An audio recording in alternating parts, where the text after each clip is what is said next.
Chapter 201, A Six-Winged Skylord. Xia Fei nodded. Yes, I'd say that it went well. Though there were a few hiccups, I still managed to find Uncle Porter. He even agreed to help out at my company for a bit. Xia Fei wanted to tell Qin Mang about the discovery of Titan, as the technology of the ancient civilization was his favorite topic. He would certainly be incredibly excited if he found out about something so marvelous, but upon taking into consideration that Qin Mang was ill and needed rest, as well as too much stimulus would cause an increase in blood flow, which was not a good thing for someone that was poisoned, Xia Fei decided to keep it to himself for now. There are bound to be yields when one set their heart onto something. You risked your life, traveling far and wide to look for Porter, and because of it and after several obstacles, he's willing to back you up and support you. That's the aforementioned yield. There's always a cause for an effect, and only when one gives it their all can they receive the greatest return. Perhaps he could feel that his life was dwindling, for Qin Mang uncharacteristically started teaching Xia Fei life lessons. Usually, he would hope that Xia Fei could find these things out himself and that this young man would not need him pointing the key points out. Ever since I met you, you've demonstrated incredible decision-making and analysis. Of course, that's a good thing, for without an independent thought, you can never achieve big things, but I still don't know what your aims are. You must always know your bearings, be they right or wrong, and you must give it your all, said Qin Mang as he squinted his eyes. Xia Fei could feel that Qin Mang's tone was not as per usual. His attitude to Xia Fei right now was akin to a master lecturing his disciples. I think I've already found my aim, and there's nothing stopping me from getting stronger, Xia Fei said sans a sliver of shame. There was no point in hiding anything in front of Qin Mang. Moreover, the old man had never liked the fake type. The time flew by, and before long, Xia Fei and Qin Mang had been chatting for quite a while. At first, they were talking about the philosophy of life, then it slowly devolved into trivial matters in life. Xia Fei went over the weird things that happened on Earth, and Qin Mang listened with interest. Qin Mang did not say a word about his condition, nor did Xia Fei ask about it. Xia Fei really wanted to know what the old man had decided to leave him that made so many strangers watch him like tigers, but Qin Mang acted as if none of that had happened. With how smart the old man usually was, there was no way that he did not know the awkward spot he had put Xia Fei in, so he must have his reasons for not saying it. An idea hit Xia Fei and he quickly scanned the room. Is the old man perhaps being watched, and that's why he's not mentioning anything important to me as we chat? With the technological levels of the Alliance, there was no need for pinhole cameras or whatever. Moreover, there were many ability users who could monitor the sickly Qin Mang sense any effort at all. At this point, Xia Fei's heart opened up. It seems that the only thing these people are afraid of is Qin Mang not dying. All right, I'll go against your wishes on purpose. Xia Fei was actually in no hurry to concoct the poison needed to counter Qin Mang's poison, but with these people monitoring each and every move of Qin Mang, they had inadvertently provoked Xia Fei somewhat. There was always a bottom line to everything. No one could refute that what they were doing was bullying the old man whom they knew could not fight back, which was a threat to the core. After chatting for quite some time, Xia Fei noticed Qin Mang getting tired and decided to take his leave to return another day for a chat. After leaving the room, Xia Fei breathed a sigh of relief. He must start working on capturing a six-winged Skylord sooner rather than later. Thuram saw Xia Fei exit the room with a cold expression. Thinking that it was due to seeing Qin Mang being too ill, he patted Xia Fei on the back with some force as the two of them headed downstairs. Mata and a few other old men, whom Xia Fei did not know, were huddled together, chatting. Upon seeing Xia Fei and Thuram come down the stairs, they gathered around them. As Xia Fei had something on his mind, he did not pay attention to what was being said and just found an excuse to leave. Xia Fei hurriedly entered the Ares class interceptor, which was stopped in a spaceport on Hek. Ling big brother, when will my vampire arrive? Asked Xia Fei. Because of the time constraints, Xia Fei took Thuram's ship to back here, and vampire was picked up by a cargo ship sent by Thuram. At this moment, Xia Fei was in a hurry to search for the ingredients to the medicinal concoction and could not do without a frigate. Ling Xiao called the person in charge of the shipping using the communications and said after hanging up, "There'll at least be 13 days before your ship arrives." "What's wrong? Are you in need of a ship?" Xia Fei nodded. "Yeah, I might head out soon." Ling Xiao thought for a few moments. "How about this, I can call and ask for a spaceship from somewhere around here. If you really can't wait, you may also inform Mr. Thuram and take this Ares class with you." Xia Fei did not pass off Ling Xiao's goodwill. He was now quite close to Thurum, and this was something he could definitely ask of. After returning to his room, Xia Fei turned on his microcomputer to search for news of a six-winged Skylord's whereabouts. Xia Fei was shocked to find that his interplanetary interceptor account had been upgraded from a normal user that could search for things in their star domain to a VIP user with limitless access to contents everywhere in the intergalactic society. Needless to say, this was probably something Avril did in secret. After all, the entire interplanetary internet system was owned by her family. Xia Fei furrowed his eyebrows and did not say anything. Although he had not even considered taking advantage of the Jian family, there was no way that he would reject Avril's goodwill. Obviously, there were benefits to being a VIP user. Other than being able to query the internet of the entire human race, he could also transfer funds using the internet without any fees, use the super search engine, among other things. He tapped on the projected screen, then keyed Sixth-Winged Lord in the smart search engine, setting the area to be within a million radius of Hexstar, and turned on the advanced filter option. The search engine started doing its work. All the results were information within Xia Fei's query area, which was then applied through a smart filter. It was hard to imagine that after 10 minutes or so, results started appearing on the projected screen. The time spent searching was much faster than before. Trillion did not even begin to count the amount of information on the interplanetary internet. It was not a simple task to search for what Xia Fei wanted among the sea of information. VIP users were allowed to use 3 Polaris AI computers to serve them and just them, which was why it would only take them 10 minutes or so to sort through the incredibly vast information. It was difficult to imagine speeds like this in the past. The first row on the projected screen was information about sightings of a six-winged Skylord. Apparently, a mining ship, which was prospecting an unknown planet, discovered a weird being. After a detailed comparison from the video, the chances of it being a legendary six-winged Skylord were high. The planet was, thus, sealed off to prevent any fatalities, requiring a level 9 clearance to enter. Xia Fei furrowed his brows. This was the most hopeful one out of the countless results. First, there were eyewitnesses. Second, the sealing of the planet further confirmed the truth.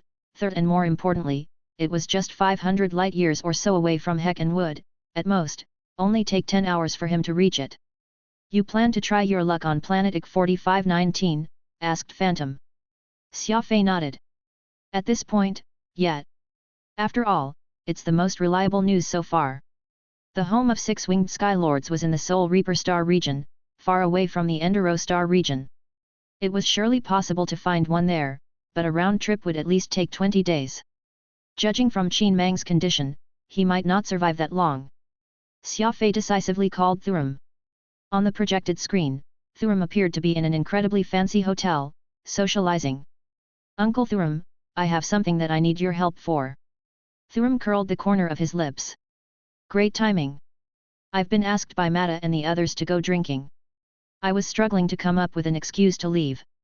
"Go ahead, what do you need?" "I need a level 9 clearance and a ship."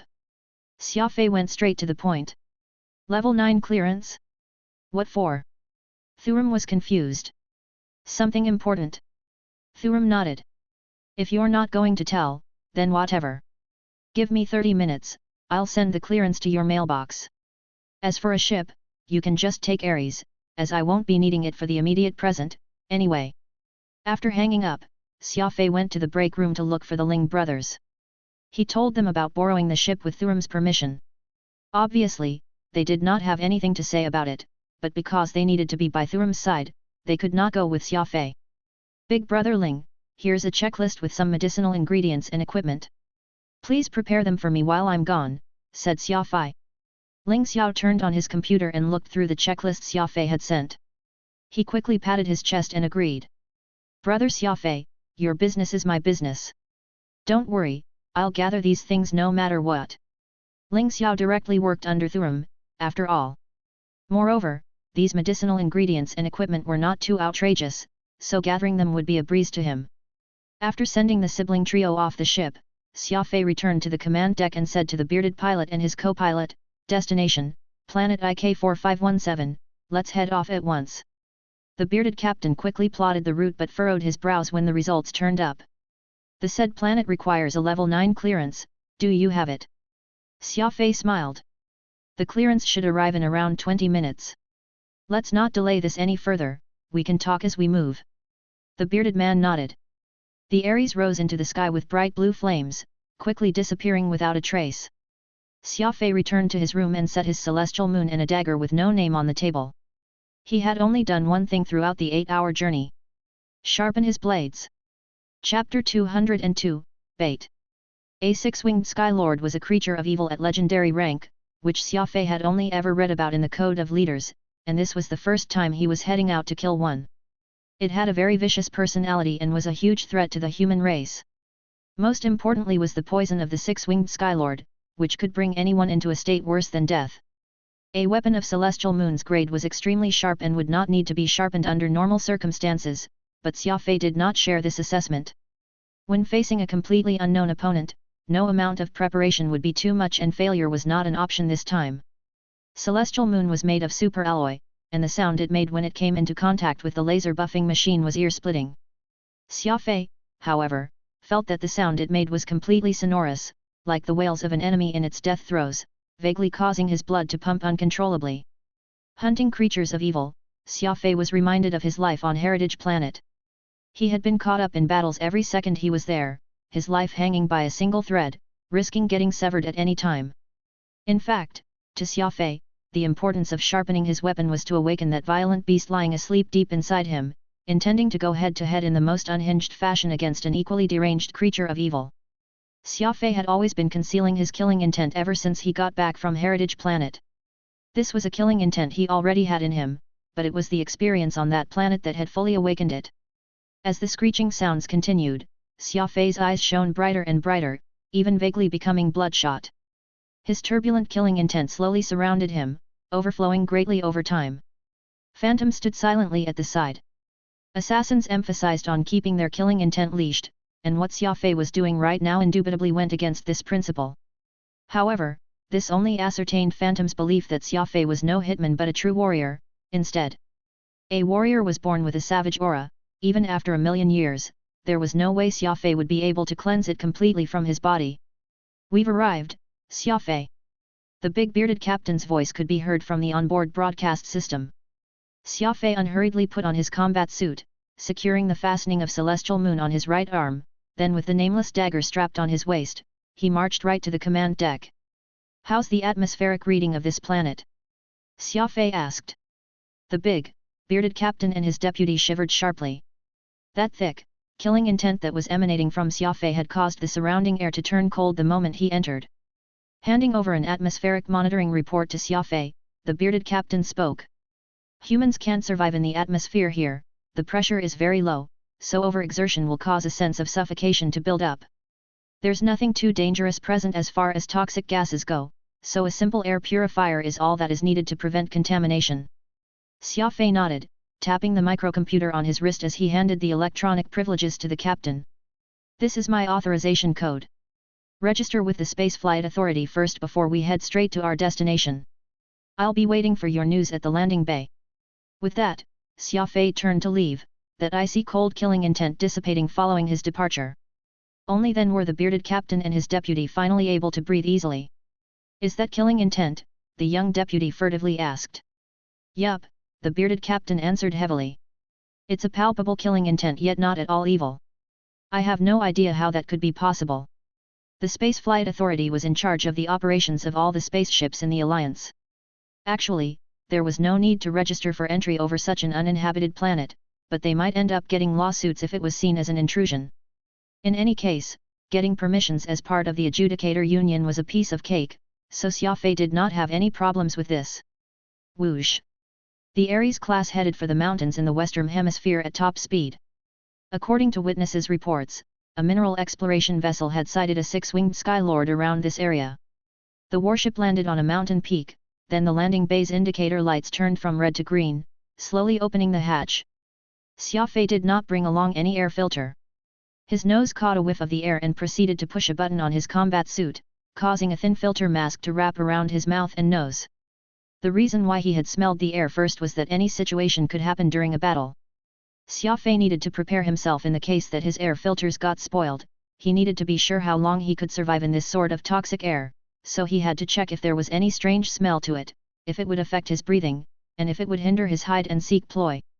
Taking large strides off the ship, Xia Fei pushed a button on his microcomputer and the Ares-class interceptor slowly lifted off as it would wait for him above the stratosphere. It was set to come rushing to Xia Fei's side the moment he sent the signal. All sorts of flora and fauna could be seen on this planet that were unsuitable for human habitation, different from the lush greenery on Earth. Here, the plants were colorful fiery red, bright yellow, and every other imaginable color could be seen. None of these plants was affected by the toxic air, a clear demonstration of their ability to live in harsh environments. Xia Fei exhaled and stood on that mountain top, unleashing his unbridled killing intent. His killing intent surged out like a rising tiding, collapsing in every direction. Phantom was stunned. Xia Fei, what are you doing? Xia Fei smirked. Fishing. Fishing. Yup. According to the description in the Beast Spirit Codex, the six-winged Sky Lord is a ferocious creature, aggressive and wildly arrogant. It can be the only existence in a radius of 500 kilometers from it, so if there happens to be any living creature that dares to get near it and starts a massacre, the more powerful this enemy is, the more excited it gets. Phantom was speechless. Any six-winged Sky Lords could not stand the existence of any challengers, and Xia Fei was doing precisely that by unleashing his intense killing intent at full force. Just from their ferocious and aggressive nature, one would not hesitate to come hunting for Xia Fei the moment it detected his presence and would begin fighting him until either one of them died. This is too dangerous. Why don't we quietly skulk around and attack it while it's unprepared? You'll be able to take it down in one fell swoop. Phantom suggested. By completely exposing oneself to an enemy's line of sight and willingly waiting for the other to attack, what else would anyone call this but insane? Xia Fei shook his head as he wagged his finger to point at a distant valley. The mountains and forests here are vast. If I try searching for it like that, I'll probably spend upward to 2 months here and still come up empty-handed. That'd be fine if it were any other time, we could afford using more time doing this, and it'd truly be much safer, but unfortunately, we just don't have that time right now. Xia Fei was categorically laying out his reasons, and it was hard to deny the truth of his words. Phantom shook his head. So you're really fishing? Still, there's no reason for you to use yourself as bait. What if you end up catching a shark instead of a grass carp? What are you going to do then? Xia Fei chuckled, his eyes twinkling with an unparalleled confidence. Be it a grass carp or a shark, let them all come to me, then we'll talk. Quick as lightning, Xia Fei followed along the slope and went dashing forward, heading right for the cloud-covered peaks some distance away. His killing intent was completely unleashed, unfettered in the least. Forbearance was needed sometimes, but that was not Xia Fei's personality. Unscrupulously challenging power opponents, such a move would be better suited to a warrior as it would let them feel utter satisfaction. Phantom sighed, then returned to his own space, no longer attempting to persuade Xia Fei otherwise. It was evident that there was no one that could convince Xia Fei once he got serious, and there was nothing anyone could do other than let him go crazy as he wished. Xia Fei continued forward in a straight path. That fierce killing intent he was letting out had not managed to attract the six-winged Sky Lord to him, though the other beasts in that mountain forest were fairly shaken by it. A spotted antelope with 3 horns went fleeing, completely unaware that next to him was a uni-horned, white-eyed beast. The 2 former enemies were now fleeing for their lives like friends, aimlessly avoiding that overwhelming murderous aura. Such scenes abounded as chaos abruptly spilled throughout the forest. The docile, the aggressive, the large, or the weak, all these beasts were unable to resist Xia Fei's murderous intent, each of them panicking according to their instinct. The Ares-class interceptor was not far off, hovering in the atmosphere. It was using its high-resolution camera to track Xia Fei the entire time. Because Xia Fei's movement was reaching almost 4000 m/s, the camera was unable to capture a clear image of him, merely seeing a black blur on the screen as Xia Fei sped off as quick as a flash of lightning. The bearded captain and his deputy were already dumbfounded. Neither of them could understand just what Xia Fei was doing. It was as if he were the Grim Reaper sent by the heavens, befouling the entire forest with his very presence. That was when the communication system's indicator lights flashed. The captain froze for a while before taking the call from Thurum. Mr. Thurum. Both the captain and his deputy got up and saluted Thurum respectfully. At ease. You may be seated. Where's Xia Fei? Thurum asked. Xia Fei has disembarked and is now. The bearded captain was somewhat hesitant, momentarily lost for words to describe what Xia Fei was currently doing. Thurum coldly harumphed as his forehead creased. What is he doing? He is, driving away the beasts in the forest. The captain bit the bullet and answered. Driving away the animals? Could he be thinking of capturing some wild beasts to make a stew for that old fool, said Thuram aloud to himself. I don't think so. He's pretty much chased away all the beasts in the forest, yet he hasn't made a move even now, the captain reported. Did he say what he's planning to do? Nope. He ordered us here and got off the ship after, heading straight for the forest while releasing this immense killing intent. Thuram had one hand stroking his bald chin as he mulled over this piece of information. Send the visual data to me. I'm curious to see just what that twerp's up to. Roger that. The bearded captain hurriedly sent the signal to Thuram. All they could see was Xia Fei clutching onto Celestial Moon racing through the jungle, his dark and blurry figure contrasting with his silvery weapon, creating a very entrancing image. Xia Fei's speed ain't bad, almost over 3000 m/s. The captain glanced at the reading and said, on average clearing 3851 m/s. Thuram nodded, not saying another word. By this time, Xia Fei had already come rushing out from this fairly large forest, only for his figure to make a sudden turn, his leg kicking up a huge cloud of yellow sand from under his feet, running back the way he had come. Thuram felt bored after watching this for a while. He was just about to disconnect the call when a strange and lengthy howl exploded that penetrated through the wilds. Chapter 203, True Strength. A thunderous howl suddenly came from the vibrant forest, penetrating through the trees. Xia Fei came to a halt and looked across the valley. A large and strange creature had appeared there, which took to the skies in the distance, roaring non-stop in Xia Fei's direction as if accepting his challenge. This creature was roughly 20 meters long, with the body of a dragonfly and the tail of a scorpion. Its eyes were two black orbs, and its 6 wings were short and red, flapping all of them rapidly as the creature came flying in the mountain winds, an oppressive aura surrounding it. It had a strange and sharp maw as if countless sharp daggers were protruding from it. Its tail was covered in hard chitin, which shook forcefully like a rattlesnake's, a curved and venomous stinger, nearly a meter long, at the end of its tail was aimed right at Xia Fei. That's the 6-winged Skylord. Phantom exclaimed. Careful, that creature is extremely ferocious. Avoid getting hurt from that stinger on its tail at all costs. Sparks were shooting out of Xia Fei's eyes, figuratively. Not only did he not reel in his killing intent, he even went ahead and happily unleashed his intention to fight as strongly as he could. The 6-winged Skylord was a kind of violent beast that would not tolerate anything challenging it, so a frail human actually being bold enough to challenge it so arrogantly was absolutely a great insult to it, and only death could ease this anger. Roar! The 6-winged Skylord screeched as its body shuddered several times in the air. Its wings were beating so fast as it dove down. Its strange maw churned rapidly, too, like a mixer. Flesh that came into contact with this would be torn into shreds. Whoosh! Xia Fei's 2 feet tapped the ground as he shot up to the 6-winged Skylord. Spread! Xia Fei bellowed, as the 18 silver disc blades promptly separated, surrounding him in every direction, creating a matrix of metal. Puff! Before the 6-winged Skylord descended, it released 2 bullets of air from its mouth. This was its other weapon aside from the venom, high-pressure shots of condensed air. Unlike other living creatures, 6-winged Skylords had 3 lungs, so they could exhale air from their maws after condensing them internally, and these shots of air would immediately explode upon contact with anything. The speed of these air bullets was astoundingly fast, but Xia Fei was even more dexterous. He was like a crafty loach, able to shift between footworks swiftly. He deviated from the path he originally wanted to take as he avoided these 2 air bullets. Boom boom! 2 huge explosions echoed behind Xia Fei as rock debris, sand particles and plant remains flew everywhere. There was a meter-deep crater right where the explosion happened. Fragments of rocks rained on Xia Fei. Because he was advancing at such high speeds, these fragments caused waves of numbness to explode all over his body when he encountered them. Fortunately, he had his combat suit to protect him, or else these impedances would surely pose danger to him because of his high speeds. As its 2 air bullets missed, the 6-winged Skylord was greatly angered. Like a machine gun, it proceeded to shoot a series of compressed air from its mouth for Xia Fei to deal with. The ground shook violently at this assault. It was as if they were caught in a space battle, the explosions ringing one after another.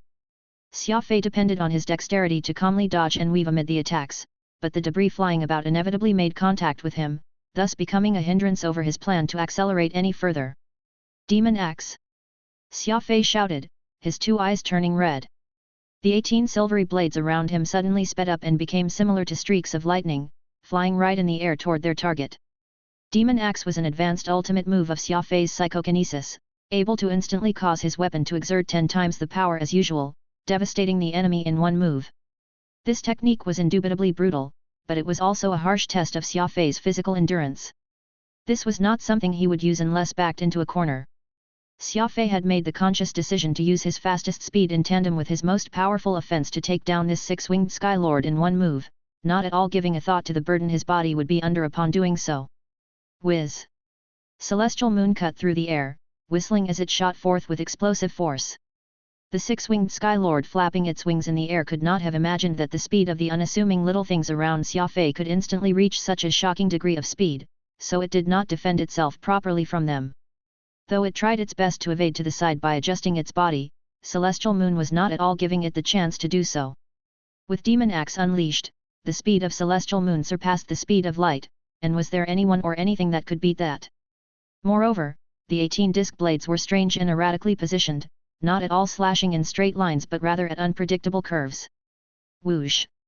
Celestial Moon elegantly drew cuts in the air, targeting the six-winged Skylord's soft belly, which was where its defense was the weakest. Not only was their speed astounding, these disc blades were also spinning fast like a chainsaw. Although the six-winged Skylord had its fine scales as defense, it was still not enough to withstand that savage attack from Celestial Moon. All 18 silver disc blades went plunging into the six-winged Skylord's belly without fail. Shriek! The six-winged Skylord, who was experiencing unbearable pain, let out a mournful wail as fresh blood gushed out like rain from its belly. The ground was drenched in its fresh blood, made all the more eye-catching by the colorful surroundings. Disperse! Xia Fei yelled, and the 18 disc blades originally burrowed into the six-winged Skylord's belly started spinning again, this time cutting a straight line like pairs of scissors before splitting apart. The six-winged Skylord did not expect that it would be reduced into such a spent state by an insignificant, little human. The six-winged Skylord's instincts were telling it to flee as fast as it could, for a chance to recuperate from its wounds, accepting that it would not be too late to fight another day. Its 6 short wings began flapping rapidly, lifting its body higher into the sky. In a bid to avoid Xia Fei's attacks, it was climbing to the peak height that it could reach. Since the fight had gotten to this point, there was no way Xia Fei would let the creature off. Though Demon Axe was powerful, it was still limited by distance. Besides, Xia Fei had already used it once, so right now, an unimaginable pain was wreaking havoc inside his body. The corners of his mouth curled. Thinking of escaping. Dream on. He subconsciously manipulated the 18 blades in the air to form a makeshift flight of stairs, swaying up at an altitude of 1,000 meters. With his 2 legs pushing against the ground, Xia Fei leaped up and lightly tapped the nearest disc blade with his toes to propel himself several dozens meters high once more. In the blink of an eye, Xia Fei managed to get himself up to an altitude of 1,000 meters in this way. Logically speaking, if a psychokinetic ability user cultivated enough, they would be able to fly. Alas, Xia Fei had not spent much time training his control with psychokinesis, so he still lacked the energy to support his weight. This was why he had thought up of this clever method, using Celestial Moon to create a bridge to swiftly close in on his target. Xia Fei got closer and closer to the six-winged Skylord, barely even 100 apart from it. Such a distance was already more than enough for him to unleash the Beast Spirit Codex. Indeed, aside from his speed and psychokinetic abilities, Xia Fei still had a third skill set, the Beast Spirit Codex. Soul Upheaval! Xia Fei roared, his 2 eyes shining brilliantly. What he had just demonstrated was indeed the third stage of the Beast Spirit Codex, a high-grade ocular recognition in conjunction with telepathy. Assaulted by the bright light, the six-winged Skylord's thoughts were completely thrown into chaos. Its brain was empty at that moment, completely forgetting even the most basic flight response. Xia Fei's thoughts very quickly penetrated its mind, tearing up a storm within the mindscape, obliterating all of the beast's brain cells in one fell swoop. Whoosh! The six-winged Skylord was a mere husk now that it lacked the ability to think, its huge body plummeting at top speed as its eyes, which were now devoid of the intensity from before, had turned empty and blank. Xia Fei used the techniques from the third stage of the Beast Spirit Codex to deal a fatal blow onto the six-winged Skylord, using the same method as before to get him back down quickly. From discovering the target and engaging it in combat to ultimately killing it, only a little over a minute had passed. His speed ability gave him the capability to search, his psychokinesis allowed him to attack, and the Beast Spirit Codex granted him the power to deal a killing blow. Xia Fei used the ultimate moves that he had grasped from all those three and managed to kill the six-winged Skylord as quickly as he could. He had utilized 200% of his strength, as well as all the ultimate moves within his arsenal sans reservations, to succeed in this endeavor. Xia Fei had demonstrated his strongest combat capabilities in the span of 2 minutes or so. Crash! The six-winged Skylord's carcass slightly bounced off the ground after it crashed down, a pained howl escaping its throat before ultimately dying. Xia Fei stood his ground and took a few deep breaths. Though he had unleashed his full capabilities on killing this creature of evil, due to how overly aggressive his attacks had been, Xia Fei's body suffered a certain degree of damage. Adding the fact that the air on this planet was unsuitable for human habitation, his internal organs were all burning in pain. Circulating his breath control technique and reeling in his energy, Xia Fei's surging blood gradually abated. When he next opened his eyes, that palpable killing intent around him was all but gone, his eyes now showing transparent clarity. Xia Fei tapped his spatial ring and took out a poison probe test to check the blood residue on Celestial Moon. The six-winged Skylord was very toxic, and quite a lot of its blood tracked along Celestial Moon, so he needed to be careful handling it. The test noted that the blood residue did not contain any venom, so Xia Fei ignored the fact that the blood had yet to dry and returned it to his right arm. He made his way toward the carcass while Celestial Moon kept dripping blood, leaving a long trail of it behind him. He pulled out the nameless dagger from his waist and spread a waterproof cloth on the ground. Xia Fei then took out some of the extractors and transparent vessels he normally used for refining medicine, placing them on the ground before he started to carefully handle the carcass. Detaching the venomous stinger from its tail, he then retrieved the venom he needed from the six-winged Skylord. Sure enough, Xia Fei did not even let the carcass go to waste. Six-winged Skylords were rare in this day and age, so even this carcass could be sold for quite a bit of profit, killing 2 birds with 1 stone. None of what had just transpired escaped the observation of that Ares-class interceptor thousands of meters above the stratosphere. Far away on Hexstar, Thuram also witnessed Xia Fei's fullest potential. He softly chuckled as he muttered to himself, so this is Xia Fei going all out. Not bad. Not bad at all. Though he sounded placid, his appreciation for talent was unmistakable. Xia Fei had already demonstrated his superb speed and psychokinetic abilities back at Sunset Villa, but because the Jian family did not wish to create too much noise, they hid the footage of Xia Fei's rescue of Avril, not telling any outsider of what had transpired then. Thus, this was actually the first time Thuram had seen Xia Fei use 2 completely different special abilities at once, and there was no doubt about the latter being a dual-ability warrior.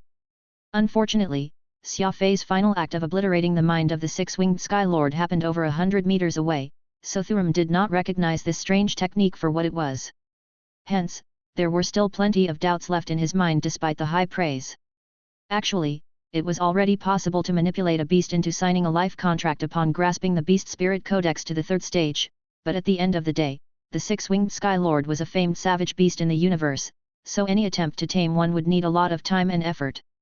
Given his time constraints, Xia Fei directly used the most insane method to kill this beast, instead. If Thuram learned that Xia Fei actually had the ability to tame it, there was no doubt that he would become even more shocked. Staring at the bearded captain and his deputy fiercely, Thuram growled, "Don't reveal a word about this incident to anyone, immediately dispose of the footage for me." The captain and his deputy nodded vigorously. Thuram was famed for his rudeness, and even the president had to show some face to him. Turning off the screen, Thuram poured himself a glass of white wine and sat down on his sofa to enjoy the drink leisurely. The corners of his mouth could not help but sigh as he curled it into a smile. Chapter 204, Concocting Poison. The Ares-class interceptor flew toward Hek. Now that the six-winged Skylord's venom was in hand, all that remained was concocting it into medicine. Phantom was but a shade. Though he could figure out the formula for this medicine, Xia Fei still had to do it himself. Xia Fei shut himself in the bathroom and spent the 8-hour journey purifying the venom in preparation for the next step of creating a complete medicine. Qin Mang was in danger, and every second was precious. A row of transparent glass vessels were neatly arrayed before him, and inside was a murky black liquid. It looked a bit like unrefined oil, thick and foul-smelling. Xia Fei wore an air filter mask as he gingerly poured these liquids into the medicine purifier. The venom itself was already extremely toxic, and it was unknown just what degree it could reach after refinement. In order to suppress the toxin inside Qin Mang's body, Xia Fei had no choice but to use an even more potent poison, and there was no doubt that the concentrated six-winged Sky Lord's venom met this requirement. After the first round of purifications, the black liquid had its fluid and impurities removed, and what remained was not just more viscous and thick but also more obsidian. Xia Fei had tried using the medicine purifier many times before, yet this was the first time he was using such a highly toxic substance. Luckily, the technique he learned from Phantom was the real deal, it was clever, and including his personal experience and precise grasp of timing, this refinement process proceeded without a hitch. Soon, there was a small round canister in Xia Fei's spatial ring, and inside was an even smaller vial, which was split into 2 layers, securing the poison within. Because of how potent the substance was, the consequence was unimaginable if it leaked out, so Xia Fei needed to be extra careful handling every aspect of it. The used medicine purifier could not be reused. Xia Fei tightly wrapped it inside a piece of waterproof cloth before setting it aside.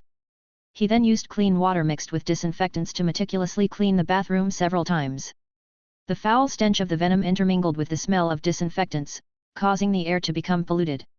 Even with an air purifier device working at 100% capacity, it still took Xia Fei more than an hour to remove the residue on the floor and the odor in the air. Opening the door and exiting the bathroom, Xia Fei took off his air filter mask and lit a cigarette, taking a seat as he rubbed his temples vigorously. He took out 3 snake-eye berries from his spatial ring and put them in his mouth for a moment, chewing and swallowing all. A wave of relief then reached his internal organs. Xia Fei had sustained quite a bit of internal injury during the fight earlier, though it was not from the attacks of the six-winged Sky Lord but the backlash of unleashing Demon Axe. Adding in the toxic fumes he had breathed in from refining the six-winged Sky Lord's venom, Xia Fei could only feel his head throb, his spirit somewhat in a daze. He collapsed onto his bed and very quickly went into deep sleep, hoping that he could rapidly recover his strength. After all, he needed to begin the concoction of the medicine, which required plenty of his energy so he could focus better on the task at hand, immediately upon his arrival on Hank, and he could not afford even a single mistake. His 2 eyes shut for some time as an inexplicable change slowly occurred within him. Countless silvery strands extended out from Xia Fei's 7th brain region, entwining with his organs as well as his blood vessels. Some of the black venom gathered in his 7th brain region through these undetectable strands. Had his 7th brain region subconsciously taken the initiative to purge Xia Fei of his poison? Phantom silently watched everything transpire before he quietly made note of it in his mind. He smiled as he returned to his personal space inside the Moor Stone, seemingly no longer feeling surprised over such a peculiar phenomenon. The 7th brain region worked fast, very fast. All the toxin residue in Xia Fei's body was absorbed, while that part of his brain appeared to have become whiter than before. In truth, Xia Fei's 7th brain region had indeed been fuller than when he was on Heritage Planet. It was as if the organ was growing at its own pace, a really miraculous phenomenon. Heritage Planet had not only given Xia Fei a new ability but had also secretly introduced changes unknown to Xia Fei's body. The Ares-class interceptor landed on Hek, and Xia Fei hopped off his bed, exiting his ship rather spiritedly. The 2 hours of sleep that he got left him feeling energetic, and even the peculiarities in his body had disappeared without a trace. Third brother Ling Feng was presently waiting for Xia Fei by the open tarmac. The latter hurried over to greet the former the moment he disembarked from the ship. Second brother accompanied Mr. Thuram to the hospital, so I'm the only one here, Ling Feng explained. Third brother, have you done what I asked of you? Xia Fei anxiously asked. Yet. Ling Feng nodded. As per your instructions, we've located a completely sealed laboratory in a chemical plant not too far away from the hospital. There are all kinds of equipment inside. Mr. Thuram has temporarily requisitioned the entire place, along with 20 capable men to help guard the area. Very good.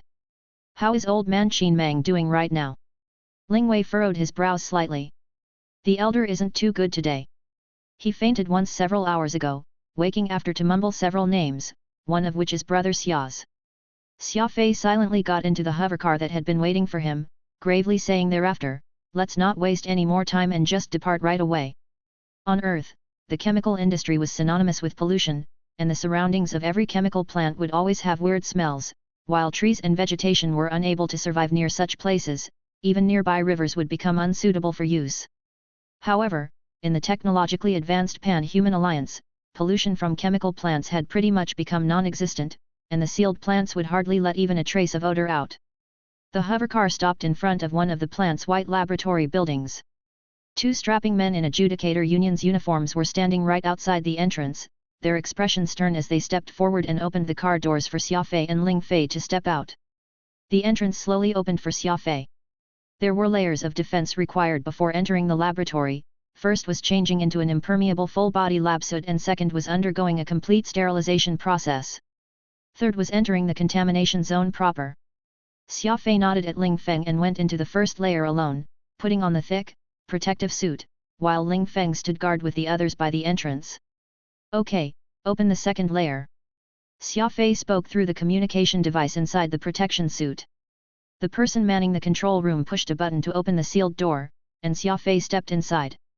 The door slowly closed and sealed behind him as white lights suddenly turned into violet sterilization rays. The ceiling's many sprinklers sprayed out a special substance of disinfectant, which made it seem as if it was raining inside the entire room. A series of sterilization procedures followed, lasting a whole 5 minutes, before Xia Fei could proceed to the final layer, the contamination zone. The venom of the six-winged Skylord was extremely potent, and its proportioning and purification were different from the usual medicine. An accident was all it would take to result in a venom spill, which was why it was important for Xia Fei to carefully handle the entire process here in the safety of a proper laboratory. Glancing across the many devices and equipment available in this laboratory, Xia Fei could also see every ingredient he required for concocting the medicine already neatly arranged on a long, metal table by Ling Fei and his men. Deftly opening a molecular filtration device, Xia Fei began to busy himself with the work at hand quickly and very orderly. Outside the laboratory, Ling Feng received a call from Thurum. "What is that rascal, Xia Fei, doing?" Ling Feng swept his eyes across the camera system and saw Xia Fei working. "He appears to be concocting some medicine, sir." Actually, Thurum had already guessed that Xia Fei would be attempting to brew some medicine the moment he was notified of the young man's request. It was only after the latter had gone and extracted venom from a six-winged Skylord that he could not help but be a little worried. Just what exactly would a medicine that utilized the venom of a six-winged Skylord do? Thurum simply could not make sense of it. He made calls to ask those elite pharmacologists back at the headquarters, yet even the most preeminent experts could not believe that there was any medicine that would require a six-winged Skylord's venom. As a result, Thurum sent Ling Feng to observe Xia Fei's every move. The video recording was being transmitted to Thurum's microcomputer, and he watched Xia Fei calmly and confidently go about his business. Every move the young man made was organized and composed, evidently demonstrating his decent skills when it came to concocting medicine. Thurum knew nothing of this skill, but with his vast knowledge, he could tell from the way Xia Fei executed his methods that the young man was indubitably skilled both in his technique and knowledge in this particular field, at the very least. There was no way he was a novice at play, for he also showed great dexterity. It was as if each and every move required precise timing, and even the flow at which the solution was being poured into a vial was strictly controlled. Xia Fei knows how to concoct medicine. Thurum muttered to himself. After a good moment, Thurum instructed Ling Feng. "Keep holding the fort there. Don't disturb him if there's nothing important." "Understood." Ling Feng saluted. Xia Fei was sweating profusely as he worked in the laboratory. Though his heart was anxious, every move he made was methodical. He was handling a very potent toxin, after all, so even the slightest mistake would bring about unpredictable outcomes. Phantom was nervously staring at Xia Fei from the sidelines.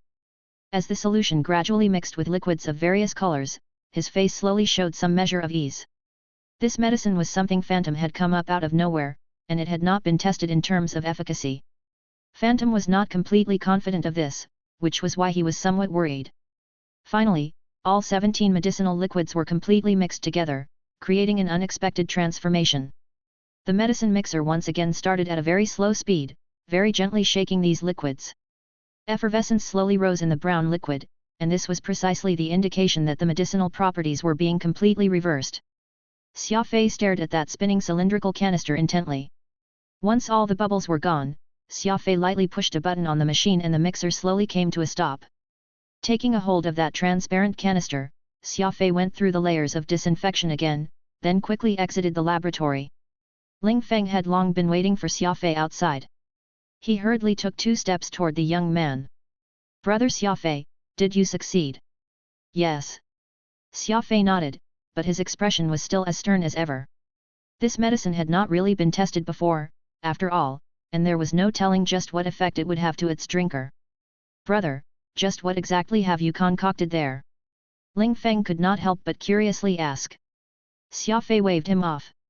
We'll talk about it later. Send me to the hospital immediately. The hovercar sped through the night, making it past the gates of the hospital. The medication that would decide Qin Mang's life and death was being clutched tightly by Xia Fei in his hands. Chapter 205, Qin Mang's Decision. Hexstar's Central Hospital, outside Special Ward 1. Xia Fei hurriedly got off the hovercar. Thuram, who had already been informed of his arrival, was waiting for him at the entrance, a tense expression on his face.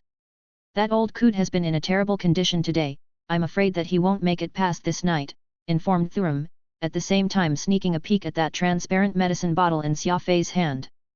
Thuram knew very well that this bottle of medicine contained the six-winged Sky Lord's venom, and he had no idea just what Xia Fei intended to do with it. I'm going to see the old man now, Xia Fei said in a deep voice. Thuram nodded and led Xia Fei toward the ward. The lobby had quite a lot of people, and they were split into two factions. One had the elder disciple Nalian taking lead, Ye Jingshan was among them as well. The other had the head of the headhunters department, Mata, those in it were fairly along in years. Two very distinct groups were formed in that lobby, and it was apparent that they were arguing over what Qin Mang would leave behind upon his death. Both groups made the third faction, the one with Xia Fei and Thuram, look weak by comparison, be it in terms of strength or number. Thuram and Xia Fei did not say a word and headed straight upstairs. Hold it right there, suddenly called Mata not too far away. The two burly men guarding the stairs heeded Mata's order and immediately extended their hands to block Thuram and Xia Fei from going forward.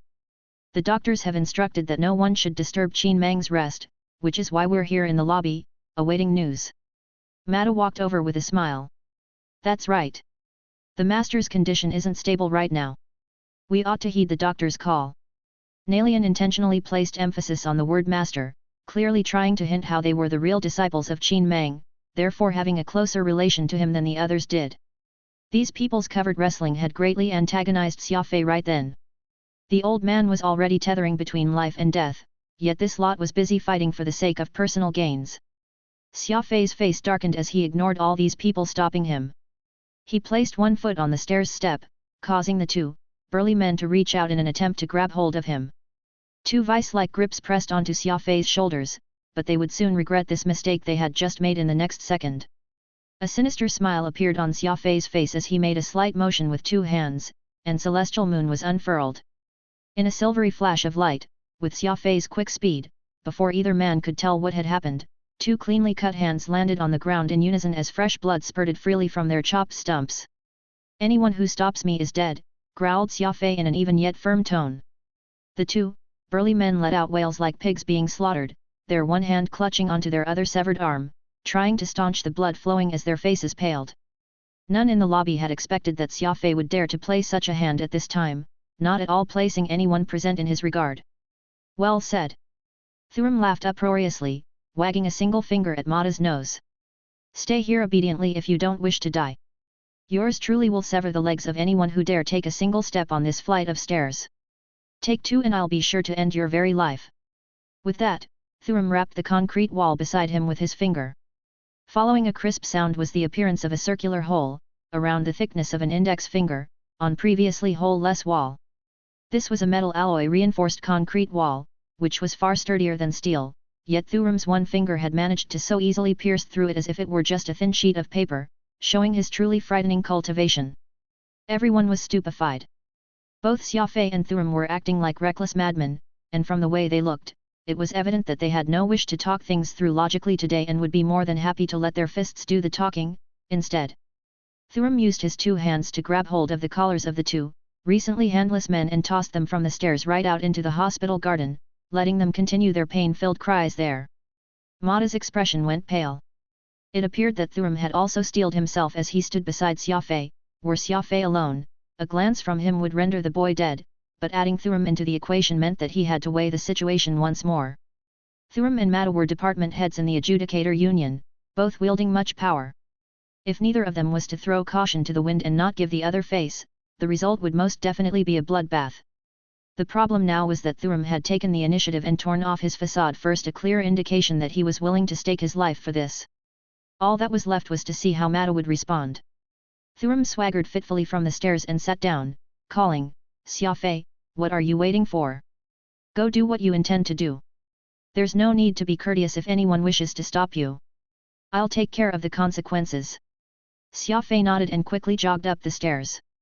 Nalian was staying in the background with the other disciples, waiting for Thurum and Mata to end up heavily injuring each other. The cunning Mata had of course considered all this, and while he could ignore a shrimp like Nalian, the old tiger Thurum was far from easy to deal with. Mata's plan was to try and falsify the elderly curator's will the moment Qin Mang died, but if that were to fail, he would resort to using force to get his hands on the things he wanted. When that happened, it was crucial that nothing would fall onto Thurum's lap, since that old man was the only person Mata had no way of dealing with out of everyone here. He did not expect Thurum to provoke him directly in front of so many others, clearly trying to incite them to fight. As such, that intricate plan he had was completely rendered useless. "Mr. Thurum, we can always talk about any issues we have with each other. Is there really a need to do it in front of these blind fools?" Mata temporarily decided not to ignore the appropriate decorum they afforded to each other, adopting a wait-and-see approach.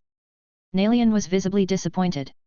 He was originally the weakest in terms of strength, so with Mata and Thurum being unwilling to fight, he had essentially lost his opportunity to fish in troubled waters. He cursed both old men inwardly, wondering to himself if he should join one of the sides. After all, he had no way of gaining anything from either Thurum or Mata. The situation was at an impasse right now, but everyone knew that this was just the calm before the storm, since all of them believed that Qin Mang was on his deathbed and there was no way for the man to survive. While everyone downstairs was harboring their selfish motive, Xia Fei reached Qin Mang's ward. Without Mata's order, neither of the men standing guard stopped him. He unceremoniously asked the doctors and nurses in the room to leave, then he locked the door behind them before walking over to Qin Mang's side. At the same time, he kept checking for any movement inside the ward, just in case. Qin Mang looked completely weary, lying feebly on that sick bed. He squinted his eyes and said, "There's no need to look. No one's around, though there is a monitoring camera." Xia Fei nodded and said with a serious expression, "Old man, do you trust me?" Qin Mang smiled, "Just what shady idea have you come up with this time?" "Not some shady idea, but it might cost you your life." "An idea that might cost me my life? I'm already at heaven's doorstep at this point, aren't you a bit too late for that?" With a flip of his palm, Xia Fei revealed that bottle of brown medicine. "This is a poison that has been concocted by using the venom of a six-winged skylord." "So what?" Qin Mang asked. "There are two outcomes after you drink this. 1. You'll immediately be poisoned and die. 2.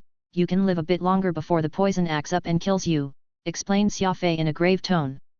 Qin Mang was surprised, curiously asking, "I understand the first outcome, but what of the second?" Xia Fei smiled. "Old man, I won't lie to you, I've secretly trained in medicinal concoctions before, and this one here is something I've made utilizing the method of fighting poison with poison. After you take this dose, it may temporarily suppress the toxin in your body, making it go dormant again." Qin Mang went silent for a good while before he hesitantly asked, "Do you mean to say that you are using one poison to suppress another poison?" "That's correct." Xia Fei nodded. "That's one possibility. I've already concocted the medicine, but whether you wish to take this risk or otherwise, I'll leave it up for you to decide yourself, old-timer." Just as he said that line, the door to the room suddenly burst open, and several large, strapping men came rushing in, sealing up the ward completely. Xia Fei already knew that there were cameras monitoring the room, meaning that Mata and the others had surely heard Xia Fei's words. This was why they had made such a reckless charge into the room, hoping to stop him. Xia Fei shoved the bottle of poison into Qin Mang's hands, getting up to his feet without another word as he swept his cold gaze around the room. A flurry of steps could be heard outside the corridor as Mata, Thurum, Ye Jingshan, Nalian, and the others all came dashing to the ward, a look of uncertainty in their eyes. Thurum was somewhat skeptical, and Xia Fei could guess that he probably knew that Xia Fei would get Qin Mang to drink the poison, which was why he had his reservations. After all, it was far too bizarre to attempt to fight poison with another, and no normal human being could easily accept it. "Xia Fei, how could you give that old coot a poison to drink?" asked Thurum with knitted eyebrows. Xia Fei remained quiet. "Humph! It won't be easy for you to kill my master." Ye Jingshan pointed at Xia Fei's nose as he let loose his accusation. Xia Fei continued to remain silent, his finger rubbing his spatial ring repeatedly, ready to deal with the worst-case scenario. I've already explained everything to the old man. Not drinking the poison will mean certain death, while drinking it may give him a chance, Xia Fei said deeply. What nonsense are you spouting? How could administering poison give him a chance at survival? You're clearly intentionally trying to endanger Qin Mang, cried Mata, his eyes sharp like a hawk that was eyeing its prey. Xia Fei smiled. It's his life, it's up to him whether to believe me or not. He's the one making the decision here, so what are you all so anxious for? That was when Qin Mang miraculously sat up from his bed out of nowhere, a weak laughter leaving his lips. Xia Fei's right. This is my decision, none of you has any right to interfere. Qin Mang uncapped the bottle and moved it toward his lips. Several men all across the room tried to stop Qin Mang from doing this by rushing to him. All of a sudden, Celestial Moon's 18 disc blades appeared and swept the air in strange arcs, preventing any of these men from advancing toward Qin Mang. This is the old man's choice, don't blame me for being merciless with my blade if any of you try to stop him. Xia Fei's anger erupted. A powerful killing intent then overwhelmed the room as if the Grim Reaper himself had appeared there to stop them all. Glug glug glug. Old man Qin Mang did not hesitate in the least. He raised his arm and poured the poison down his throat. Chapter 206, Heading to Earth. After Qin Mang consumed the poison, his eyes suddenly turned blank, then he collapsed on the bed like a board. The bottle slowly slipped out of his hand and rolled along the mahogany flooring. At that moment, everybody could smell that horrible stench. The six-winged Skylord's venom was quite prickling to the noise, even breathing it in through the air could deal a certain amount of damage. It was chaos in the ward as everybody fled outside. Xia Fei tapped his combat suit and turned on his air filter mask before sitting silently next to Qin Mang's bed. The ship had sailed, and it all depended on his luck if he managed to get through it. Soon, everyone gathered around again with gas masks on. The sound of the room's air purifier at work filled the room. Detecting the toxic substances in the air, the self-assessment system automatically began the air purification process. The disinfection devices on the ceiling quickly started, raining down disinfectants on everyone. Qin Mang was still lying on the bed, not moving at all, even his breathing became so faint it was hardly detectable. The people gathered became incredibly quiet as they waited for the result. The doctor also stopped at the door, everything happening here was out of his control, and all that was left were Xia Fei's medicine and Qin Mang himself. Mata's lips, which were hidden under the mask, bent into an arc. Qin Mang died after consuming Xia Fei's poison. Obviously, the young man could not run away from this, even Thuram might be affected via association for lending Xia Fei a helping hand. The biggest obstacle was now cleared. Mata did not even care about the other group of people as they could be easily dismissed by giving them some small gifts. Mata, thus, pointed his finger at Xia Fei. Grab this person who killed Qin Mang. A few burly men reacted to the command and went to surround Xia Fei.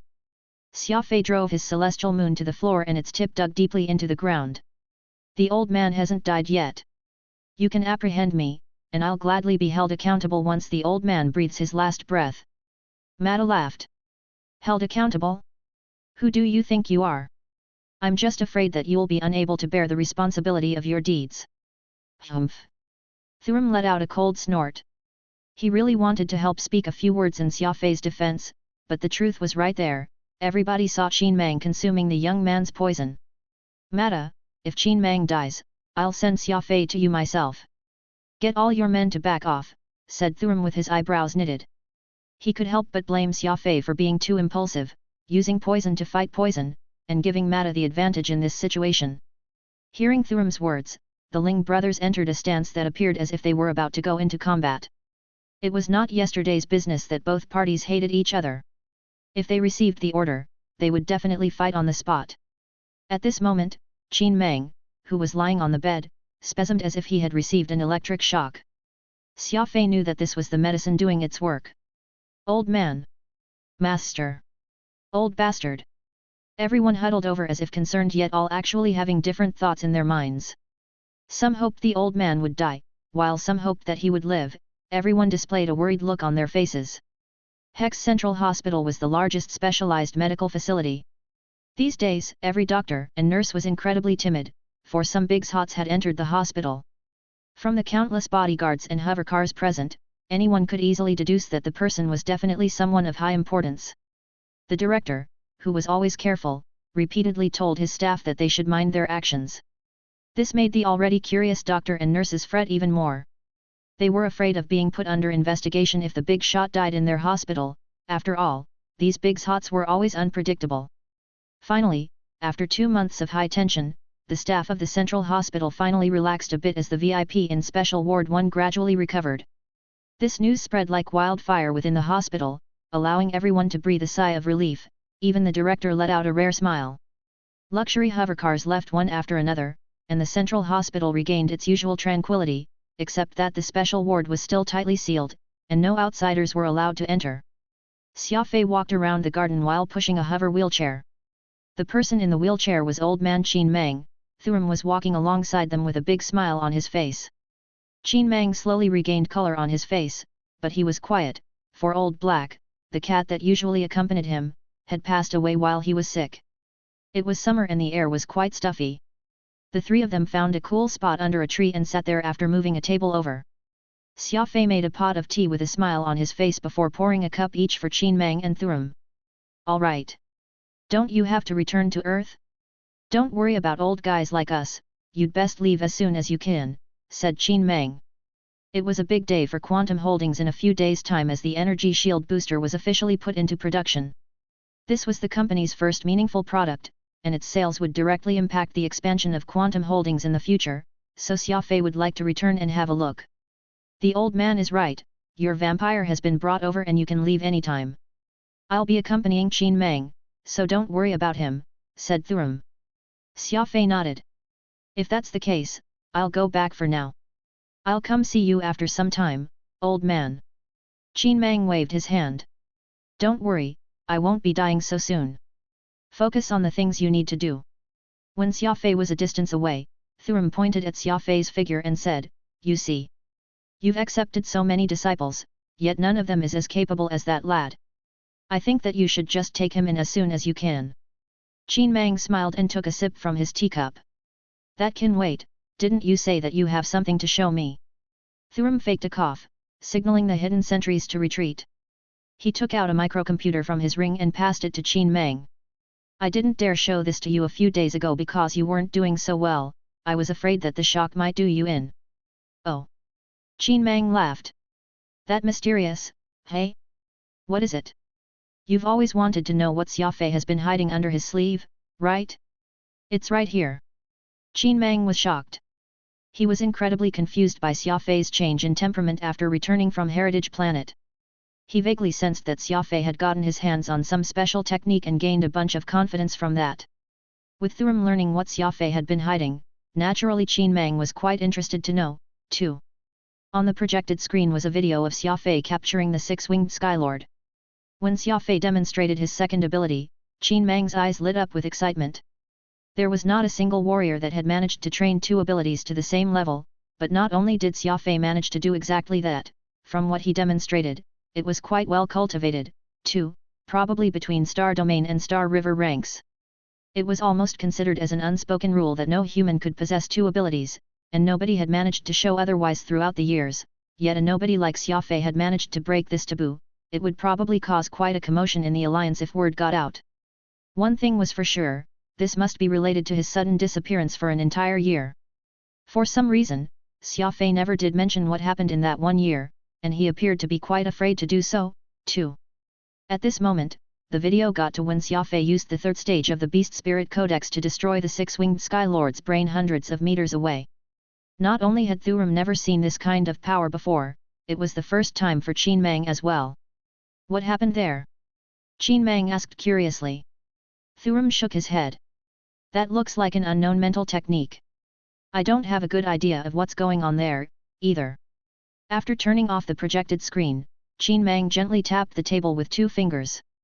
No wonder Xia Fei almost became a whole new person. Turns out he mastered such an incredible technique. Thuram laughed. "Hat.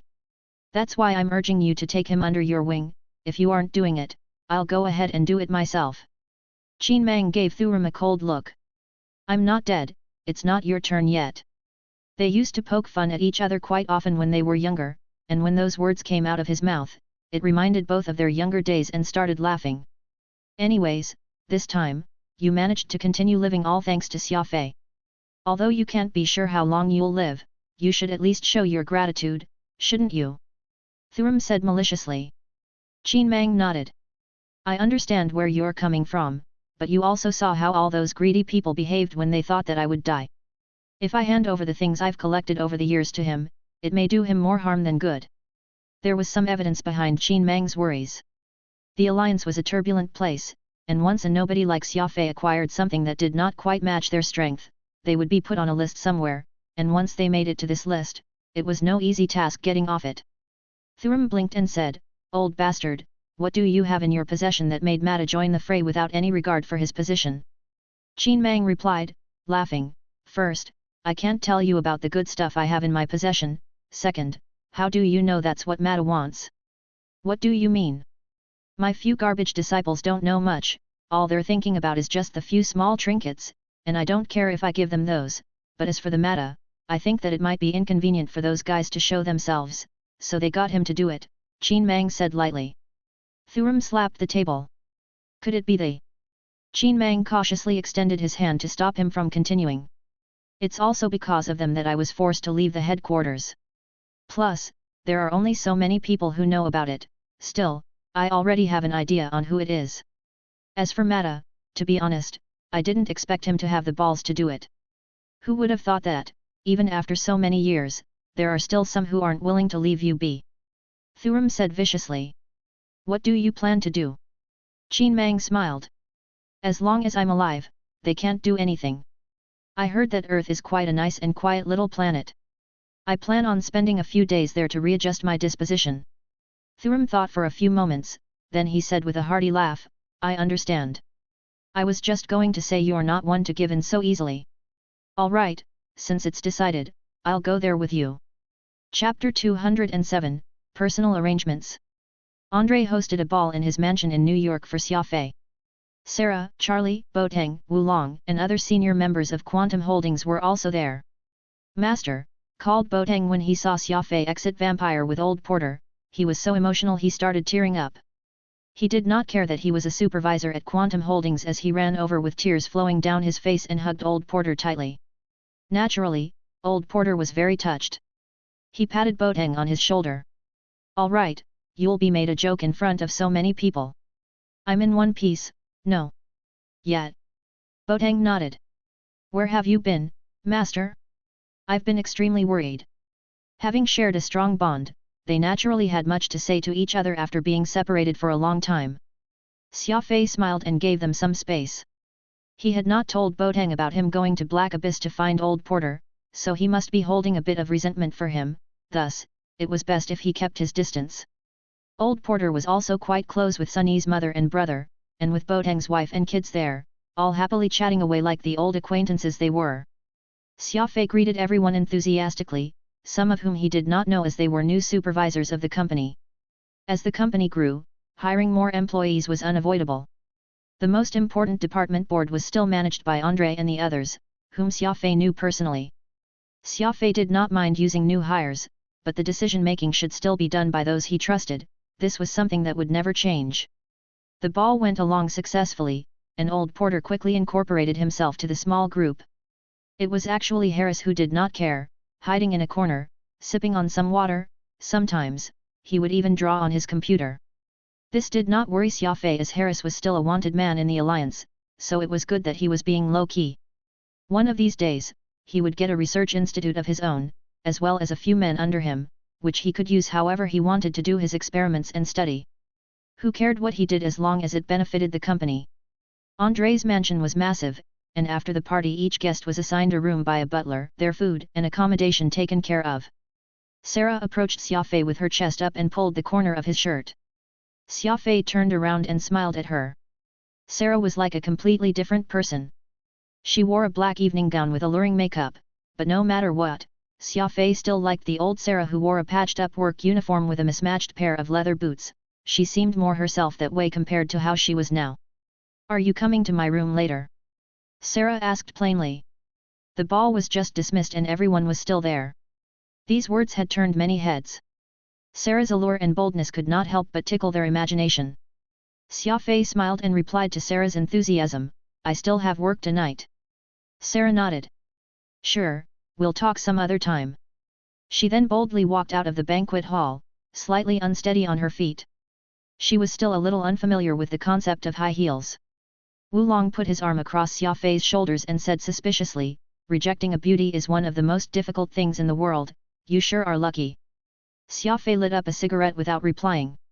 He could not say whether he liked Sarah or not, but to him, she was more like a friend. It was getting late, and Xia Fei, Andre and Porter went to the smoking room. Andre was smoking a cigar as per usual, while Xia Fei was still smoking his cheap hung tashan as usual.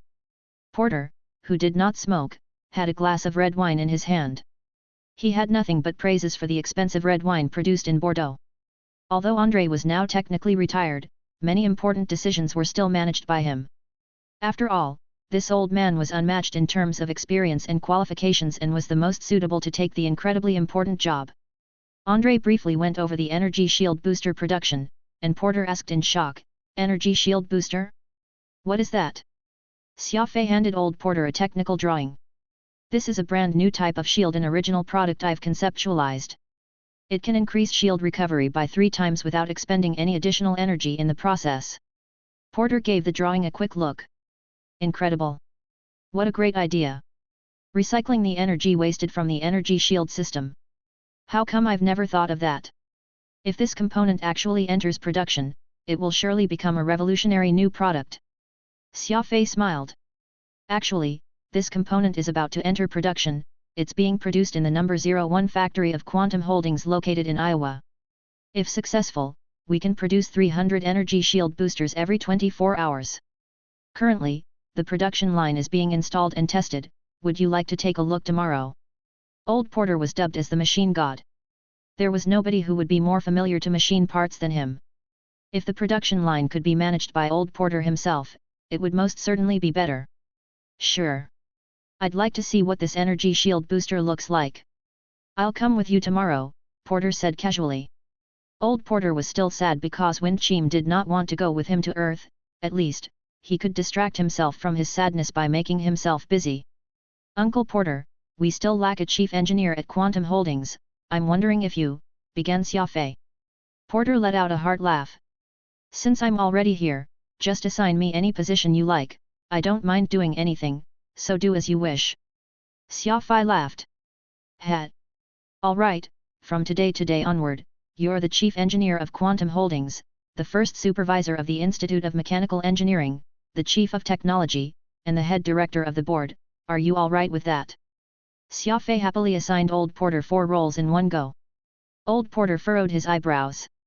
Didn't you say that I'll be an engineer? Why am I a director now, too? You're a capable man, after all. If not for fear of overworking you, I'd have assigned a few more departments for you to manage. Xia Fei was slinging praises one after another.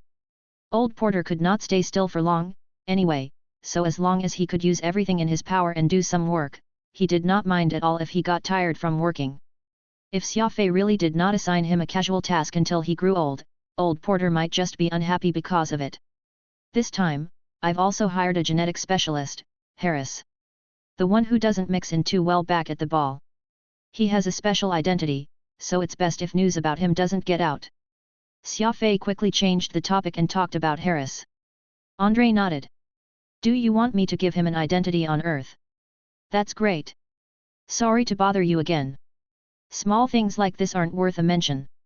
Still, Quantum Holdings doesn't have a gene department as of yet. How should we assign that specialist? Xia Fei thought for a few moments.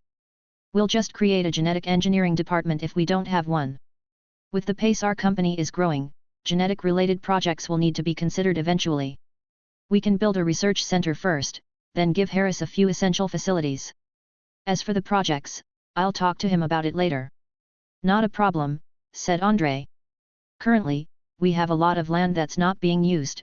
We can just build a research center in one of those, though we'll need to spend a big chunk of funds for the new facilities. The production of energy shield boosters used almost all the liquid assets of Quantum Holdings when they built 4 assembly plants around the world all at the same time. Currently, the company did not have any extra money to build a gene research center. After all, the equipment that a gene facility required needed to be imported from other planets and would certainly cost a small fortune. I'll figure the money out, but try and build the research center first. It should be in a secluded area. I think the location in Alaska is not bad. Alaska? That place is a freezing desert, would that genetic specialist Harris mind it? Xia Fei let out a mysterious smile. Don't worry, he won't mind it at all. Harris was wearing a life bracelet, he would not complain even if he was assigned to Mars, let alone Alaska. Currently, the energy shield booster was still the most important matter, and the gene project was just some days away. That Harris guy isn't as simple as he looks, is he? He has a life bracelet on his wrist, asked Uncle Porter after Andre left. Xia Fei smiled. Indeed, have you heard of a gene optimization fluid known as purple jade or amethyst? Porter replied after a few seconds of thought, I think so, didn't that terrible optimization fluid cause thousands of deaths? Exactly, and Harris is its inventor, Xia Fei whispered. Old Porter knitted his eyebrows. People like that should be ripped apart alive for experimenting on live humans. Why did you bring him here? You don't have to worry about that, Uncle, it's me who got him to wear the life bracelet. From here onward, he'll never be out of my control. No matter what, he's a top genetics scholar. He can continue his research while he's still alive. If the project bears fruit in the future, it may just absolve him from his sins. We're being nice to him if anything. Because of the incredible respect Xia Fei had for Old Porter, he did not think there was any point in hiding anything from the latter, telling him everything he knew about Harris. Porter nodded. Makes sense, since he willingly wore the life bracelet, it means that he's at least trying to make up for his sins, but you should be careful around people like that. Don't worry.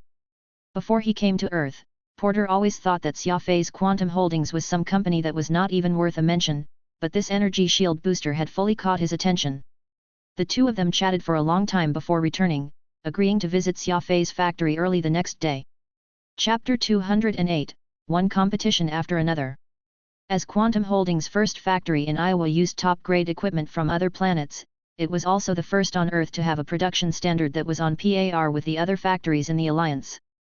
There were 3 of such factories in Europe and Asia, and if all of them started producing, they could create 1,200 energy shield boosters every 24 hours. In order to maximize the efficiency of the factory, they were equipped with smart tools from the Alliance. Not only were they beneficial for the production of the energy shield boosters, once the company launched a new line of machines or electronics, the factory could promptly switch production with great flexibility. The 4 factories cost Quantum Holdings over 80% of its capital reserves. It could be said that Xia Fei had spent sufficient money in building these factories. All the workers had experience being in the forefront of production. The highly paid engineers from other planets provided them with a month of training, too.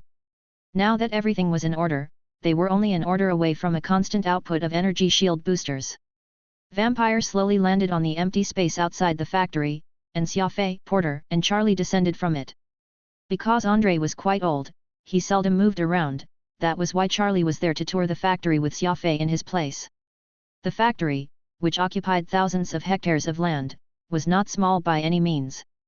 The newly built buildings could be seen everywhere.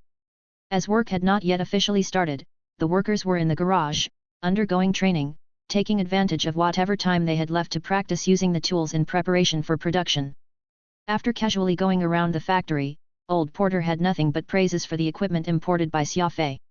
Although it was not cheap by any means, all the equipment had incredible potential and great overall performance. Over time, the benefits of the incredible investment would slowly show itself.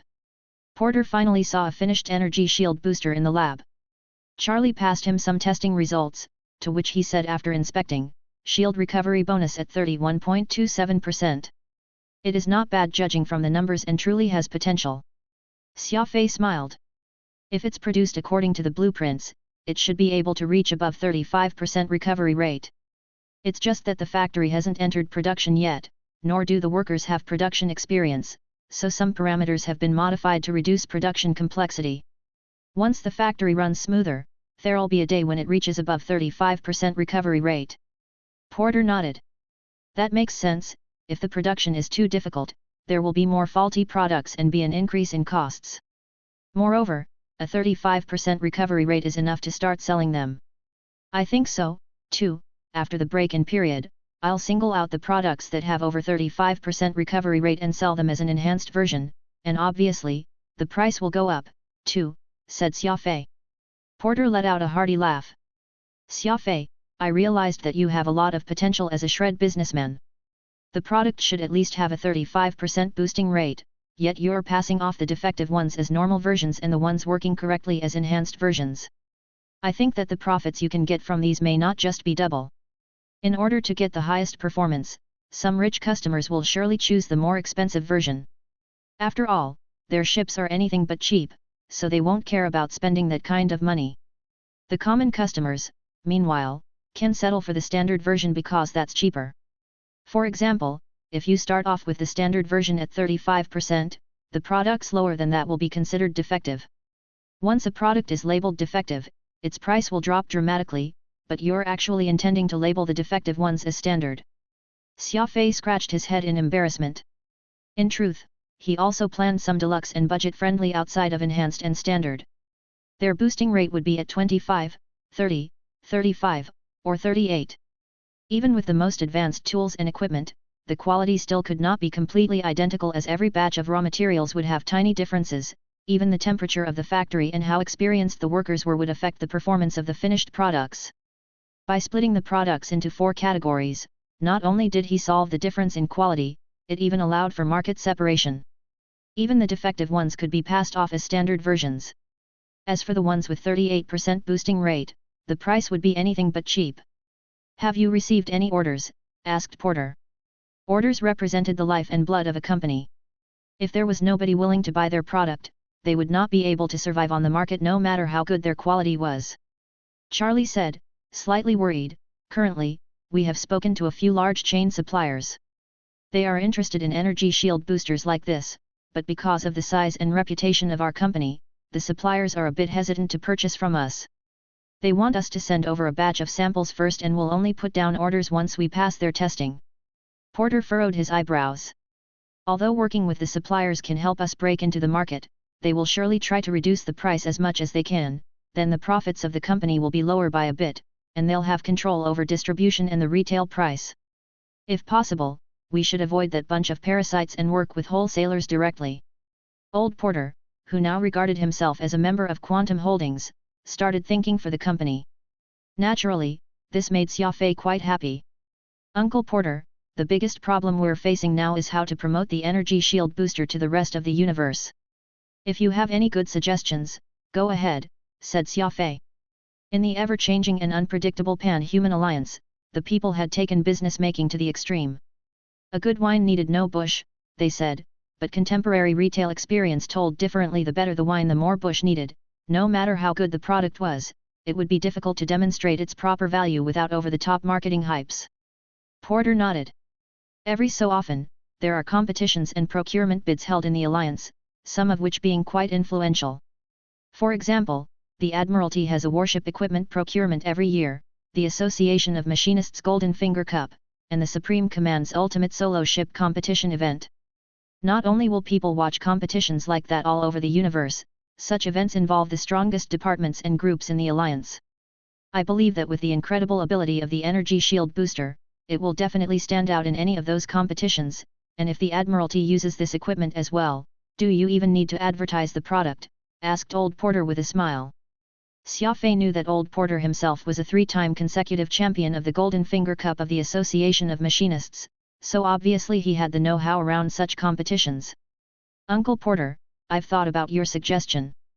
Because such prestigious competitions have incredibly high criteria in selecting participants, our company doesn't qualify to compete in any yet. We can join smaller competitions, but the advertising capabilities will obviously pale in comparison. This has brought us some headache, Charlie chimed in. Porter laughed. Charlie, did you forget? One doesn't have to join as a company representative per SE, a person can participate as an individual, too. Don't you have someone quite suitable for that right in front of your eyes? Uncle Porter, are you willing to represent the company and enter a competition? That's great! Charlie said excitedly. Porter shook his head and pointed at Xia Fei. I can't really show my face around, but Xia Fei does meet the requirements. Be it piloting warships, maintaining spacecraft, or designing products, he has a background in each. He's a member of the Adjudicator Union as well, so there's no better candidate than him. Old Porter's ideas actually coincided with Xia Fei's. There were not many things that they could do to achieve alliance-level promotion, and entering various competition events and bidding conferences were probably the best shot they got at increasing their company's visibility. After all, the cost of entering competitions or bidding conferences was relatively cheap, and it was barely anything compared to extensive advertising. Moreover, they were showing off their products properly, which was many times better than exaggerated advertising. However, Xia Fei had not decided on which ones to sign up for. The Pan-Human Alliance was so big it was difficult to describe with words. There were many different organizations and parties that it was not realistic to join all of them. Xia Fei asked after a few moments of thought. Uncle, you have more experience in this regard, which competition should we join to get the best promotional effect? Porter let out a hearty laugh. You've asked the right person. When I was younger, I was really into these interstellar competitions, but sadly, I wasn't able to participate in all of them. They then settled in a quiet office. Xia Fei turned on a microcomputer, and old Porter started poking around on the projected screen and found a few grand-scale competitions that had started recently. I think these are the most suitable ones, said Porter. The Supreme Command's Ultimate Solo Ship Contest is about to start. This competition requires the participants to go through an elimination bracket using select types of ship and has no real requirements on retrofitting, allowing for any type of equipment. This is great for us. Usually, the organizers will have requirements for retrofitting, and as the energy shield booster is a completely new product, it's entirely impossible to join the list of suppliers in such a short time, so we can only enter competitions that have no rules regarding that. Obviously, there are drawbacks to competitions like this one. Many competitors will have no care for money, buying the best type of equipment their ships need with what their money can afford to achieve the best performance possible. We don't have a lot of funds to purchase top-tier equipment anymore, do we? Xia Fei nodded. No doubt that it would be an unfair battle between a normal warship and one fitted with plenty of high-end equipment. High-class equipment was way better than average equipment, after all. Xia Fei still had some funds in his account, but he could not just use them all to himself. Either way, it might not be beneficial to invest it all, for investing funds was like a bottomless pit, and there was always room for more money. Porter smiled. We can try for this contest. Your warship is quite high-performing. Though it's not as well equipped as your opponent's ships, it certainly still has a fighting chance. You don't have to worry about not winning either, for there's an even more reasonable contest after that. You have a good chance if you treat the first competition as a warm-up and go all out on the second one, Porter said excitedly. Chapter 209, A Procurement Order. The Association of Machinists hosts the Golden Finger Cup, a top mechanist competition, every 5 years. This is a competition that garners a high degree of attention within the Alliance, representing its peak mechanist standards at present. Plus, this particular event will be very beneficial to you as the rules stated that every participant can receive 30 million star coins for the retrofitting of a small frigate. It means that the scope of the modification will be limited by the cost of assembly, the parts used can't be too expensive, so this will be fair to all participants. Additionally, the entry rules regarding the supplier are very lax. Any registered company within the Alliance is qualified to send their components and parts for the participants to choose from. Whether they will end up being used or not is all up to the participants. We can totally register the energy shield booster in the component list.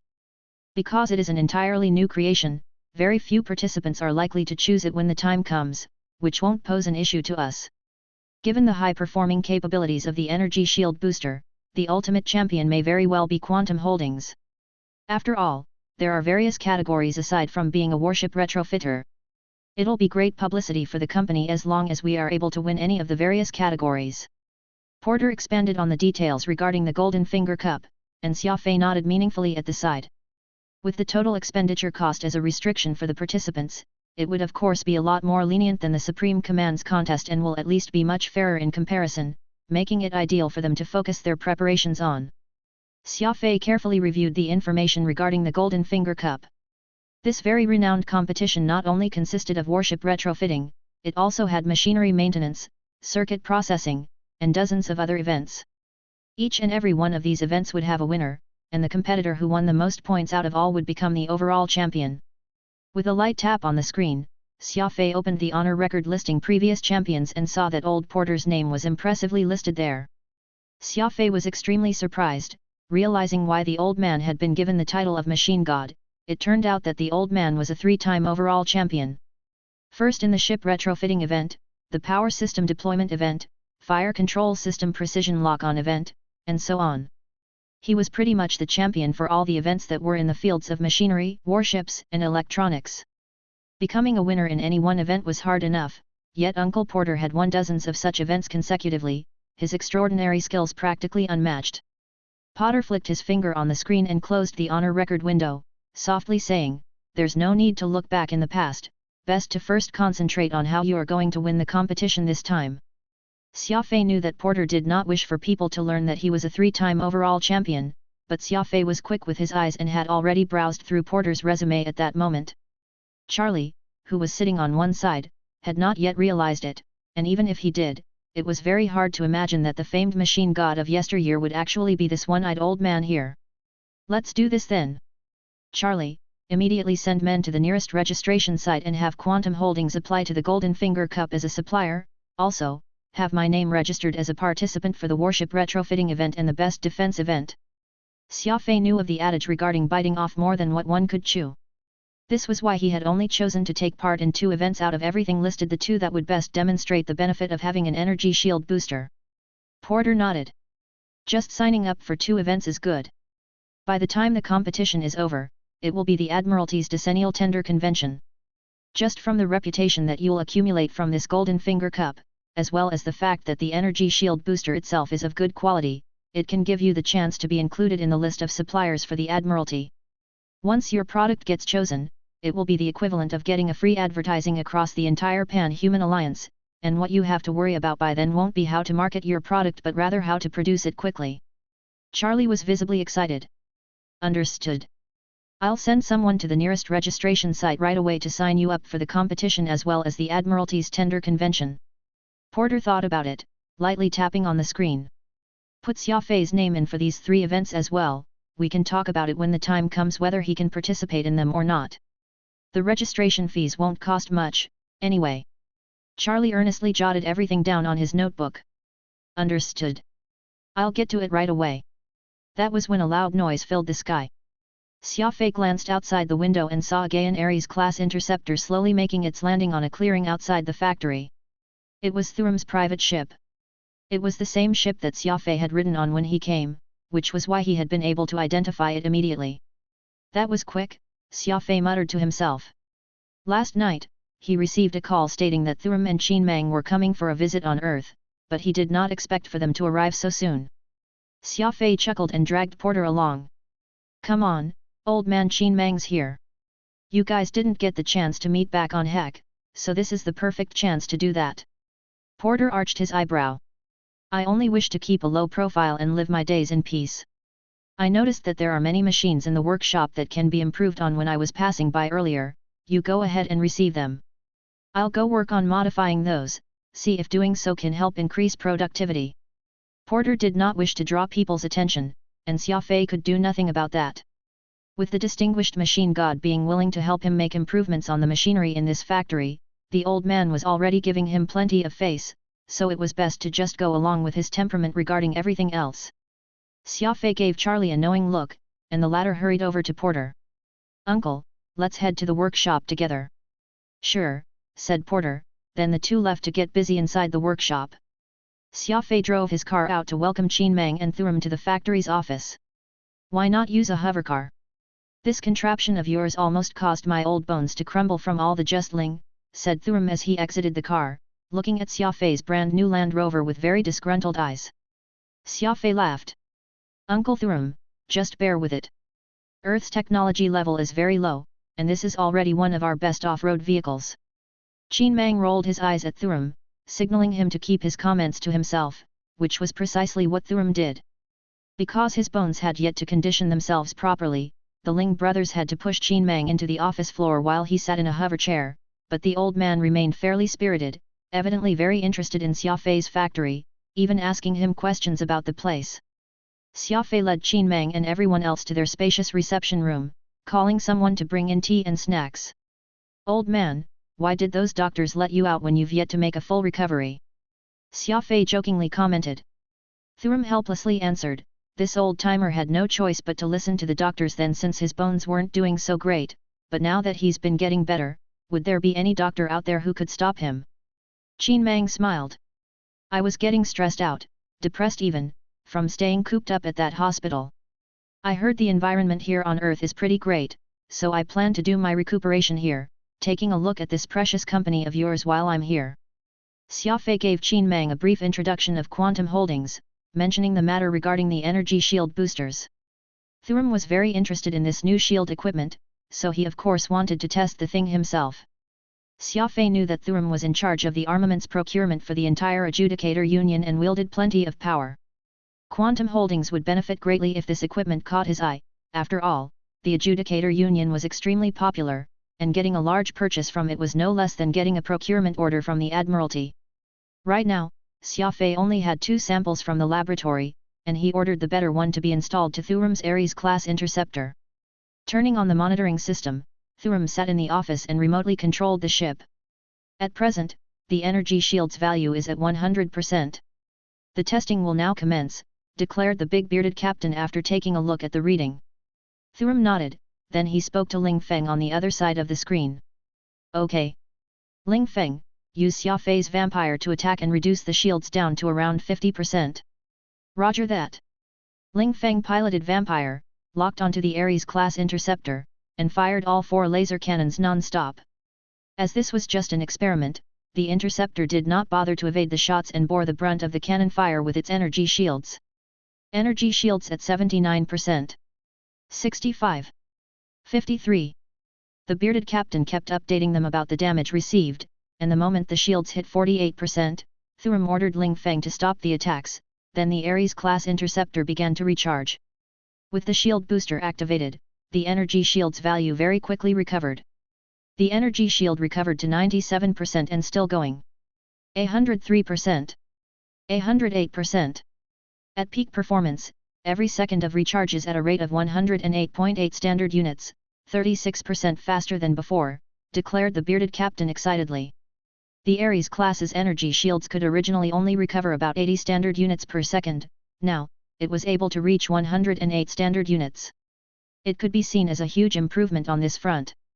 Standard units of 108. This new thing ain't bad, hey. As the Weapon and Equipment Department head of the Adjudicator Union, Thuram could very clearly see the great value of the energy shield booster. That small equipment was able to increase the defense performance of all warships by 10% at least, which was already an immeasurable improvement in actual combat. The Pan-Human Alliance had developed to this day, and plenty of their technology had reached a bottleneck. It was difficult even to make a breakthrough improvement of 1%, yet this new component that Xia Fei's company had just produced was able to increase a ship's defense by 10%. It would not be an exaggeration to call it a quality product in terms of defensive equipment. When it comes to the total numerical output, the Ares-class interceptor will see an 11.35% improvement after installing an energy shield booster. The bearded captain's eyes sparkled as he stared at the reading, gushing over it with much excitement. Xia Fei smiled.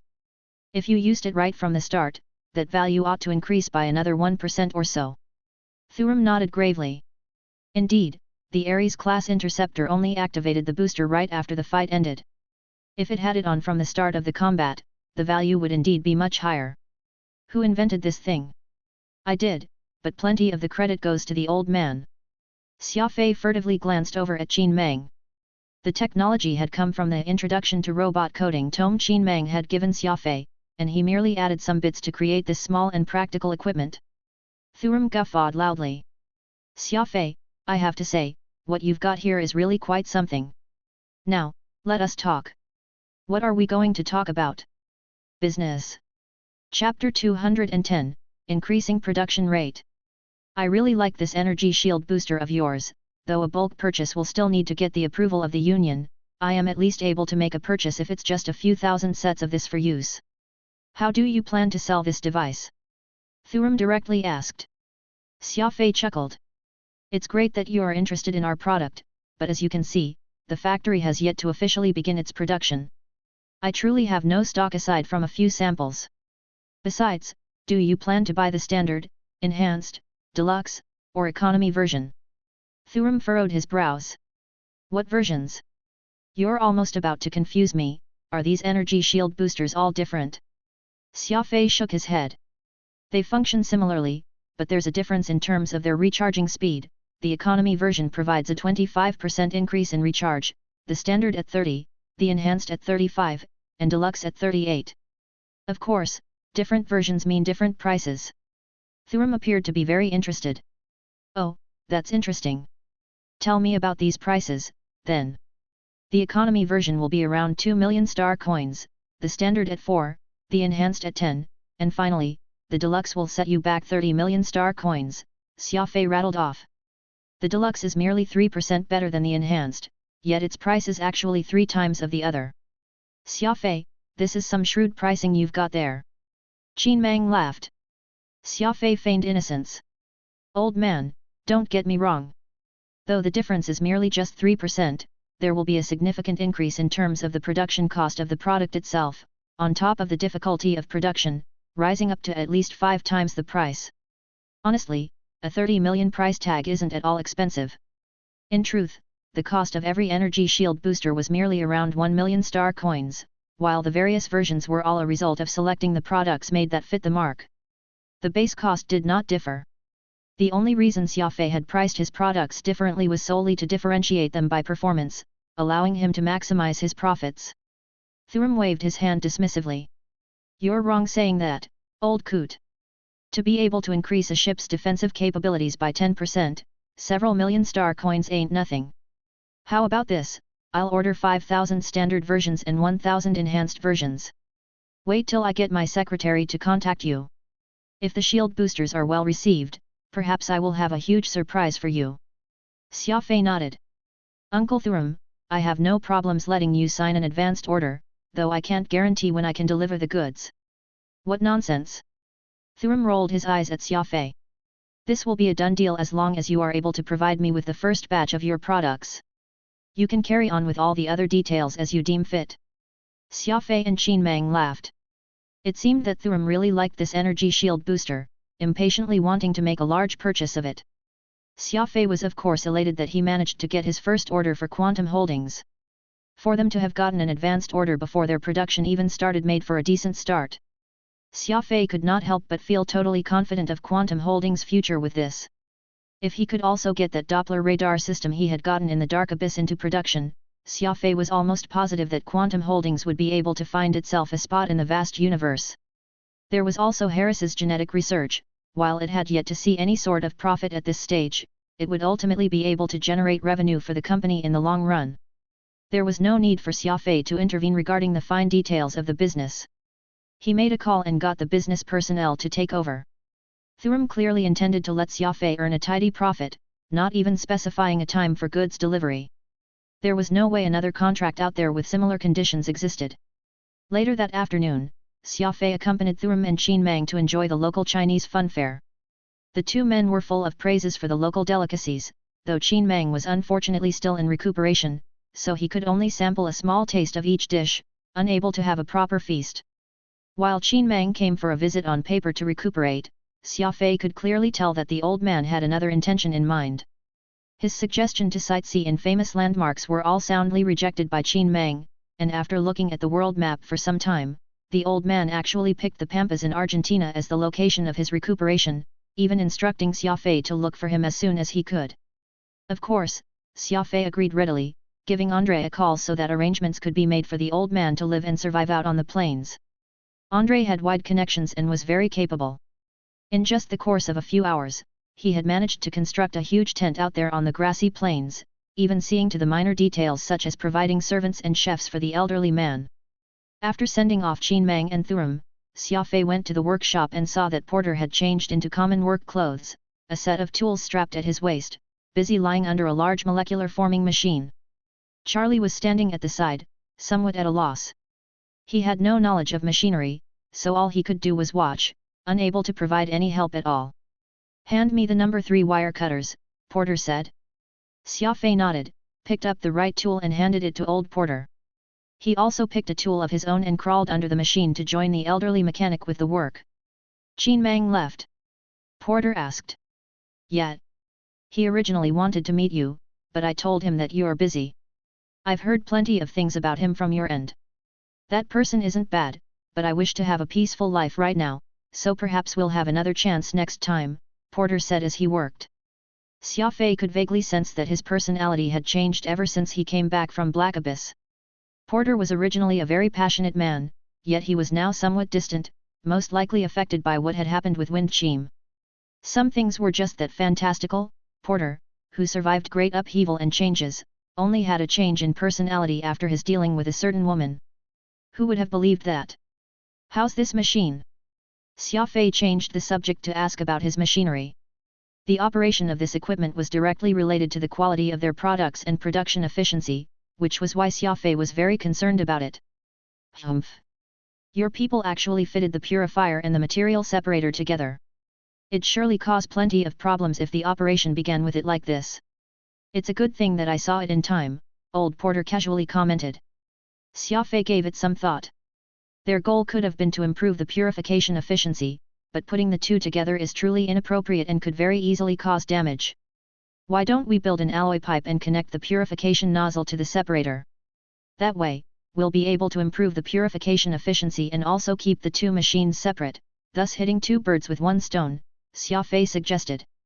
Porter, who had been busy with his two hands, suddenly halted his work. You thought of this? Xia Fei nodded. Porter broke into raucous laughter. Sure enough, your talent in machinery is much higher than Boateng's. It's a pity you're unable to specialize in it despite your talent. You'd surely see great achievements if you were to devote your time wholeheartedly into the field of machine research. Xia Fei felt a wave of melancholia wash over him. It was impossible for him to learn machinery now that he was putting time and effort in various combat fronts, be it electronics or combat techniques. Machinery simply had no choice but to be placed on the back burner.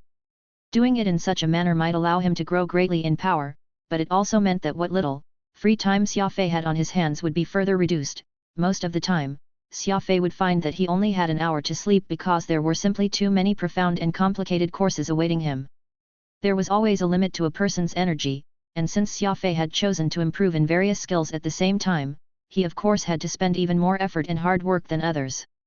Fortunately, Xia Fei was not afraid of enduring hardship, so he had been able to hang on the entire time.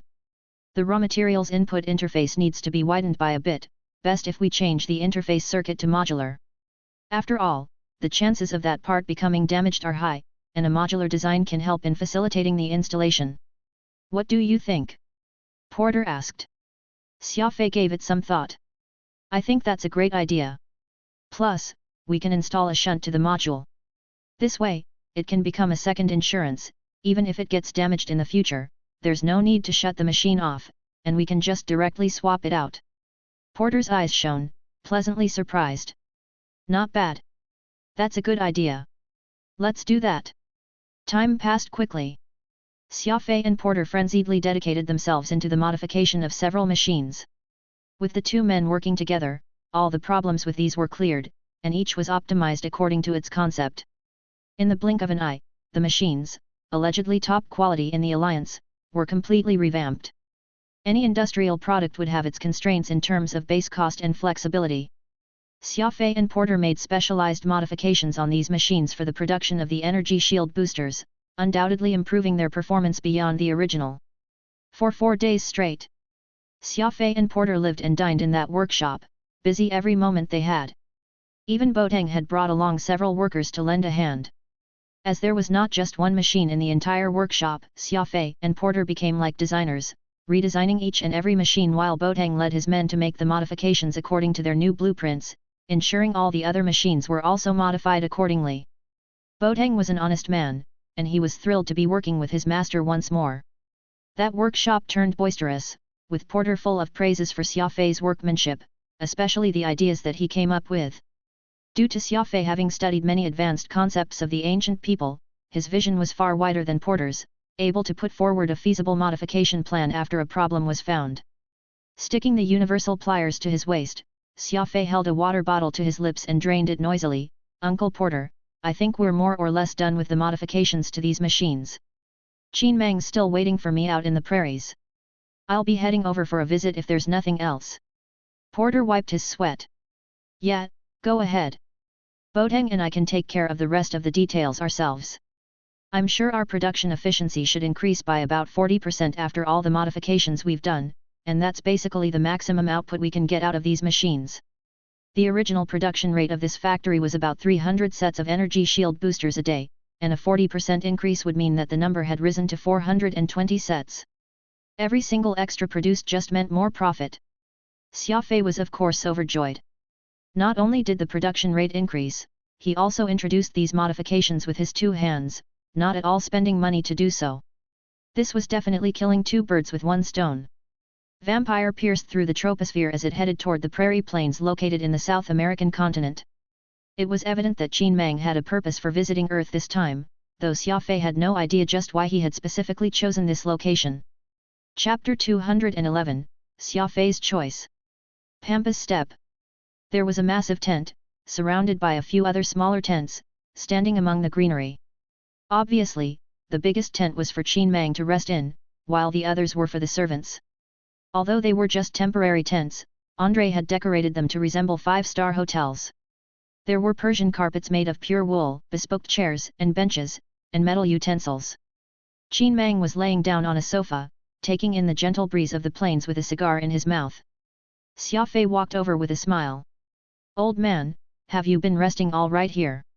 Qin Mang nodded. "Not bad. The view's great, the cigar is also good." A servant placed a bench next to Qin Mang, and Xia Fei lay down on it and lit a Hung Taishan cigarette for himself. He was quite tired after busying himself in the workshop a few days in a row, so his body became full of lethargic drowsiness the moment he relaxed himself. "Where's Uncle Thuram?" asked Xia Fei. "Thuram's gone back, he's the head quartermaster of the weapons and equipment department, after all, he can't get away with being out of office all the time." "Have you finished with the matters in your factory?" "Almost, but with Uncle Porter there, I'm not too worried," replied Xia Fei. "Porter is the machine god, after all, so of course he has the capabilities for that. I realized that all those people around you are quite impressive and, more importantly, appear to be loyal to you." Xia Fei laughed. I can't say who's loyal to whom, but they are really just people who are worthy of my trust, and that's what's important to me." Qin Mang squinted and said while hinting at something, "The energy shield booster that you designed is about to enter production. It's probably going to bring you a pretty penny. What do you plan to do with the money?" Xia Fei was shocked as there seemed to be something unusual with his words. "I've realized recently that I'm really suited to be an interstellar adventurer, and I enjoy it, too. I do need a suitable ship as I'm always drifting about in the endless space, don't I? Last time, Uncle Thuram gave me a Vexor, but I've unfortunately wrecked within several days," Xia Fei said plainly. "And then? You're not thinking of buying a beautiful warship, are you?" "If so I can fulfill your wishes now," replied Qin Mang. "Sure enough, the old man has something he wants to talk to me about," Xia Fei thought as Qin Mang's interrogation further confirmed his thoughts. "If possible, I'd like to increase my strength and expand my power. As you know, I'm pretty close to Avril, and I do like her, but the difference in our social status is just too big. If I want to silence the doubters, I will need to prove my worth. I don't care about the word on the streets, but as a girl with a pure heart, she's probably going to be affected by the chatter." Xia Fei's words were very down to earth. A man was capable of loving and hating, and Xia Fei, who was not one to shy away from his affection toward Avril, had even started thinking about her situation more. While Xia Fei was not afraid of being ridiculed, he would not allow anyone to treat Avril the same. Qin Mang nodded and took a puff of his cigar but not down into his lungs. He had not resumed smoking for long, so he was not quite used to the strong taste of the cigar. "If you really want to be successful, you'd best set your emotions aside," Qin Mang said profoundly. Xia Fei furrowed his eyebrows. "Old man, are you hoping that I'll cut ties with Avril?" Qin Mang nodded slightly, not saying anything. Xia Fei thought for a few moments before saying, "Although I don't know why you're telling me this, forgive me as I can't do that.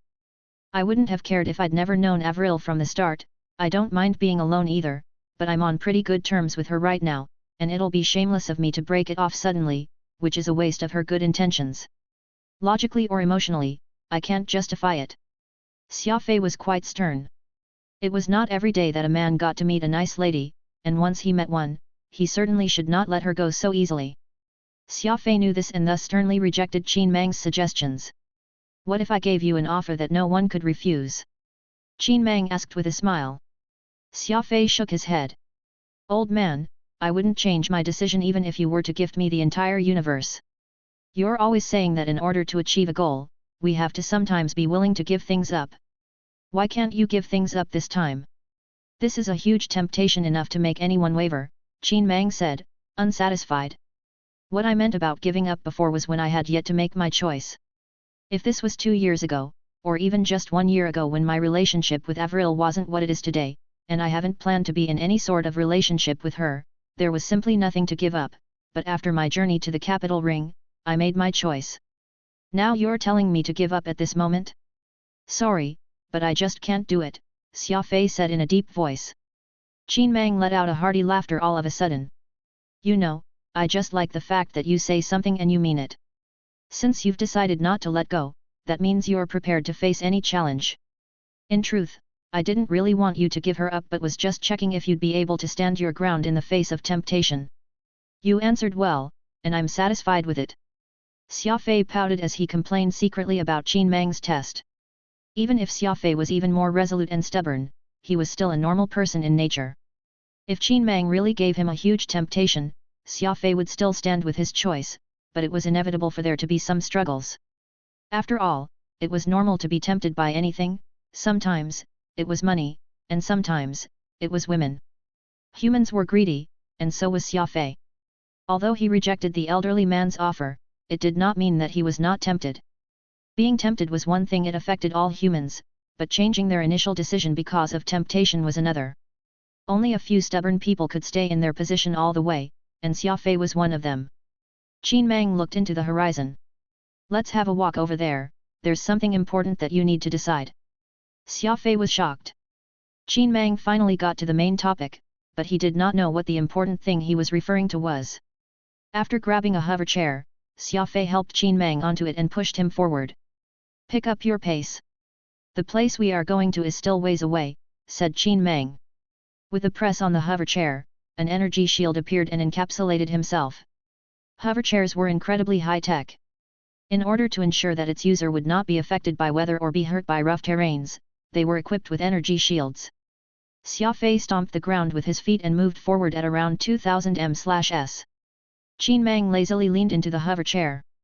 Because of the energy shield, he was not affected by the wind one bit. They traveled several hundred kilometers in the blink of an eye. The two arrived at a quiet spot next to a lake. The plains had always been quiet, but this was even more so with only a body of lake next to them. Qin Mang gestured for Xia Fei to stop. There was a huge log next to the lake, which Xia Fei sat on. Qin Mang said slowly, I'm going to go through some important things with you, listen carefully. Xia Fei nodded with a stern look on his face. Everyone is only aware that the person with the most power in the Adjudicator Union is the president. He's not. There's an organization above the president similar to a council of elders. This is formed by 10 elders, and people who are in the know of this mysterious organization's existence refer to them as the 10 Great Elders, and long ago, I was one of them. Xia Fei was shocked. No wonder Qin Mang was so skilled, he was one of the 10 strongest members of the Union. Although he did not know what the 10 Great Elders were like, it was not hard to tell that they superseded the existence of the president. The Adjudicator Union had incredible power, and whoever had more power than the president could be described as nothing short of incredible. The 10 Great Elders aren't at peace, so infighting is unavoidable. Mata, who visited me when I was at the hospital, is the representative of one of them, and he's after one specific thing of mine. This thing has some history. It's just like a hot piece of rock, it never ends well for whoever has it. I've been living a quiet life in the Heaven Execution training camp and never fought with any of them. Moreover, I still have friends among those 10, so my nemesis has never tried anything. When I was about to die, the people lurking in the shadows started making their moves. They actually miscalculated, as I would never give that away so easily. Even if I died, it wouldn't end up in their hands. I have people watching this thing develop, be it out in the open or in the shadows. The moment my people see that something isn't right, they'll take it off me to protect it. Xia Fei listened intently as he tried to guess what Qin Mang was referring to. One thing was for sure, a thing coveted by the 10 old men would certainly be anything but ordinary. As for my terrible disciples, all they want are some precious ancient books, texts about martial arts, or something of the ilk. I don't really care about those and I won't mind giving all away to them. But I'm really troubled by that one thing. If I give it to someone weak, I may bring them harm. I can't give it to someone strong, either, for they may have their own compunctions to weigh and not give it their all to protect it. Xia Fei was utterly shocked. Are you saying that you want to give it to me? Qin Mang paused for a few moments, then he slowly said after lighting another cigar, in truth, I haven't known you for that long, and in theory, I shouldn't give you such an incredible responsibility, but I have this thought at the back of my mind telling me that giving it to you is the most correct choice. Xia Fei thought for a few moments. Old man, I'm the one you referred to as too weak, and you've just said that I don't have the strength to protect your precious thing. That's why I'm giving you the choice, Qin Mang said mysteriously. What choice? Chapter 212, Xia Fei's Choice 2. What choice? Xia Fei asked. Qin Mang chuckled. You must pick your faction. As you grow stronger, it's a decision you'll have to make eventually. You chose not to sign a contract with the Heaven Execution Training Camp's faction, meaning that you've never liked being restricted, but once you're tied in with the terrifying upper levels of the Alliance, there's no way that you can continue to enjoy your current freedom. If you don't join a faction, it means that everyone will be your enemy. I don't think that's something you want to see, Qin Mang said in a deep voice. His words made great sense. Humans were not a united species. There were many small organizations within the Alliance. If Xia Fei did not belong to any one of them, he would be seen as an enemy by everyone. The higher he got in this intergalactic society, the more he needed a faction and an organization to belong to. It was either he joined an existing faction or he created a new one. Xia Fei chuckled.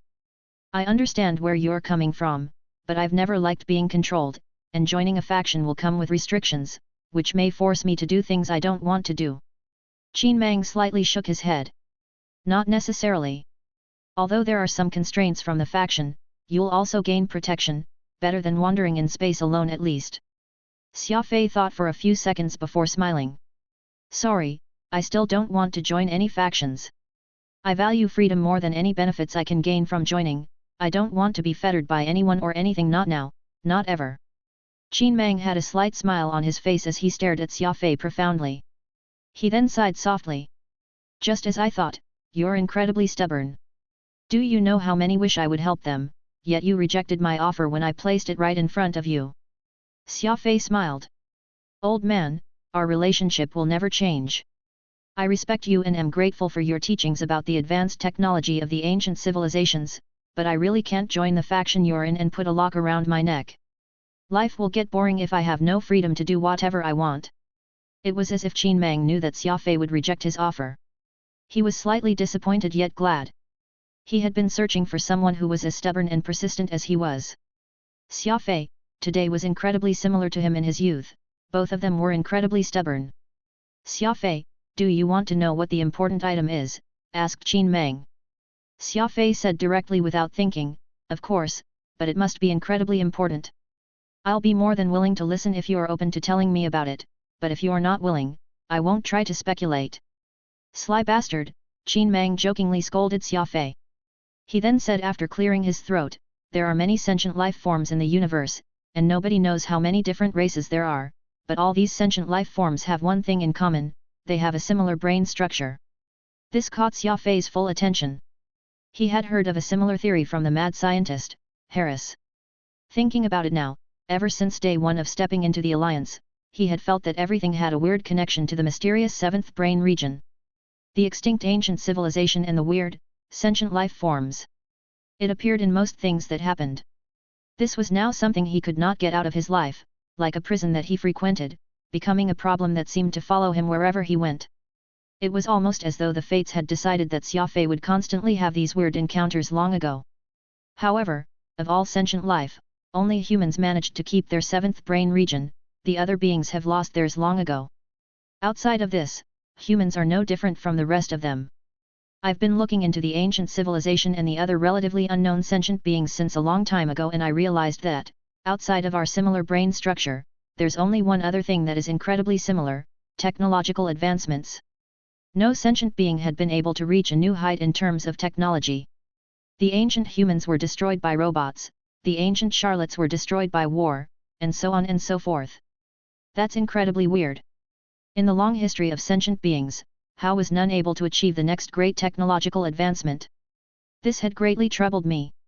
Therefore, I spent a large amount of time looking for traces of the ancient civilization, not just the ones left by humans but also those by other intergalactic races.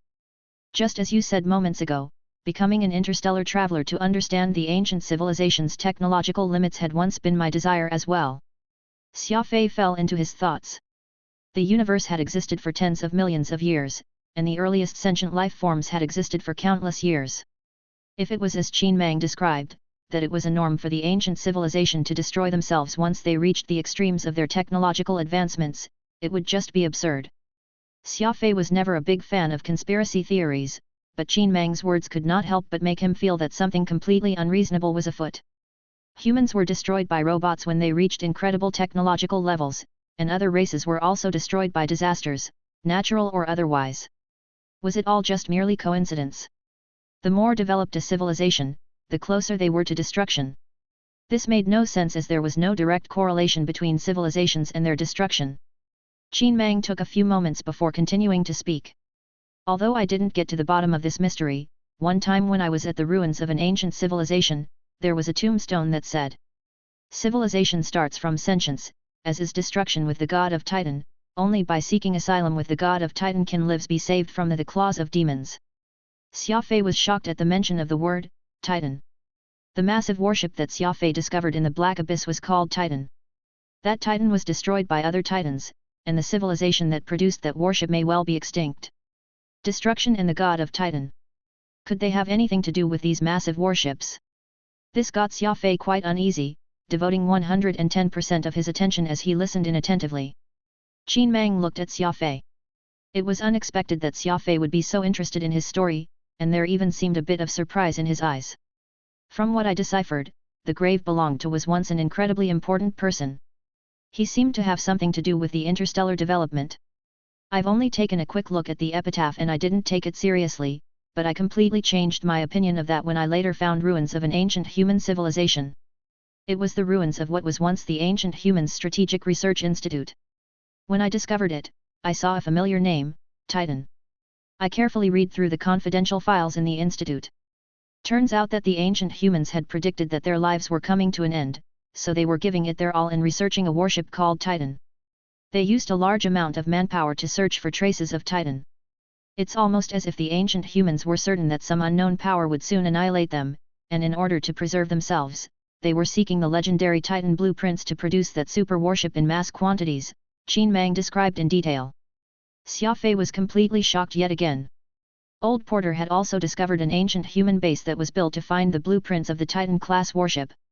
This matched Qin Mang's statements, but Old Porter did not know that the human civilization had been using great amounts of their resources to find the location of the blueprints of the super warship. He and Xia Fei both thought that they were driven by curiosity. It was incredible to hear Qin Mang talk about this. It turned out that the ancient human civilization had frantically sought the blueprints of that Titan because they knew that their destruction was imminent and were trying to change their fate. Xia Fei could not help but be excited, his finger was shaking and he was extremely unsettled. I finally realized after getting my hands on this confidential document that the god of Titan on the epitaph isn't a god worshipped by other sentient races but a super warship that can destroy the universe. Xia Fei asked after a few moments of thought. Old man, could there be an inevitable connection with the Titan and the end of a civilization? Qin Mang shook his head. Unfortunately, the information I received isn't complete. Moreover, even the ancient humans themselves were unable to explain why they're looking to produce Titan as if it's the only way to prevent the destruction of the human race. That's unfortunate. Xia Fei slapped his thigh. The lack of an answer to the riddle left Xia Fei unsatisfied. Same here. I'm quite dissatisfied that I couldn't solve this secret mystery, and that's why I gave it my all to search all over the universe for traces of it wherever I could. This was also how I ended up becoming afflicted with the six-winged Skylord's poison in my body. Although I couldn't find any evidence regarding the destruction of human civilizations, I found my master along the way. Back then, I was just a silver star adjudicator in the Union then, living the carefree life. It was my master who brought me into the headquarters and helped me climb the ladder. Back then, Thuram would always look for me there in the headquarters. Although he was stubborn, he wasn't a bad person, thus, my master took him in as well. Technically, we are senior and junior, but because of a strict order from the master, we've never told anyone of our relationship. Our habit of taking in disciples was also influenced by him. Xia Fei nodded. There was no need to go through how many disciples Qin Mang had, and Thuram even more so, but what was weird was that the seemingly shrewd Qin Mang always had terrible disciples, yet the brash Thuram had disciples who were decent, which was also funny in its own way. When I met my master, he stopped me from traveling around and gathering data about Titan. I was sad about that until decades ago when my master told me something before he died. It was then when everything made sense, Qin Mang said mysteriously. Chapter 213, The Second Piece of Titan's Blueprints. Qin Mang told Xia Fei about his past as if he was just telling a story, lightly touching on yet divulging countless secrets. Especially the legends about the Titan-class super warship and the theory regarding the eventual demise of the ancient human civilization, both strongly piqued Xia Fei's interest. It was only when my master died that I found out that he was also trying hard to get to the bottom of the ancient civilization's demise. A long time ago, a few who stayed curious about the ancient civilization discovered these secrets and knew about the existence of the super warship Titan. These people formed a secret organization known as the Brotherhood, and my master was its head. For countless years, the Brotherhood has been searching for any useful information in the universe. Unfortunately, despite the hard work of numerous people, we've been unable to ascertain the truth, though one thing's for sure, in order to escape extinction, an ultimate weapon must be created, and that's the Titan. Xia Fei stayed silent for a few moments. Are you saying that we must possess enough strength to survive in space, meaning that only the civilization possessing Titan has the rights to survive? That's right. Qin Mang nodded. This was the only conclusion the Brotherhood arrived at after countless years of searching. Everything else is up to interpretation. Xia Fei thought for a second before saying, Old man, I've seen Titan. What? Qin Mang was so shocked that he stood up from the hover chair. What did you say? You've seen Titan? Yet. When I went to look for Uncle Porter, I saw the wreckage of a Titan-class warship in the supergravity zone on the outskirts of the Black Abyss star region. There's even a deserted planet there with many massive rocks spelling a text, and it's a description of Titan. Other than that, Porter discovered a base left behind by the ancient human civilization, proof that they were searching for the blueprints of Titan at the time, but for some reason, those people disappeared all of a sudden. Go on, what else did you guys discover? Qin Mang's eyes lit up, so excited that his heart was beating out of his chest. Xia Fei quickly went through everything with Qin Mang, even turning on his microcomputer and showing the radar system to him. Qin Mang stared at the projected screen for a bit before laughing heartily. Not bad. This is precisely Titan's radar system. After a few moments, Qin Mang turned on his computer and showed Xia Fei a blueprint. Take a look at this. Xia Fei was completely shocked. It was a massive warship. It looked like a massive mushroom and was incredibly impressive looking and shocking. Just like a mushroom cloud left behind by the explosion of a nuclear bomb, dangerous yet glorious. This is a part of Titan's blueprints. Xia Fei exclaimed. Qin Mang nodded slowly. That's right. This is part of Titan's blueprints. Unfortunately, this is only the structure of the ship, and even with the radar system in your possession, both still aren't complete. There was then a huge gust of wind in the Pampas plains, and the grass moved back and forth like waves in the sea. Xia Fei and Qin Mang stayed silent for a few moments. Who would have thought that the two of them had such a shocking intersection on Titan? My trip to Earth was precisely because of this, Qin Mang said in a deep voice. If humans want to live forever in space, we must create a super warship like this, but I'm getting old, and with the poison of the six-winged Skylord in my system that can trigger at any moment, I must find someone to do what I didn't manage to do. This person must be persistent and resolute, will never cave in under the pressure of outside forces. Producing Titan is an insane move, and I believe that only the craziest person can complete this equally crazy task, Qin Mang said in a deep voice. His eyes went up and down Xia Fei as though telling him that the person was him. Xia Fei could barely breathe under the pressure. He felt a warm sense of faith from the old man's words and gaze. The hope was like a huge mountain that rested on his shoulders. Xia Fei laughed all of a sudden and the huge pressure that he felt disappeared. Old man, this is probably what they want, right? Asked Xia Fei. Yes. Since you're from the Brotherhood, and it's always been working hard to produce Titan, why don't you hand them this blueprint?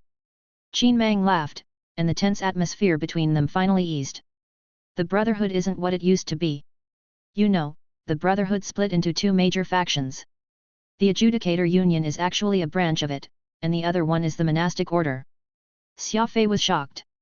Who would have thought that the two major organizations were part of the Brotherhood? What powers did the Brotherhood possess to be able to produce the two super organizations that were comparable to the Alliance's governing body? Basically, handing the blueprint to the Brotherhood will only incite another round of infighting.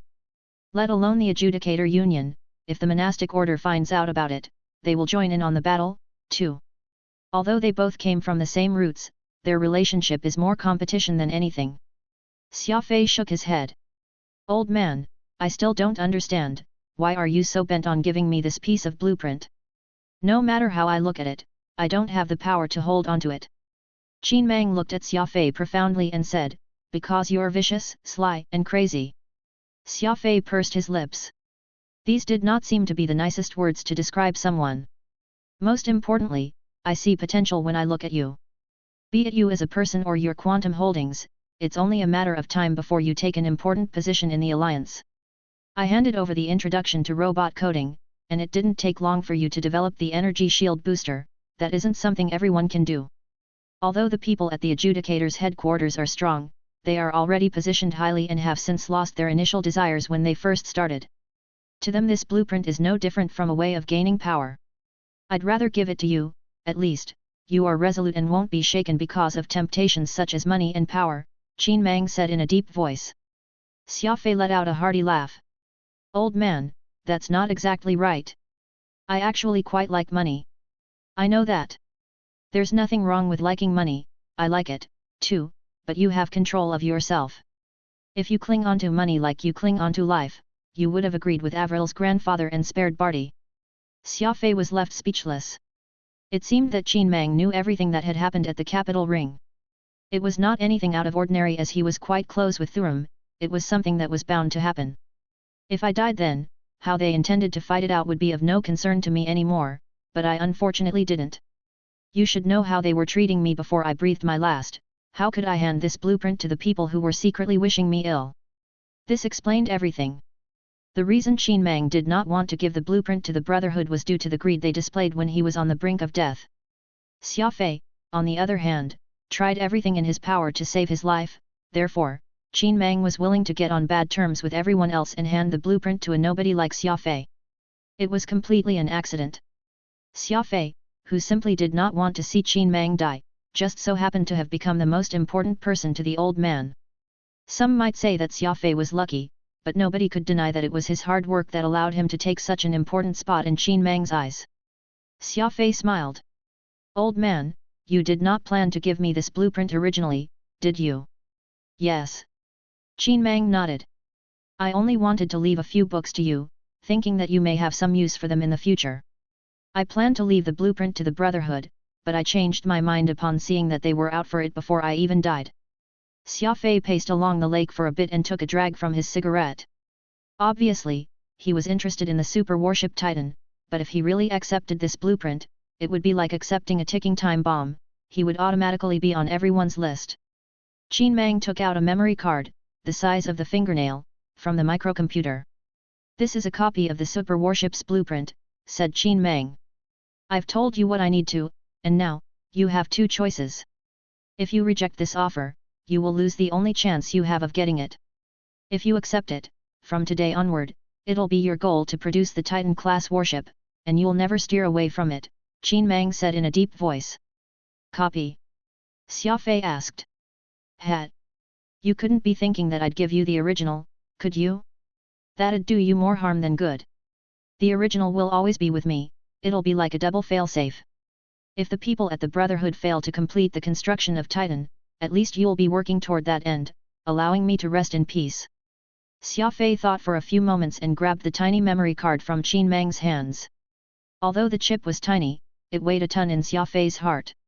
It was not just a memory card or a blueprint but all of Qin Mang's hopes. I promise, Xia Fei said plainly. Qin Mang smiled. We've chatted quite a bit today, I'm a bit tired now. Could you take me back? Sure. Xia Fei quickly pushed the hover chair back to the camp. Qin Mang then rested on his bed without a mention of it, whereas Xia Fei was deep in thought outside. Congratulations, Phantom said, smiling. Why? You got the blueprint to the Titan and found out about so many secrets, isn't that worth congratulating?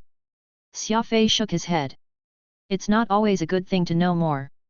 Moreover, I'm afraid that I may never be able to take a break with the blueprint in my hands. Phantom smiled. It's not that bad. Since it's such an important thing, it may be a good thing if you try to finish it. Xia Fei felt that he had gained a new mission in life. Although the Titan-class super warship was still quite far away, Xia Fei could not help but be excited for it. Building the strongest warship in the universe, what an incredible goal! Xia Fei pensively pursed his lips as he muttered to himself. Chapter 214, Full Speed Ahead. Xia Fei could barely sleep as he was quite stressed by the Titan-class blueprint Qin Mang had given him. Having only collected the structure and radar system of Titan, it was far from complete. In order to produce a similar super warship, he must at least gather the firing, weapons, reactor, and propulsion systems. It would be extremely difficult to build a whole Titan even with just these two pieces of blueprints, as building a behemoth of over 15 billion cubic meters was no easy task by any means. Even the four big warship companies in the alliance did not have the capabilities to do such a thing, so what more of Xia Fei himself? Either way, setting aside the long production time, the money required would also be shocking. No matter how one looked at it, the Titan-class warship was still quite far out of his capability. Xia Fei was also quite bothered by the legend of the destruction of civilizations. What kind of power was secretly controlling all beings in the universe, letting them grow only to be eventually destroyed? It was late at night, and Xia Fei received a call from Avril. The girl shown on the projected screen looked as cute as usual. This was when Xia Fei realized, was he not trying hard in life so he could protect the people around him? Xiao's disappearance had greatly impacted him, making Xia Fei more resolute. As he moved on and met the cute Avril, he thought back on the dangers that might be brewing in the human-occupied areas. Xia Fei suddenly realized that he was actually quite close to all these wonderful things, which he never wanted to see hurt in the slightest bit. It was early in the morning when Xia Fei left the tent. There was a light fog this early in the plains, making it difficult to see far. Crystal clear droplets slowly slipped off leaves, and the chirping of insects could be heard through the fog. Aren't you up early? Qin Mang approached Xia Fei in his hovercar. Aren't you the same? Xia Fei replied with a smile. Qin Mang smiled, too. It seems that you're doing all right. I thought that you'd be too excited to sleep. When I got this blueprint, I was so excited that I couldn't sleep for a few nights. I actually didn't sleep, but I learned something when I received Avril's call yesterday. Oh, Qin Mang asked curiously, what did you learn? It's nothing. A super warship like Titan is every man's dream. If I ever get the opportunity to realize it, of course I'll give it my all. It doesn't matter that the goal is still quite far away, but it's never a bad thing to have dreams. After having breakfast, Xia Fei returned to New York on his vampire and arrived at Andre's mansion. Xia Fei was not directly involved with the running of Quantum Holdings, so he would often discuss things with Andre. Charlie, who had gone to the third factory in Asia to check things out, hoped that work could be done as soon as possible and start production. This also meant that Andre was alone in the huge mansion. I'm going to leave for a bit, said Xia Fei. Where are you going? The company has already entered you into the Golden Finger Cup. Plus, the production of the energy shield booster is about to start, it's not the best idea to leave now, opined Andre. Xia Fei smiled. Don't worry, it's still a few months away from the Golden Finger Cup, I should be back in time for it. Plus, I'm not traveling too far. You can send me an email if you have anything, I'll be sure to check it periodically. There shouldn't be any problems with the mass production of the energy shield boosters with you guys and Uncle Porter overseeing it. Porter is a pro in machinery, so you guys should just pay attention to what he says. Andre nodded. I know that. I heard from the factories that Porter got some people to retrofit every equipment, subsequently increasing efficiency by over 30%, all the while reducing the maintenance costs. Such skills don't come around often. Andre did not have a clear idea of who Porter was, but he would be even more shocked if he learned that Porter was a 3-time Golden Finger Cup champion. How's the progress of the other 3 factories? Asked Xia Fei. Factory 2 should be entering the trial phase in a month or so. Factories 3 and 4 should take a bit longer, probably half a year later. That's too slow. Xia Fei furrowed his eyebrows. Could it go any quicker? Quicker? It's already quite quick. If we want to go faster, we will have to hire more people and work through the night. We also must double the number of supervisors. Xia Fei nodded. All right, let's do that. I want the work to proceed as fast as possible, we'll just pay them more. Andre silently nodded. He did not understand why Xia Fei was in such a hurry all of a sudden. Xia Fei went over many things with Andre, most of it had to do with picking up the pace of Quantum Holdings. Since he decided to give it his all in producing a Titan-class warship, of course Xia Fei had to pick up the pace. After all, the resources a Titan required were incredible. Xia Fei did not want to spend decades, possibly even over a century, gathering the funds for it. Quantum Holdings must hit the road running as soon as possible. It had been his wish all along. It was just that now there was an even bigger force driving him to move quicker. After leaving Andre's manor, Xia Fei gave Thuram a call. Uncle Thuram, I heard that you had returned. Why didn't you say anything to me? I could have at least sent you off, Xia Fei said, smiling. Thuram let out a cold snort. You bootlicker. You just need to take care of that old thing Qin Meng. I still have my arms and legs, I don't need you to send me off. All right, what do you need this time around? Asked Thuram. Uncle, I've arranged for the energy shield boosters that you ordered to begin production. I'll send over the first batch once it's done being produced. Technically, you're Quantum Holdings' first major client, so I'd like to thank you for that, Xia Fei said humbly. Thuram quickly waved his hands. No. Something's not right. Absolutely not right. You must have something to ask of me. Xia Fei smiled. Uncle, is it possible for you to make the payment prior to receiving the goods? Quantum Holdings is a small company, and we are having some issues with our finances. Either way, you're supervising all the purchasing of arms of the entire Union, it won't be much anyway, will it? Thuram let out a hearty laugh. I knew you had something in mind. The products haven't even shown up, yet you're already asking for money. What a company you have. Xia Fei pouted. That's because I'm in a bit of a pickle. If I had the money, I wouldn't mind gifting the badge to you. Thuram had a serious look on his face. Well, what's it about? I plan to build another 4 factories on top of the 4 we currently have to produce other projects, so we are a bit short on funds. What other projects? Thuram asked curiously. It's a radar system. I can't really go into detail, but I can tell you that this radar system is even more impressive than the energy shield booster. Plus, we may even consider adding a firing system extension, so I'm really in need of funds, Xia Fei said in a deep voice. Even more impressive than the energy shield booster. Thuram was utterly shocked. Are you being serious, Xia Fei? How confident are you? Xia Fei nodded. Nothing's absolute in this world, but I'll say 80%. Thuram rubbed his bald chin and said in a deep voice in a few moments, if that's the case, I'll make an exception just this once and pay you in full, but we'll need to make a deal. Once the super radar system you describe enters production, I'll be the first to get the goods. The price will be up to you, and the quantity will be up to me. Deal, agreed Xia Fei readily. 5,000 standard edition energy shield boosters, each priced at 4 million, and 1,000 enhanced editions, each at 10 million. The sum of 30 billion star coins arrived a few minutes later into Quantum Holdings' account. It was the first time the company had seen such an enormous sum. What's going on? The adjudicator's precinct has transferred 30 billion to the company account. According to the contract, they should be paying 50% 3 days before the first batch of goods are delivered, then the rest will be paid after all the shipments. As the chief financial officer, Charlie called Xia Fei as soon as he could once he noticed the change in the company funds to find out more. Charlie was flushed from all the emotions he was feeling. 30 billion star coins was an astronomical figure for a small company on Earth. Xia Fei smiled. It's nothing, I spoke to Uncle Thuram and asked him to pay first for the second phase of the project. Second phase? Why haven't I heard of it? Asked Charlie. Oh, I've just spoken to your grandfather about it and have yet to get a chance to tell you about it. Basically, we need to pick up the pace of the company's growth.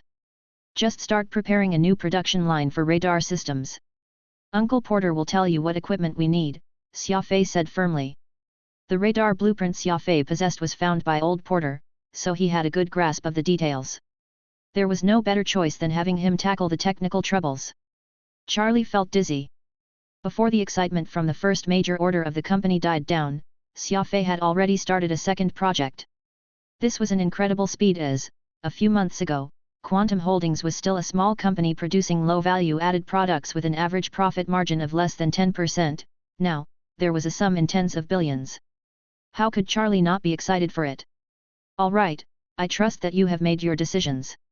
I'll start a team to prepare for the radar product, and I'll try and begin building the factories as soon as possible, said Charlie. Charlie trusted Xia Fei's decision. Quantum Holdings had become what it was today under Xia Fei's lead, after all. All right, but don't bother building a new factory, it's a huge waste of time. We can stop producing the low-profit projects. The growth of the company will no longer rely on the low-valued products. Haven't you been thinking about doing a product upgrade? Now's the time, Xia Fei said in a deep voice. Charlie was shocked as he felt an unusual force in Xia Fei's tone and his confidence to bring the company to new heights. Understood. From today onward, Quantum Holdings will go full speed ahead. Charlie said excitedly. Chapter 215, Six-Leaf Rain Lotus. In space, Thuram was on board his Ares-class interceptor, traveling back to the capital ring at high speed. The journey to visit Qinmang in the Enduro Star region, which had him setting aside everything, was sort of a holiday to him. After all, he was not the type to stay in the office. If possible, Thuram wished that he could travel around like Xia Fei did, living a life where no 2 days were the same. After ordering his secretary to pay off all the outstanding funds to Xia Fei, Thuram scratched his bald chin and smiled to himself for a few moments. Sure, the headquarters had the money, the funds he was managing just in the weapons and equipment department were in the trillions each year, but what made him happy was Xia Fei's change of pace.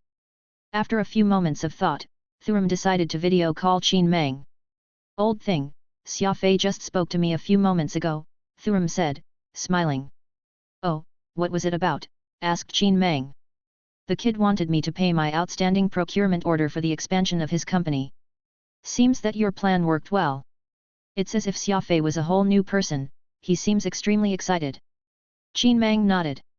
Xia Fei has always been a curious one, it's just that he's never had any specific goals other than trying hard to get stronger. Although it's not a bad idea, it's a bit too general. With me giving him a clear and specific goal, of course, he's now more proactive. Thuram let out a hard laugh before lowering his voice. Still, it's just as you said, if Xia Fei's really working hard because of that, it's a good thing whether he succeeds or not. Surely, they wouldn't have thought that you would do such a thing. Qinmang curled his lips and said plainly, I wanted to be unpredictable. Everyone would think that, after being revived, I would hold it closer than ever, but I quickly passed it to Xia Fei on purpose. It's just that he's not fully developed, I still can't tell if he'll have the ability to protect himself before I die. Thuram sighed. I thought you would change as you got older, but you're still the same living Hades you're known for during your prime.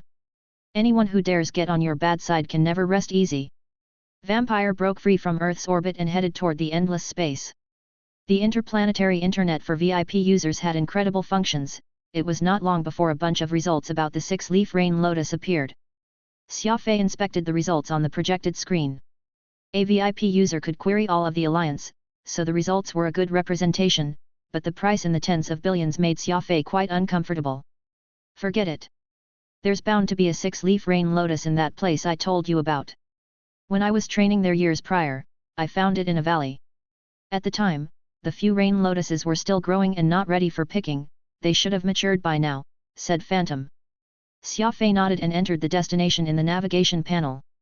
It was not just the development of Quantum Holdings that needed to be fast-tracked, Xia Fei's training also needed to be improved. Just thinking about the legendary Titan-class warship was enough to make him incredibly excited. Since Xia Fei sustained severe backlash when he forcibly opened his seventh brain region, ultimately losing his ability to cultivate, he needed to consume medicine constantly to help himself. Luckily, Xia Fei found a plant called Skywing Firebird on Heritage Planet, which helped him to reach the Star Domain advanced stage and even let him be considered to be of the even higher Star River rank, as well as obtain a second ability, Psychokinesis.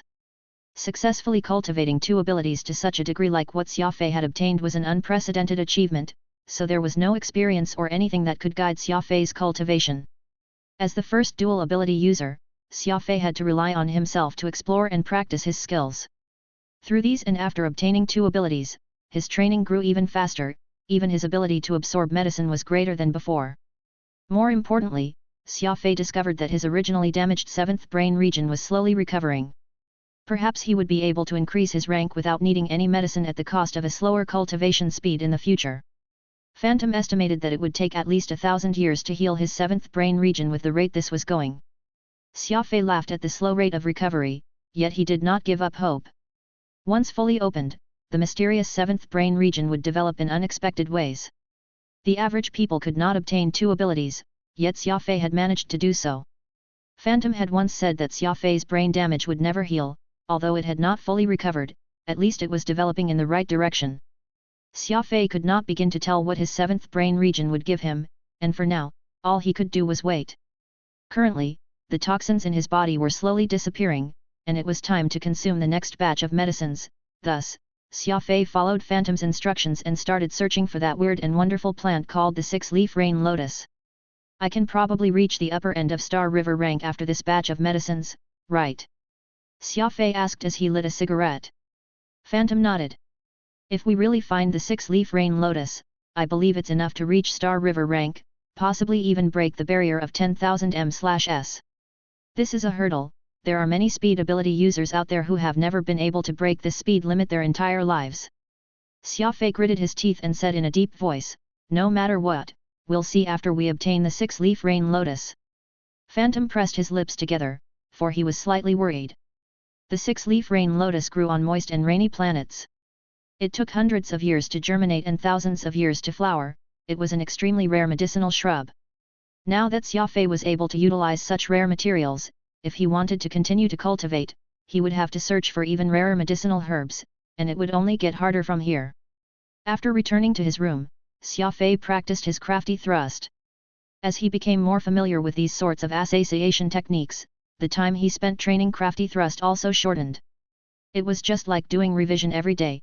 After a quick practice, he shifted his focus onto the 2 other important techniques, psychokinesis and the beast spirit codex. Psychokinesis would improve along with the improvement of his speed ability. Comparatively, speed ability was quite simple and there were not any shocking techniques to it. After all it did was improve agility and reaction time. Psychokinesis was quite different. Other than brainwave control, there was something else just as important, skills. Demon Axe was one of the said skills. It was a burst-type skill, dramatically improving the strength of brain waves for a few moments, allowing forceful and explosive manipulation of objects. However, this put a great strain on the brain and could cause irreversible damage. Xia Fei, who had strong control of himself, never used Demon Axe if he could avoid it. Before his psychokinesis reached Star River rank, forcing its usage would certainly cause some sort of damage, and the gains were not worth the losses. Xia Fei shut his eyes, his brain waves emanating from him like many invisible tendrils of energy. His psychokinesis was incredible, and anyone who barged into his room would certainly be shocked, for the books, tables, and chairs were flying around the room under his control. It was just like a game. Xia Fei raised the items into the air and carefully manipulated them to chase one another. This actually took quite a bit of brain power, for each item had to be flying in the air constantly. Even manipulating Celestial Moon was not as difficult since it comprised 18 disc blades that would charge toward one target. Moreover, Xia Fei was almost manipulating 50 items in his room, a lot more than what Celestial Moon had to offer. 51. Phantom exclaimed. Xia Fei, you're now able to manipulate 51 things. This means that your control of your brain waves is becoming more precise. Xia Fei did not comment in response as he was fully focused on using his psychokinesis, so much so that Phantom's words did not even register. Finally, chaos occurred when Xia Fei tried to manipulate the 52nd object. The objects that were chasing one another collided. Failed, Xia Fei said in a deep voice. He returned everything to their original positions, then he activated his psychokinesis, having the items chase after one another again. Other than training the number of items, Xia Fei would also train the strength of his psychokinesis. It was just as simple. He had a set of alloy dumbbells, weighing 200 kilograms each, in his room, and just like an athlete, Xia Fei would raise and drop each of them using his psychokinesis. Xia Fei gathered these training methods himself, which were miles better than the ones introduced in the books. Moreover, they would not be affected by the venue or machinery, meaning that he could start training wherever and whenever. After this, Xia Fei still had to cultivate the Beast Spirit Codex. Although he could control a majority of animals in the 3rd stage and could form contracts with them, in the face of a ferocious beast like the six-winged Skylord, his strength in the third stage was simply not enough. There was a Thanatos-class carrier in perfect condition somewhere in the Wild Star region awaiting him, and once he was able to mentally overpower the Black Star Phantom Bat, Xia Fei would claim the capital ship for himself sans any hesitation. Of course, the Alliance did not allow an individual to own such a powerful warship, so registering it under his name was still a problem that needed to be addressed. It was almost as though there was a Titan-class ship awaiting him in the vast space. Xia Fei was completely enthralled by the super warship that only appeared in legends. It did not matter how tough it was as long as he could achieve his dreams. By the time Xia Fei finished his Beast Spirit Codex training, he had spent 14 hours without a break, yet it was not the end of his day, for he still had to read through Introduction to Robot Coding and look more into the Super Radar System blueprint to get it into production as soon as possible. This was Xia Fei's daily routine. Even the president of the Alliance might not even be half as busy as he was. In order to reach heights ordinary people could not, one must put in effort that ordinary people would not. Xia Fei understood this well, and after 7 days of consecutive work, Xia Fei finally reached the planet with year-long bouts of rain, which Phantom had directed him to. Chapter 216, Apes Eating Tigers. The planet was very strangely positioned, needing to pass through a layer of red stardust before arriving. There was no radar system that could have located its existence, and it was not possible to find it even with the latest star maps from the Alliance. The thick layer of stardust and the mess of complicated multispectral signals interfered completely with the warship's visual and radar systems. Xia Fei followed Phantom's instructions and dove down at a constant speed while maintaining a 45-degree angle, only making it through after flying the ship for over an hour. Xia Fei peered through the window and looked down at the planet, only to see the sparkling red stardust around. A dim, green planet existed inside that layer of clouds, which had been formed due to the stardust. These star clouds contain phosphorus substance that emits light, and the plants on this planet rely on this faint light to survive. You'd better bring some powerful night vision goggles along, and be prepared to use them occasionally, Phantom advised. The green planet was not too large, and there were plenty of plants that grew on its surface, decorating the ground in such a way that made it look angry. There was no ocean here, only the countless meandering rivers that covered the planet. Xia Fei could see with his bare eyes several, abnormally wide rivers, akin to shiny, green crystal bends wrapped around the planet. What's the name of this planet? Xia Fei asked even as he piloted Vampire to make a rapid descent. It has no name. Since a long time ago, we assassins have been using this location as our personal training ground. Every few years, we'll send a batch of our newest disciples to take part in a trial. When Phantom began to speak about his discipleship, he momentarily got dragged into his memories, unable to extricate himself as his eyes shone fondly. So does it mean you came here for the trial in the past? Xia Fei asked. He had always been very curious about Phantom's discipleship, so now that he was given a chance, he made sure to overtly and covertly probe the latter, hoping to learn more information from his lips. I was here once when I was younger. Later when I became an apprentice, I even brought some of my juniors here. Do you think this location can be found just by anyone, willy-nilly? There are plenty of magnetic rock bands that are hidden in the red stardust. One wrong move in piloting and the person will have been immediately pulled over, unable to escape for the rest of their life and can only wait for death, Phantom said, showing an alarmist look. Highly magnetic rocks were known to be ship killers, though they were unable to attack the ships outright, they were more than capable of exerting a magnetic force, making it so that ships would have trouble moving. Even using a forceful warp in an attempt to escape would be extremely dangerous, for it could potentially result in the destruction of the ships along with the crew. Aren't you afraid of me running into people from your discipleship by bringing me here to the trial grounds of your assassins group? Besides, I can easily earn quite a reward if I reveal the location of such a secretive planet to the Alliance Cartography Society. Xia Fei jokingly laughed. The Alliance Cartography Society did indeed have such rewards specifically given to space adventurers that could provide outstanding contributions in the field of interstellar exploration. This planet was not on the star maps, which meant that the Alliance was obviously unaware of its existence. Xia Fei would really qualify for the reward if he really did reveal this to them. Phantom glanced over at Xia Fei. Though the Alliance seems all-encompassing in size, there are actually plenty of planets they have yet to discover. Just we, assassins, have more than a dozen secret trial grounds, and I've calculated the time.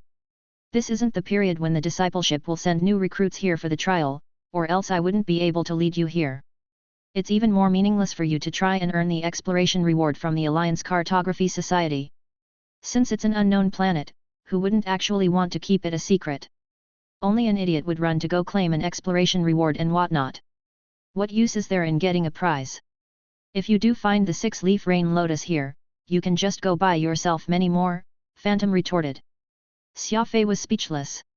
The two of them rarely ever had tried to trump each other when they got into an argument, but it was clear that Phantom had won this round, so Xia Fei could not help but feel slightly irate inside. Nonetheless, what Phantom had said was the truth. No one would report a yet-to-be-discovered planet to the Cartography Society unless it had absolutely no value.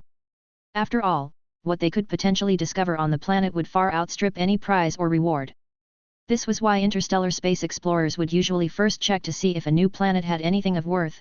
If it had value, they would secretly record down its coordinates and sell it to a shady mining company for resale or development. Mining companies would incur tax for mining on known planets, and the tax rate would be dependent on the value of those planets. If they were to mine a completely unknown planet, they would at least be able to evade paying taxes, which was why there were small mining companies that would be willing to risk the huge fines the Alliance imposed to conduct unsanctioned mining. Only the planets that were hardly of value would be directly sent to the Cartography Society for registration for a chance at that pith reward and pointless fame. Xia Fei suddenly felt that there were truly many opportunities to earn money in this universe, and the key to that was just how clever someone would be about it and if they had enough luck to succeed. He found a hidden valley to park Vampire. The navigation system was still blank, completely unable to detect anything, same as when he was searching around in the supergravity zone. Xia Fei pointed at Vampire's radar. Look, we're completely blind. We won't even know if pirates appear. This can be avoided if we manage to put that super radar into production. Are you even the sort that will fear pirates? Hey! When that happens, I wonder who will actually end up being robbed. Phantom pouted. Xia Fei chuckled. Pirates operating within Alliance territory were all just small misfits that could hardly cause much of a disturbance since committing any major crime would result in the Alliance Navy descending upon them. Given Vampire's strength, a single frigate would hardly be its match, and it would have no problems going toe-to-toe with cruisers. Thus, if Xia Fei were to run into pirates, it was very unlikely for him to be the one robbed. Getting up to his feet, Xia Fei cleaned up himself and headed for the landing bay. The hatch opened and what greeted him was an unfamiliar world. Because of the red stardust that orbited the planet, the world itself was completely painted red, everywhere he looked was in that color. It was raining, and upon closer inspection, Xia Fei saw that even the rainwater was in that strange red color, making it seem as if the raindrops were fresh blood. The sky was dark, and because of the sparse light that made it through to the planet, the place looked similar to Earth when the sun was setting. The moment Xia Fei set his foot on the planet proper, he could not help furrowing his brows. Due to the year-round rain, the ground was wet and muddy. Xia Fei, who was by no means heavy, actually sank while he walked, the red mud reaching up to his knees. I think I know why you assassins choose this place as your trial ground. Even a martial arts capable person will not be able to use their skills 100% in this type of environment, Xia Fei said. Phantom smiled. It's not just the mud. There live a species of extremely clever, white-faced apes in forests on this planet. They are able to form groups living among these trees, swinging from tree to tree. Plus, they're capable of making weapons, plucking branches from the poisonous mundlo and using their teeth to bite them into spears. Intruders will all be shot with spears by the apes, and while the poison of the mundlo isn't fatal, it can cause numbness to any animal's nervous systems.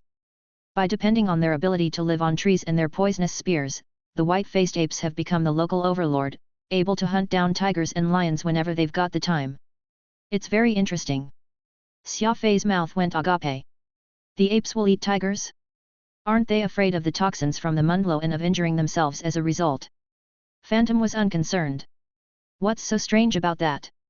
The intelligence these apes possess is far higher than that of the average animal. After so many years of partnership, they have already gained an immunity toward it. Besides, it's normal for apes to eat meat. Who made the rule that they could only eat fruits? Xia Fei was speechless for a while. Such a muddy ground would greatly reduce what speed he had. He would be in great trouble if he ran into any danger. Xia Fei thought things through for some time when he suddenly came up with an idea. Stepping through the mud, he arrived at a thick tree trunk. He spat on the palm of his two hands and looked eager to begin. What are you intending to do? Phantom curiously wondered. Climbing up the tree. Xia Fei pointed to the tree branches above as he answered. The canopy of this tree was at least 100 meters from the ground, lush with dense leaves and thick branches. It would really be hard to spot him if he were to hide in it. Tap tap tap. Xia Fei agilely climbed to one of the tree's top branches, which looked sturdy and thick, and stood on it as he looked into the distance. This isn't bad. I won't be hampered by the mud now that I'm up here, and the view is great, too. The leaves can even act as cover for the rain. Phantom was feeling depressed. He had mentioned the white-faced apes because he wanted to use them as a warning about the dangers of this place, so Xia Fei would not underestimate this land, but the latter had, instead, uncovered a good way to avoid the muddy terrain from Phantom's words. Xia Fei then shuttled through the thick forest. Thanks to his dexterity, he was able to leap from tree to tree easily, and just as he had said before, the scenery from up high was much better than being down on the ground. With a light kick from his 2 feet, the branches swayed as they rustled loudly from the force. Xia Fei borrowed the tensile force of the branches to leap dozens of meters away, using one hand to grab hold of another tree branch as he swung to the next, dexterous like an ape. Do you know what's the biggest difference between humans and animals? Xia Fei asked. What? Humans learn. Since the white-faced apes are able to live a good life on the treetops, why would I want to trudge through the mud myself? Xia Fei quite happily said. Besides, I realized that such a movement form is a good way for me to practice my sly thrust. With that, Xia Fei repeated the same few actions, except this time the pattern was more complex as if he was an acrobat doing a trapeze. As he continued his way forward in this manner, moving from one tree to another in such a manner, Xia Fei gradually became accustomed to this way of traveling among the trees. He was a speed ability user to begin with, so he would always be better than the average human in terms of his ability to bounce or his mental acuity. The act of climbing trees did not stump him at all. Phantom shook his head and continued to point the direction Xia Fei was supposed to go. There was a narrow valley far ahead, and both cliff faces were smooth, while the valley was covered with a flourishing forest. Due to the year-round rain, the cliff faces were covered in moss, which was slippery to the touch. Even the white-faced apes had trouble climbing there. The cliff faces not only reached beyond the clouds, many caves of varying sizes pockmarked the surface, too. Some had water, which continuously gushed out from it, cascading below to form a series of waterfalls of different sizes, a wonderful sight to behold. Xia Fei continued ahead even as he took note of movements from both sides. Having the Beast Spirit Codex on his side meant that he was not afraid of any white-faced apes. It was merely that having a large pack of aggressive apes swooping down on him could be quite troublesome, and it would greatly reduce the love he had for such animals. All of a sudden, Xia Fei crouched low on one of the tree branches as his eyes focused an opening on the cliff face. What? Phantom asked. Someone's there. Xia Fei knitted his eyebrows together. 2 people, in fact. Chapter 217, Caught in the act inside the cave. How could there be someone here? Where? Phantom, who was abruptly shocked, curiously wondered. Xia Fei used his finger to point toward one of the caves in that cliff face. Over there. There were at least 2, and one of them was a woman. Phantom looked in the direction Xia Fei was pointing and saw a cave about 3 meters wide and roughly 150 meters away from the ground. From the outside, this hole did not look any different from the others found along that cliff face, its inside all shrouded in darkness. How did you know? Phantom asked. He knew that Xia Fei's perception was relatively keener, but it was a bit hard to believe that he could spot people in one of these caves more than 2 kilometers away. I saw 2 figures dive into one moments ago. One of them is shorter and slim, which I reckon must mean she's a woman, Xia Fei answered. Phantom nodded. Because Xia Fei had cultivated the Beast Spirit Codex, his eyesight was far better than most people, so it was indeed possible for him to notice someone sneaking into a cave. That's impossible. Aside from fellow assassins, no one else should know of this planet's existence. This shouldn't be the time when a trial is held, either, so how could there be strangers here at this moment? Phantom lowered his head and wondered out loud. That's not true, I'm also considered a stranger, and I'm standing here on this planet. Besides, who's to say that the trial held by your assassin friends hasn't changed? After all, you've not been in your discipleship for many years, you're just likely unaware of what happened in that time, Xia Fei analyzed. Phantom was silent. Xia Fei was an outsider. If he really ended up coming across people from his discipleship, there was a good chance that they might harbor ill intent toward him, but he could not ignore the possibility that these people had coincidentally discovered this planet and landed accordingly. Let's go and take a look. If they are people from my discipleship, we'll just have to leave quietly and return at a later period. Otherwise, you can kill them, Phantom said. Xia Fei nodded. He regulated his breath control technique and carefully made his way toward that cave. Because of the presence of strangers on this planet, Xia Fei began to very carefully make his way through the forest, no longer being fanciful or fooling around with his movement. The speed he was going at was also slightly reduced. After several minutes passed, Xia Fei was now on a tree somewhere below that cave entrance. The tree was around 80 meters tall, and with Xia Fei's jumping capabilities, he merely needed a single jump to make it into the cave. Just as Xia Fei was hesitating about going in, he heard a series of urgent footsteps some distance away. It sounded as if someone was running across the muddy ground. Because of the many puddles that formed on the terrain due to the constant presence of rain, Xia Fei could easily hear the faint splashes produced by rushing footsteps as they darted through the rain. This was despite the person being very careful not to make any noise.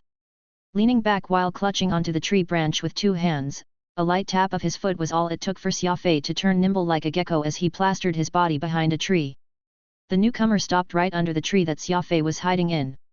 With a quick glance of the surroundings, this person easily noticed the footprints on the ground made by that man-woman pair earlier. It was apparent that this person had made his way here by tracking them down in this fashion. With a cold harumph, this man rapidly climbed up the tree branches. He made it to the same sturdy branch that Xia Fei had just been on, but Xia Fei was currently hiding behind the thick tree trunk, holding his breath silently. He suddenly realized that this person was giving off a very faint aura. Had it not been because he made sounds in his movement while climbing, Xia Fei might not have sensed his presence at all. He could not help but be intrigued by this. Xia Fei had breath control to protect himself from detection, blending in perfectly with his surroundings. Meanwhile, this person could also be doing the same. Could he also know breath control? Stopping on the tree branch, this man leaped up toward the cliff face and made it to the cave above without breaking a sweat. After inspecting the entrance of the cave for a bit, this person crept in. Xia Fei turned around, agilely getting back on the tree branch. That was when he noticed Phantom's ghastly expression. "What's the matter?" Xia Fei asked. Phantom sighed. "That's my sixth brother from the discipleship, his master and my master belong to the same section." Xia Fei nodded. No wonder Phantom was showing such sadness. It seemed that he had met someone from his life, and that aroused much emotions in him.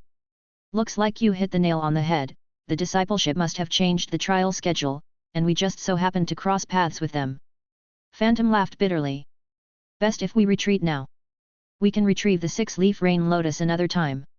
A pointless massacre was bound to happen if Xia Fei crossed paths with the people from the assassin's sect. Phantom was unwilling for people from his discipleship or Xia Fei to be harmed, so he coaxed Xia Fei to head back and returned another time. Xia Fei wrinkled his brows. "I understand the difficulty you face, but if the 6-leaf rain lotus gets picked before we return at a later date, won't all our efforts getting here be in vain? Besides, I have breath control to mask myself. It's not impossible for me to move in and out without anyone realizing it. Since these people are also from the assassins, I believe that you know the secret cipher they use to transmit messages to one another. If we're really backed into a corner, we can just reveal our identity, there's no reason for this to devolve into a bloodbath." Since he was already here, Xia Fei of course had no wish to end up going back empty-handed. The 6-leaf rain lotus was very important towards Xia Fei's continued growth, and he had decided that he was going to get hold of it no matter what. Phantom was very hesitant, momentarily unable to come up with any idea when, all of a sudden, a muffled speech could be heard from the cave above them. Due to the rain's interference, it was hard to make out what was being said, but from the tone, it seemed that the one speaking was very angrily. Xia Fei hummed as he tapped on that tree branch with his toes, propelling himself upward several dozen meters. There was a jagged rock on that cliff face, which Xia Fei tapped on to send him up even higher. Making it to the cave entrance, he hugged the wall, his eyes cautiously peering into the cave while he pricked his ears to listen intently. There was a bit of light coming from deep within the cave, and he could make out figures far inside. Xia Fei gritted his teeth and ventured inside with soft footsteps. He hid behind a large boulder and looked ahead. Phantom was also very curious, so he did not stop Xia Fei. He saw two naked bodies huddled together, while that sixth brother of Phantom was glaring right at the two entwined bodies across him, shuddering hard as if he was suppressing the anger inside him. The couple was not too old. The man was approximately in his 20s, bearing a handsome, fair, and clean-shaven face. His golden blonde hair was neither long nor short, wearing it tied on the back of his head to form a ponytail. The woman was at most in her early 20s, pretty and voluptuous, her skin snowy white and her eyes glistening bright. One look and anyone could tell that she was an enchanting maiden. The man and woman had their wet clothes laid out on the ground, their bodies tightly holding each other. The woman had her head lowered, not daring to meet Phantom Sect brother's eyes, while the man was frowning, a fierce look on his face. It appeared that this adulterous pair had been in the middle of their tryst when Phantom Sect brother discovered them, catching the two in the act, which was why Phantom Sect brother was so infuriated, while that young man appeared so upset. As for that woman, though her head was lowered and she was not meet anyone's eyes, Xia Fei keenly noted that she was still using her slim fingers to massage that young man's virile appendage. She did not appear to be shy or embarrassed, as if she did not mind if this interruption turned this into a group activity. Xia Fei was shocked. To still have the intention of secretly teasing despite being caught in the act, this woman was truly in her element. Even a vixen would have been ashamed, though it was unfortunate that the young man's blood was pumping as well after this surprise. Oh, no. That young man has roused Sixth Sect brother's killing intent, Phantom said darkly. Though I'm very unfamiliar with him, we still belong to the same sect. You have to act accordingly when the situation changes. Xia Fei nodded. The eagle-eyed Xia Fei had already sensed that the shame of the young man from getting caught had turned into rage, and Phantom Sixth Sect brother was only focusing on venting the indignation he felt, his chest heaving laboriously as his face turned ashen. You've actually gone behind my back to indulge in a tryst with this pretty boy. My brothers repeatedly gave me hints about this, but I ignored them all, refusing to believe that you'd be so unfaithful, because I love you deeply, yet now, I've witnessed it with my own eyes. What have you got to say for yourself? Phantom Sixth Sect brother was very plain looking, with plenty of creases forming over his forehead, a beard on his chin that was slightly graying, and a grim expression. Meanwhile, this young woman who was at most 20 years of age looked very fetching, the two were simply a mismatched couple. Xia Fei shook his head. This was the result of having a young wife. A man would gradually get older with years and would never be comparable in both looks and performance to a young man. Such an older man would more likely find himself being made a cuckold of when taking such a gorgeous tart as a wife, and the only question was just how many notches on her belt there were, which was probably something even she was unclear of. The young woman turned around, her back toward Phantom Sixth Sect brother. Quietly, she put on her undergarments, looking as if she was longing for more. Had they not have been caught with their pants down, this pair would most likely have pulled an all-nighter. Xia Fei's eyes noticed that this bare-bottomed woman had no grass on her playing field, and was a rare white tiger. The books of old stated that white tigers had an insatiable appetite, and that the older they got, the more powerful and alluring they became. Xia Fei pursed his lips as he said to Phantom, "Your Sixth Sect brother took in such a seductive temptress as a wife, is he not just asking to be made a cuckold of?" Phantom's eyebrows tightened, not commenting on the matter. It seemed he was not exactly happy learning that his sect brother had been cuckolded. "Sixth Sect Senior, why don't you let me off on account of my father this one time? You and my father get along the best among all your fellow sect brothers, after all, he'll surely kill me if he learns about this." The young man's attitude did a full 180, collapsing on the ground to kowtow before the man, extremely sincere in his disposition. Xia Fei secretly found this hilarious. He had been putting out such a distinct killing intent several seconds ago, yet now he had gone the opposite end and was begging for his life. This was some top-notch acting, but by no means was it anything good. As it turned out, this young man was the son of one of Phantom's sect brothers, and for a junior like him to steal his sect senior's woman, even Phantom felt greatly aggravated knowing that such a degenerate came from his discipleship. Upon hearing the young man mentioning his father, Phantom's sixth sect brother actually hesitated for quite a bit, snorting coldly. "I grew up together with your father, how could he end up with such an unfilial son? I'm so mad just thinking about this."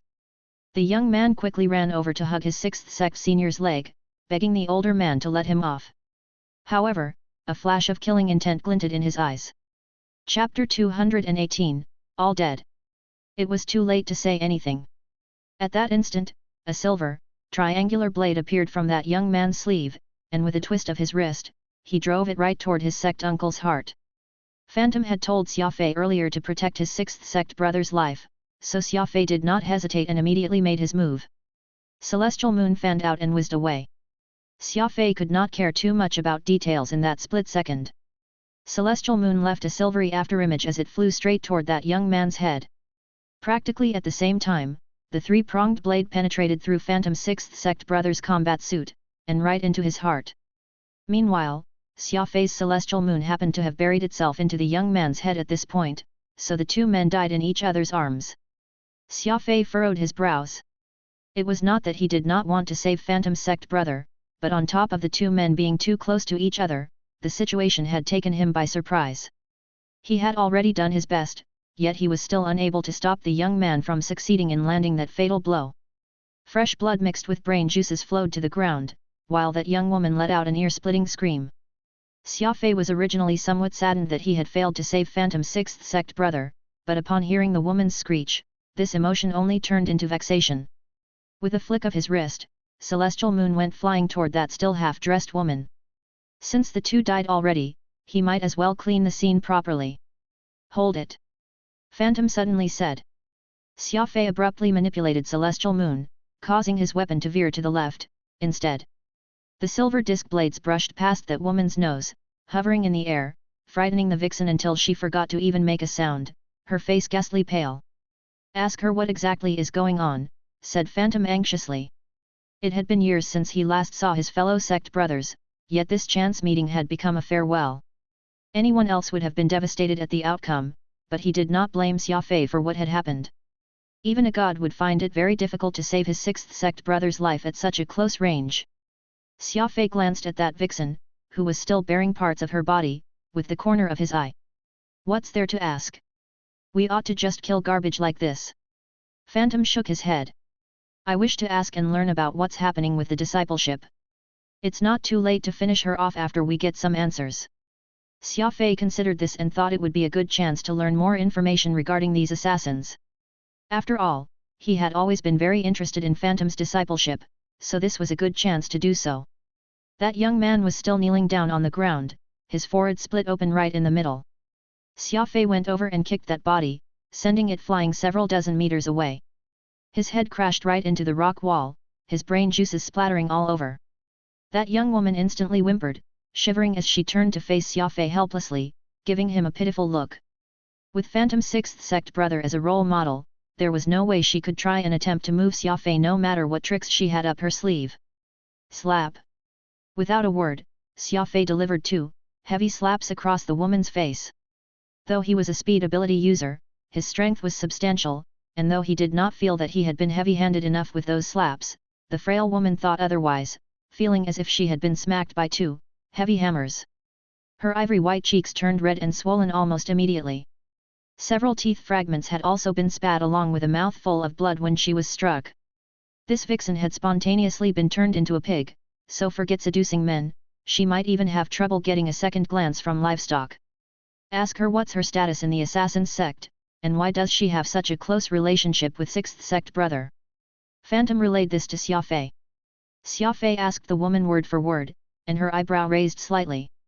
It was evident that she had not expected to meet Xia Fei on this hidden planet, much less for him to recognize that they were from the assassin's sect at one glance. After all, they, assassins, had been leading very secretive lives within the alliance, taking care to appear insignificant. Few knew of their existence, and Xia Fei was very young yet showed knowledge of them. She could not help secretly being shocked. This woman was no match for Xia Fei in terms of combat capabilities, and even her bottom line was easily seen through. She realized that she had no means by which to struggle against this interrogation, so she could only answer in according to what Xia Fei was asking. After interrogating her for some time, Xia Fei finally learned the truth. It turned out that Phantom's sixth sect brother was already over 100 years old, and because he was slow-witted, women did not like him. Coupled with how there were few females in the sect to begin with, he had been a bachelor this whole time. It was the assassin's custom to look for abandoned orphan children all across the universe to be raised every handful of years, and those who had the talent could learn martial arts, while those who did not have the talent could help keep the discipleship by performing basic chores like cleaning, washing clothes, etc. This woman happened to have been assigned to serve Phantom's sixth sect brother, and while she failed to show any special abilities, she did become prettier and prettier as she grew older. Since Phantom's sixth sect brother had never touched a woman in his life, it was of course easy for this young woman to seduce him. Though plenty in the discipleship did not approve of her, they eventually gave their consent after considering all the contributions of Phantom's sixth sect brother so far and let him marry the vixen. Several years after, this vixen became older and started to feel the barriers coming between her and Phantom's sixth sect brother, who was unable to keep up with her needs. Thus, she began to hook up with the second sect brother's son, and the two began their affair. One was suave while the other was a natural enchantress. As time went by, they got bolder and bolder, to the point where they did not even shy away from others around them. The walls had ears, as the saying went, so this matter very quickly spread among the discipleship. Those with kind intentions tried to hint to Phantom's sixth sect brother slyly and openly, yet the man was simple and honest, refusing to believe them. These few days happened to be when the assassin's sect would be training on this planet. The two had held themselves back for so long until they could no longer suppress their urges. As such, they sneaked to this uninhabited mountain and hooked up, accidentally letting Phantom's sixth sect brother realize the truth, resulting in the scene Xia Fei had just witnessed. After Phantom heard everything, the veins on his forehead throbbed visibly. His only gripe was being unable to choke this temptress to death with his bare hands. Shaking his head and sighing, he finally spoke, "Ask her how Elder Moonshadow is doing." Xia Fei was quite taken aback, quickly realizing that Moonshadow must be Phantom's master's name.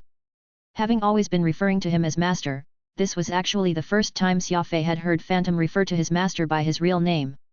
The woman was left confused when she heard that question. Xia Fei got that few knew of the assassin's existence, so now that he was even mentioning the name of their venerable elder, the woman must be wondering if he was also an assassin. If that was the case, why had she not seen his face before? With plenty of questions floating in her mind, she began to describe the recent happenings regarding Elder Moonshadow. Because she was not under the same designation as the elder, she would only occasionally hear news pertaining to him or would only greet him in passing when they encountered each other. Phantom could not hold back his tears when he learned that his venerable master was still alive and that the latter was still hale and hearty, nearly collapsing to the ground on his knees to give praise and worship. Xia Fei frowned with pressed lips. There was truly no limit to the amount of respect Phantom had for his master. Looking at his dedication, even if his master asked him to kill himself, he would likely follow the order to a T. Since the woman could no longer provide any useful information, and in order to ensure that she could stay alive longer, she did not hesitate to go hysterical, offering her service to cook or provide sexual favors and other such silly propositions. Xia Fei gazed over at Phantom and asked if he could just end this woman's life. Phantom gave a slight nod, and Xia Fei dealt the killing blow, severing her head off without a hint of remorse. How this mess ended up with 3 bodies, perhaps there would be no way for anyone out there to guess what had actually happened. Xia Fei got up and searched the corpses. Phantom frowned as he asked, "What are you doing?" Xia Fei chuckled. "Since they're already dead, I'm gonna see if they have anything good on them. It's not like they have any use for those." Phantom originally wanted to stop Xia Fei, since they were all people from his discipleship at the end of the days, but after carefully considering Xia Fei's words, he saw the pointlessness in leaving what they had in this cave as burial props, so he decided to just let Xia Fei off this time. The young man's 3-pronged blade was fairly well made, and its ability to so easily pierce someone's combat suit right into their heart was a testament to just how sharp the blades were. Xia Fei picked up the blade and inspected it in his hand. Looking at the silvery shine, he could vaguely feel a creeping chill from it. The shape of the blade was very weird. The triangular blade had blood grooves on each side. It looked quite foolish yet was extremely sharp. Furthermore, these grooves allowed copious amounts of blood to flow out upon stabbing someone with it, leaving behind a triangular wound that was very hard to heal. This is the unique Life-Seeker Tri-Dagger. It's a weapon that is hard to obtain in my discipleship. Getting stabbed by this will quickly make one lose a death-inducing amount of blood. I never thought a vile scoundrel would get hold of such a weapon. Why was Sixth Brother's life so tough? Phantom lamented. Xia Fei nodded. Indeed, this dagger is very vicious. To think the assassin's sect would possess such a cruel weapon. Phantom coldly harumphed. We're killers. We'll do everything we can to kill our targets. This isn't even anything, you haven't seen what's really cruel yet. Xia Fei was speechless. A killer's profession of course revolved around taking lives, and just this Life-Seeker Tri-Dagger had opened his eyes to the vastness of the universe. To think that even a small dagger could be so ruthless, he could not help but wonder just how many sales would he be getting if he were to mass-produce it. Xia Fei pouted. He knew just how protective Phantom was toward his discipleship. He would even likely throw a fit if Xia Fei took such a handy weapon they often carried around to sell for money. He continued to rifle through their pockets. Since they were out for a training, the weapon they carried would most definitely be worth something. Getting up and moving next to Phantom, Xia Fei moved to retrieve some things for Phantom to look over. "What are these?" Xia Fei asked. Phantom glanced at them once before casually responding, "These 3 plates are the ID that everyone holds. They're required to show it when trying to enter some of the important areas in the sect, so it's useless to you. Those black pills are used for healing the body and spirit in case of accidental injuries. The rest are just weapons, most of them hidden. All of them put together are hardly worth that Heartseeker tri-dagger you're holding." Xia Fei nodded, keeping everything for later, unconcerned about their inherent value. This was especially the case for the exquisite hidden weapons Xia Fei collected, which had greatly piqued his interest. There was a metal cylinder that had 36 metal needles hidden within. A light push of the mechanism would cause them all to shoot out in every direction. Such hidden weapons were useless for a speed user like Xia Fei who could achieve a speed of 4000 ms/s. He was completely able to get rid of them without breaking a sweat, but any ordinary human would lose their life facing such a weapon. Xia Fei squatted down and dragged the 3 corpses with his hands, causing Phantom to frown and ask once more, "What are you doing now? Just let their bodies waste away in peace here." Xia Fei softly said, "There's an old saying on earth, peace can only be attained when the body returns to soil. Since this man is your sect brother, I ought to give him a proper burial." Phantom was stunned, so moved that he could not find the right words to say. He thought that Xia Fei was only doing this because he had much respect for his discipleship. As a result, his view of Xia Fei instantly improved by quite a bit. However, what Phantom did not know was that Xia Fei felt that there were still plenty of assassins out there, and these 3 had left plenty of their tracks during this entire incident. He, thus, needed to hide their bodies as quickly as possible in order to prevent others from misunderstanding that he was the one who had taken the lives of these 3 here. He merely wanted to cover his tracks by burying any evidence and was definitely not doing so out of any noble intentions like what Phantom had been led to believe. Suddenly, Xia Fei keenly heard a series of footsteps coming from the cave entrance, sounding as if there were at least 5 people heading his way. Chapter 219, Dark Shadow. It took plenty of skills to differentiate footsteps from the pitter-pattering of rain outside. Xia Fei's keen awareness had noted the fresh set of faint sounds coming from the forest beyond. While the rain was pouring rather discordantly, a certain cadence could be heard in those footsteps, and each step taken was evidently heavier than raindrops. "Not good. We have 5 men incoming," Xia Fei said in a deep voice. Phantom knitted his brows together. Without needing to guess, it was most definitely those men from the assassin sect who had come to this planet. The 3 corpses were still lying in the cave horizontally. If Xia Fei was spotted next to them, he would surely get implicated. After all, the convoluted story was not something he could explain easily in just a sentence or 2. "Best hide yourself for now. Try not to get caught up in an altercation with the discipleship," advised Phantom. Xia Fei nodded, rapidly backing away. The cave was deep and rugged. It was not hard to hide in such surroundings. Xia Fei leaped up and was as agile as a water snake, lodging himself into a hollow stone crevice, staring out to the entrance. Soon, 5 figures came in hesitantly. From their stature, they appeared to be 4 men and 1 woman. All were using breath control, carefully venturing within as they observed the situation around them. One of them, a man fairly advanced in his years, squatted by the entrance and said after scanning the area, "There's no doubt that our 6th brother has gone here. Let's go and find him inside. How could he just run off like that during the trial?" Hearing this familiar voice, Phantom abruptly informed Xia Fei. "That's our eldest sect brother. His cultivation is crazy high and he is skilled at tracking. Looks like we have to plan for the worst case scenario." Xia Fei showed a mischievous smile. "At worst, I'll just reveal your existence to them. Surely, your fellow sect brothers will know how you look via description, won't they?" Phantom shook his head with a grave expression. "The reason I can remain in my spirit form after dying is that I've secretly learned a forbidden art in our discipleship. I'm afraid they won't let you off even if you reveal everything, and there's also the possibility of them killing you to keep this matter under wraps. I may end up dying, too, with this." Xia Fei had no idea what to say. It was indeed very strange that Phantom could remain a spirit after death, and the existence of such a forbidden art would most definitely be hard to believe. The five very quickly discovered the three corpses, and because they had been trained in the art of killing since young, these people were not at all surprised and very calmly went left and right, examining the injuries of the corpses as they tried to determine what had happened. That old-timer frowned. The three corpses were in a weird state, two were naked, while another had been stabbed in the chest. By the looks of the wound, he could tell that it was created by their Heartseeker tri-dagger. Furthermore, the corpse had been moved by someone, so even if he was a tracking expert, it was much more difficult for him to deduce exactly what had happened earlier. Nonetheless, no matter the case, one thing was certain, there had definitely been a fourth person here, and this person might perhaps still be inside the cave, for the blood was warm, meaning that only 10 minutes had passed at most since this tragedy occurred. The five did not say a word, communicating to one another through hand gestures while hiding in dark corners. They are currently trying to determine what happened here.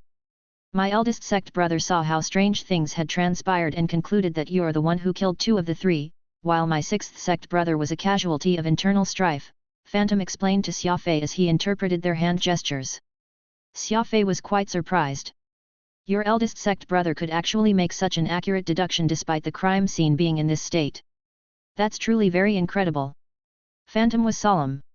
Of course, it's not that simple, but my eldest sect brother isn't entirely correct in his deductions. He is of the opinion that second sect brother's son killed sixth sect brother, then you capitalized on the situation to kill the rest, even going as far as to rape and rob these corpses of their possession after.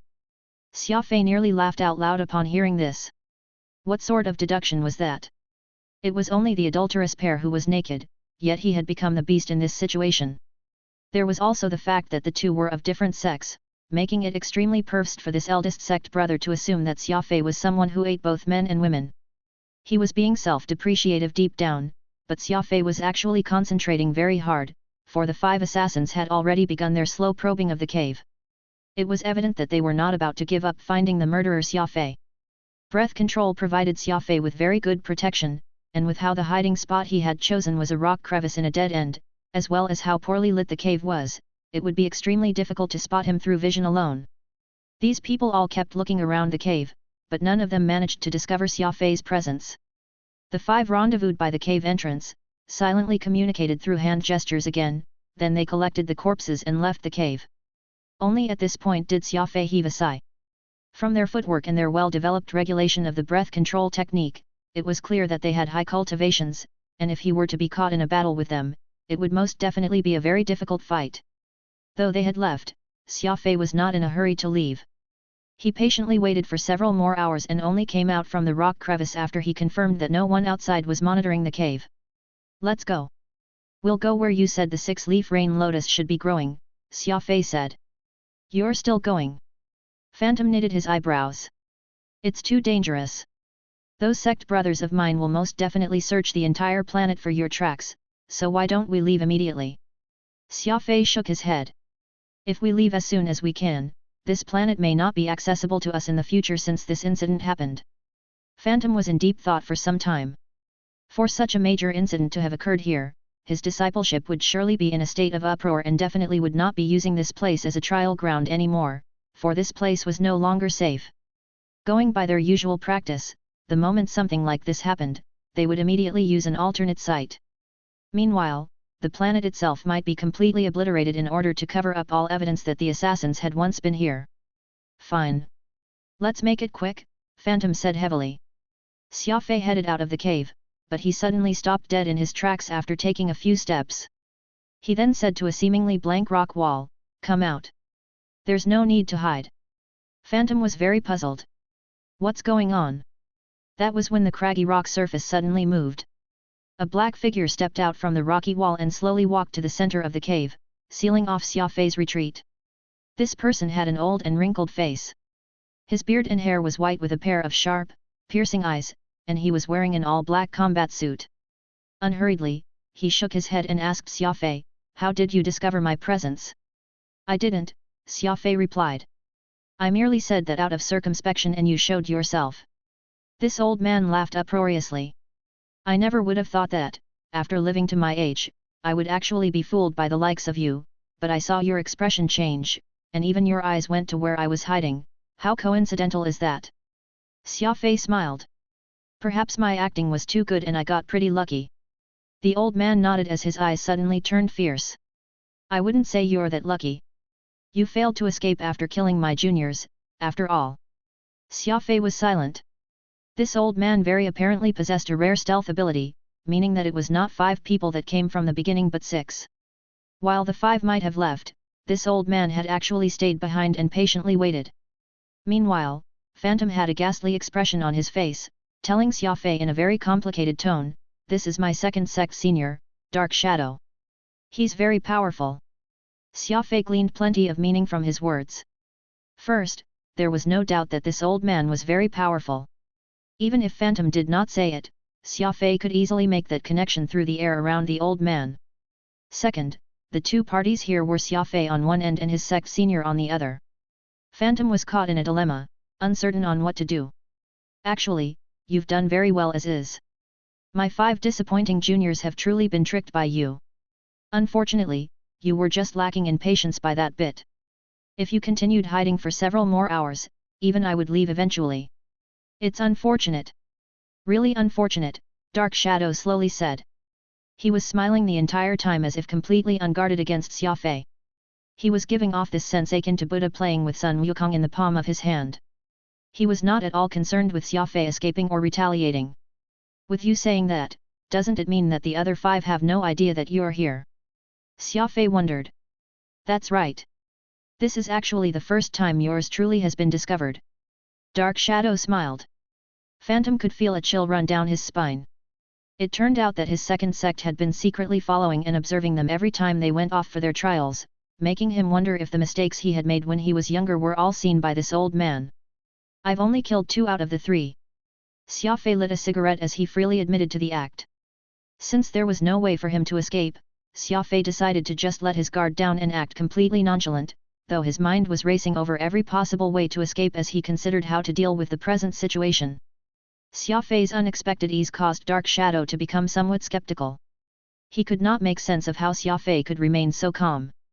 Such an attitude was completely unlike someone who had given up and was pleading for his life, for there was not a hint of despair in Xia Fei's eyes.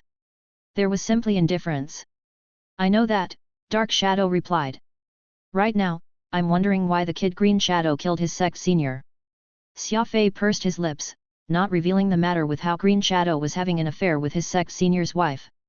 Revealing this would thoroughly disgrace the assassin's sect, and in that instance, Dark Shadow would definitely kill him no matter the case just to maintain the innocence of the dead. Xia Fei remained silent, his eyes observing his surroundings. Young man, staying quiet won't be enough to save your life. You have no other options left aside from telling me everything you know, Dark Shadow persisted.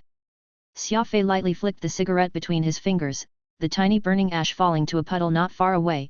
A soft sizzle could be heard when contact was made. At that moment that the cigarette butt landed in the puddle, Xia Fei directed strength to his legs and agilely twisted his frame, dashing right toward the depths of this cave. Dark Shadow chuckled and gave chase unhurriedly. This was because he had already thoroughly investigated this cave and knew that it just led to a dead end. Unless Xia Fei had the ability to burrow into the ground, there was surely no way for him to escape. After sprinting for about 100 meters, Xia Fei abruptly activated his celestial moon. Disperse! Xia Fei bellowed. The 18-disc blades spun, flying to the rock wall on his left. An opening was instantly made through that thick rock, connecting to another passage. Some of the many caves that covered the face of the rocky cliff were very close to each other, and Xia Fei's keen senses had discovered a weak point along the rock and broken through it in one move, forcibly creating a fork that led to another cave.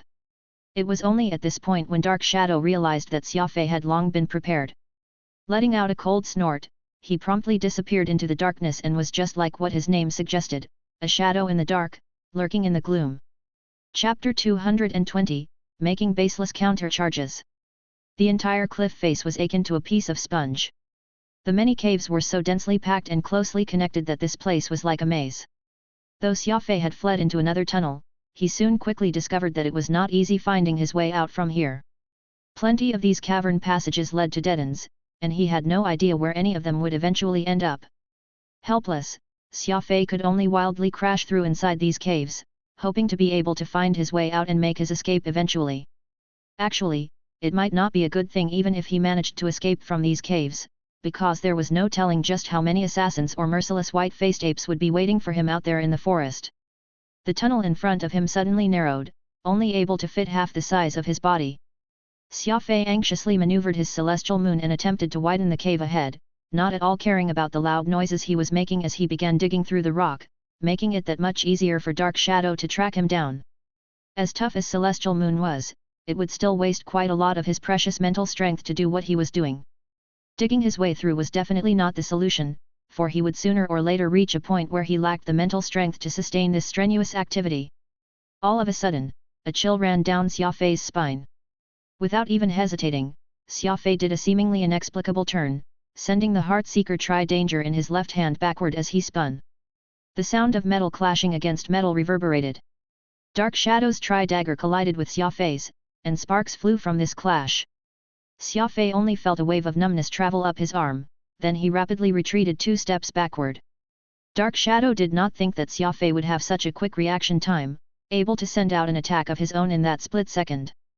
Adding the fact that the location he had attacked was especially lethal, with his attack being fairly powerful, too, he instead became the one who was left feeling somewhat spent after parrying Xia Fei's stab. Stopping, Dark Shadow regarded Xia Fei severely and asked, "How did you learn the unique techniques, Sly Thrust and Breath Control?"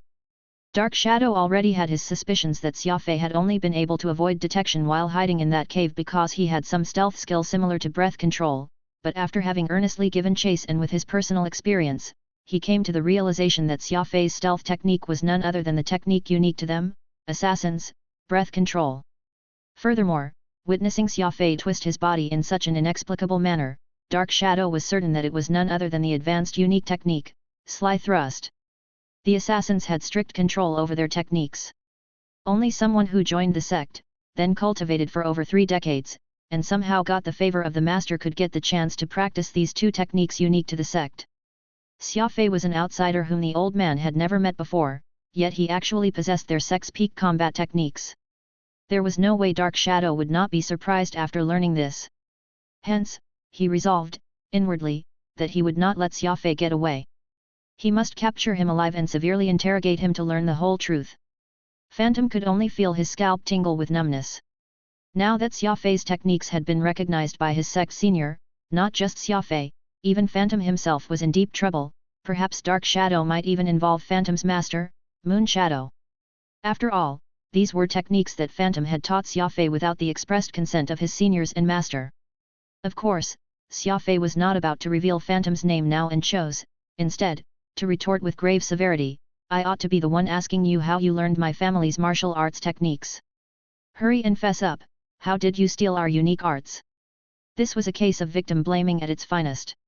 It was obvious that Breath Control and Sly Thrust were techniques unique to this assassin's sect, yet Xia Fei had turned it upside down by claiming that it was his family's hidden martial arts techniques, and that it was Dark Shadow who had stolen them from him. Throwing in that Xia Fei had decent acting skills, being the picture of a very indignant man, anyone who had no clue of the truth would have a hard time determining who was the one telling the truth. Dark Shadow was stunned.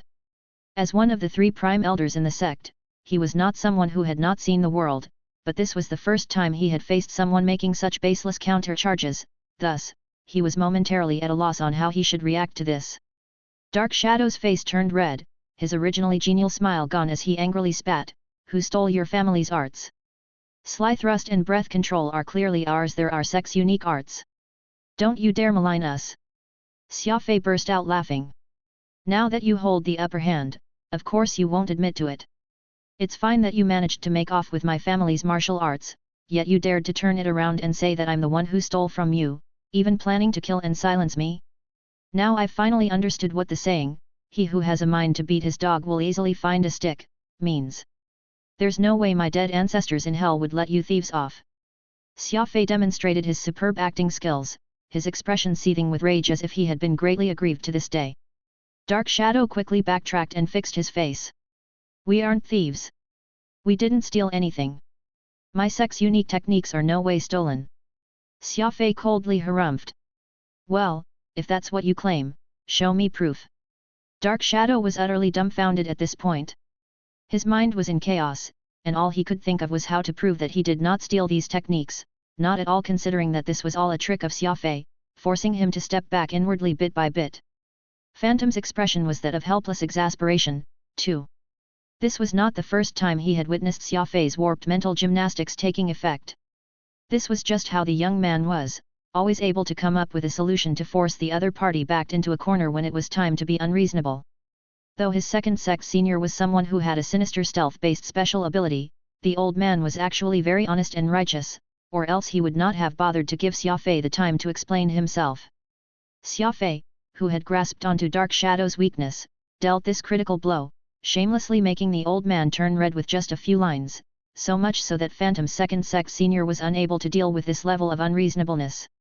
I don't have any proof, but these are indeed my sex-unique skills, and they don't belong to you, Dark Shadow rebuked futilely. Xia Fei suddenly felt that this Dark Shadow man was quite interesting, so he intensified his aggravation by saying, "Okay, since you're so insistent that they aren't my familial art, show me some proof." Dark Shadow could feel a bout of dizziness take over him, nearly fainting there and then on the spot. There was simply no way he could prove that sly thrust and breath control were not Xia Fei's family's martial arts. He felt terribly wronged, yet Dark Shadow simply could not find any evidence to prove that he was the one being wronged right now. When someone of his disposition dug himself into a hole, it became that much harder for him to dig himself out. All he could do was scratch at the walls around him ineffectually, achieving nothing despite his efforts. All of a sudden, it was as if Dark Shadow understood something, and he countered loudly, "Wait. You're claiming that it's your family's arts, but where's your proof?" That was it. Dark Shadow heaved a sigh of relief, believing that he had finally found his rebuttal, but what he did not know was that Xia Fei had already prepared an answer and was just waiting to toss it out in response. "Humph. The fact that I know sly thrust and breath control is proof enough." Xia Fei righteously puffed out his chest. "Let me ask you, are you the one who taught me these techniques?" "Nope." Dark Shadow shook his head. "Then, could it have been taught to me by others in your discipleship?" "That should not be the case. Without an elder's approval, there's no way the techniques can be passed down. You're obviously not someone in our discipleship, so it's impossible for anyone to have imparted sly thrust and breath control to you," Dark Shadow answered. Xia Fei guffawed. "Then, that's that. Since my techniques weren't taught by any of you, how else could I have learned them?" This, Dark Shadow was left speechless. "What? This is clearly proof that sly thrust and breath control are my family's arts, and you're the ones who stole them from us." Xia Fei obstinately stuck to his irrational claim. The more Xia Fei drove Dark Shadow to a dead end, the more Phantom wanted to find a crevice to just hide himself in. He never would have thought that the technique that he had kindly imparted to Xia Fei would be used as a tool to torment his second sex senior. Furthermore, there was no way he could appear and clear up this situation. All he could do was watch blankly as Xia Fei continued to act so belligerently. At the end of the day, Dark Shadow was quite old and had seen plenty of the universe. Though he was being repeatedly compelled by Xia Fei's words, leaving him mentally drained, he very quickly discovered some points of peculiarity with this exchange of words. No matter the truth, there was no doubt that Xia Fei's breath control and sly thrust techniques were the real deal, and if he also considered the fact that this young man was claiming that the techniques had been imparted by his ancestors, then it just showed that there was a significant relationship between Xia Fei and the assassins. Right now, the misunderstanding stemmed from the accusatory words one had flung at the other. A more detailed investigation would be required in order to uncover the truth of the matter. The more Dark Shadow thought about this, the more he felt that something strange was afoot.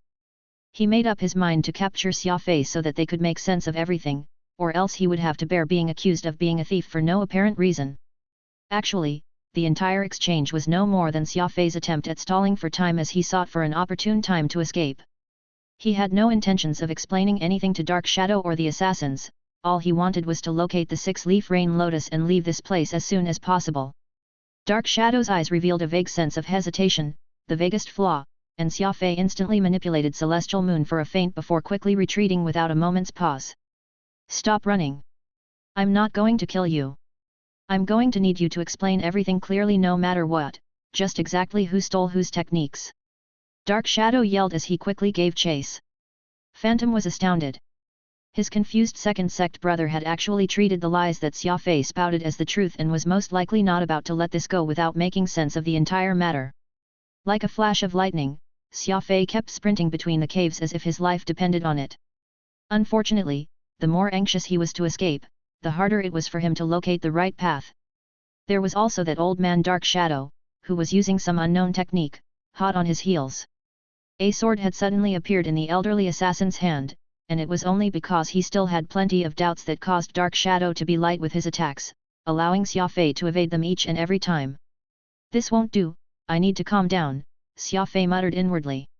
Regulating breath control once more, Xia Fei kept fleeing as he repeatedly tried to compose himself. As it began to clear, the details of his surroundings became very prominent. Xia Fei's keen senses promptly picked up the sound of a crashing waterfall some distance away. "That's the exit." Xia Fei was slightly surprised as he shifted his head in the direction of the sound. It did not take long for Xia Fei to find his way out of the convoluted system of caves, but what greeted him was not an exit. Instead, it was an underground lake. This lake was in the heart of the entire cliff, its water dark and murky, so deep that Xia Fei could not make out its bottom. Countless caves connected to this cavern, and many of these caves had water flowing through them, which then converged into a waterfall. "Don't you run away. You'd better clearly explain everything to me." Dark Shadow's distant voice could be heard, a mix of uncertainty and outrage. Xia Fei gritted his teeth, and with a light push of a button on his combat suit, an air tube extended out.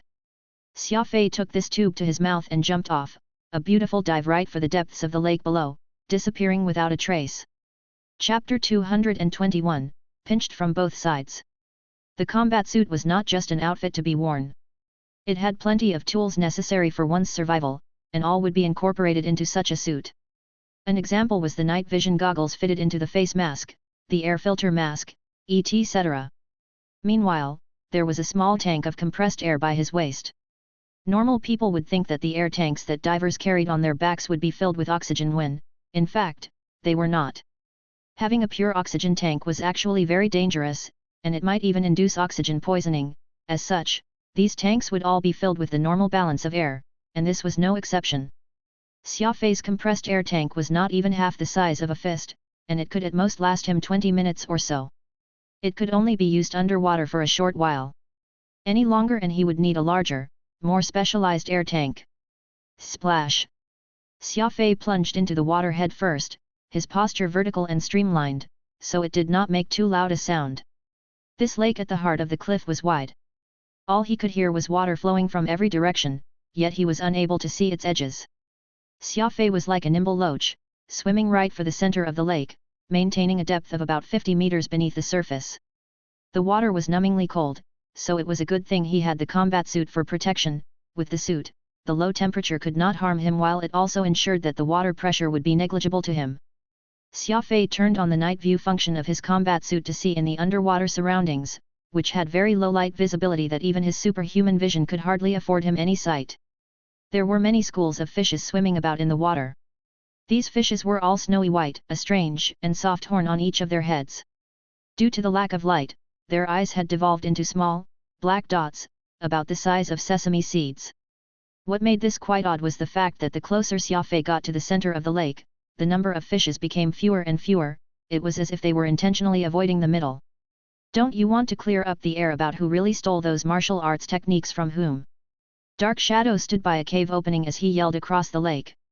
It was evident that Xia Fei's words had greatly stirred the old man, and it was already no longer that important who killed Green Shadow. Dark Shadow was occupied with helping clear up the discipleship from being wrongfully branded as thieves, determined not to let the assassins bear the charge of thievery. There was a skill or technique behind how he could speak so penetratingly, such that even Xia Fei could hear him loud and clear despite being underwater. Xia Fei did not have the mind to explain things to Dark Shadow. He was even more unconcerned if the old man would get depressed for not getting his answer. He sped up his swimming toward the opposite shore of the lake, where there were plenty of cave entrances tightly packed together. He would eventually be able to escape as long as he had the patience to search through them. However, just as Xia Fei made it to the center of the lake, the water current abruptly accelerated, and a whirlpool quickly formed right there in the middle. The lake water pulled at Xia Fei constantly, and the originally calm surface was now subjected to churning waves. Xia Fei knitted his eyebrows tightly. All of the water began changing when they reached the center of the lake without any bias. This might not be a natural phenomenon but artificially created. In order to avoid being detected, Xia Fei intentionally suppressed his swimming motion in the water, but with this sudden change, he no longer paid heed to such matters and began applying great strength to move all his limbs, rapidly making his way to the water surface. Xia Fei was a speed ability user and had quite the explosive strength to boot, which was why the force of the pull from the whirlpool was not enough to prevent him from making progress. Xia Fei broke to the water surface and swam effortfully toward the nearest shore. He had a nagging feeling toward this abrupt change of water current, and he was unsure if there was some unknown organism living at the center of the lake. Dark Shadow spotted him from afar and directed his yell Xia Fei's way. "Don't run! You have yet to explain yourself." Splash! Dark Shadow impatiently leaped into the lake as well, continuing his pursuit of Xia Fei. This was when that violent whirlpool on the lake suddenly disappeared, and what replaced it was a powerful aura that very clearly came from under the water. Be it Xia Fei or Dark Shadow, both were shocked by this immense killing intent. Xia Fei looked at the bottom of the lake and peered at it intently. A gentle tap of his finger on the protection goggles and the vision was adjusted to the maximum magnification possible. What he saw was a silvery body in the murky depths making a mad charge toward him. From the size, Xia Fei could tell that it was a gigantic python, roughly 200 in length. Its jaws were wide enough to swallow an elephant whole. "Crap, it's a giant snake!" Xia Fei gulped. Swimming effortfully with his two arms, Xia Fei did not dare to underestimate the enemy. He was not on land, so if he needed to engage in combat, both his speed and psychokinesis would be greatly reduced. All he could rely on was his beast spirit codex, but Xia Fei was not confident on how effective it could be when used against such a gigantic and fierce beast. The perfect opportunity was a mixture of time, place, and luck, with none of the three conditions in his favor. Attempting to get out of the water and onto land as soon as possible was his only option. A good distance away, Dark Shadow was showing an uncertain expression. Who would have guessed that there would be such a ferocious and big creature living in the middle of this lake? His finger lightly tapped a signal transmitter on his right arm and sent a call out. Dark Shadow knitted his eyebrows and continued to catch up to Xia Fei quickly. Dark Shadow's persistence went well beyond what Xia Fei had expected. Not even the appearance of that giant python had deterred him from giving chase. He only had a single thought in mind at this point, and that was, Xia Fei could not die until the truth of the matter was revealed. He simply could not accept his discipleship bearing the guilt of thievery for no apparent reason. As this python had lived many years in the water, it was well adapted to a fight in this type of environment. The place was its backyard, and it knew everything about it like the back of its figurative hand. Though Xia Fei was fast, the python was even faster. Xia Fei could thoroughly appreciate the severity of this situation. When a speed ability user faced an opponent with an even greater speed than they did, even the slightest disparity could be enough to be a death sentence. He needed to get out of this awkward situation as quickly as he could. Celestial Moon suddenly sprang out into the air and formed a series of steps leading to the safety of land in the distance. Xia Fei rose from the water and landed fitfully on one of his disc blades. Since there was no way for him to leverage on his speed while in the water, Xia Fei decided to bring this fight into the air. The giant python very quickly understood Xia Fei's intention and opened its jaws, flashing its sizable fangs as it shot out a jet of white water. Like a beam of white light, this powerful jet of white water shot forth. Instantly, several steps from that flight of stairs he made with his disc blades got pushed off several hundred meters as they could not withstand the powerful impact. Xia Fei's special ability was speed, not flight, so he had no way of getting across when faced with a space of a kilometer wide, unless he somehow miraculously grew a pair of wings on his back. Those disc blades could only withstand Xia Fei's weight for a short time, and he was completely unable to fly with them. While he could forcefully use Demon Axe to increase the explosive force of his celestial moon, each use would require him to expend a large amount of mental energy, and using it back-to-back would very well be too much of an expenditure and cause him to faint. Besides, Demon Axe was a powerful move used to kill his foes, and he was not in the least bit willing to use it just to escape his current predicament. Xia Fei bellowed. He used 0.01 second to come to this decision and resolved to go all out against this silver giant python. Though his chances of victory were slim, he still had some chance, while fleeing would only leave him in a passive state. Dark Shadow was already catching up from afar, and Xia Fei had no wish to fight two strong foes at once. It was best if he took one down first. Xia Fei closed his two eyes. When he next opened them, a ray of light shot forth. It was an exclusive technique from the Beast Spirit Codex that was an ancient and unexplainable transmission signal sent through ocular cognition. He activated Demon Axe at the same time. Silver disc blades sliced through the water, leaving a stream of bubbles in their wake. Using both the third stage of the Beast Spirit Codex and Demon Axe brought significant mental stress to Xia Fei, but there was no time for him to hesitate.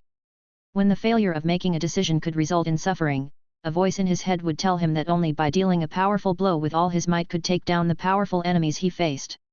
Any hesitation or cowering on his part would ultimately cost him his life. When the silver giant python felt the assault of the Beast Spirit Codex, its mind descended into chaos. It was like a severed earthworm, writhing in pain in the water as if it had been subjected to an electric shock. Whoosh! Celestial Moon did not let this perfect chance slip by. Its blades did not disperse and attack separately this time. Instead, all of them went straight for the python's head, because that was its most fatal spot. Just as Xia Fei calculated, the 18 disc blades plunged into the head of that enormous python. Fresh blood spurted out at that instant, painting the lake water red. The giant python was hidden in that cloud of red, making it difficult to tell the state of injury it had suffered.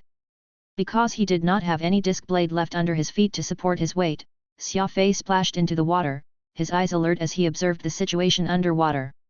All this while, Dark Shadow was still rushing over to Xia Fei, and he was about to reach him. Misfortune truly came in droves. Xia Fei gritted his teeth and retracted his celestial moon, ready to take on Dark Shadow's challenge.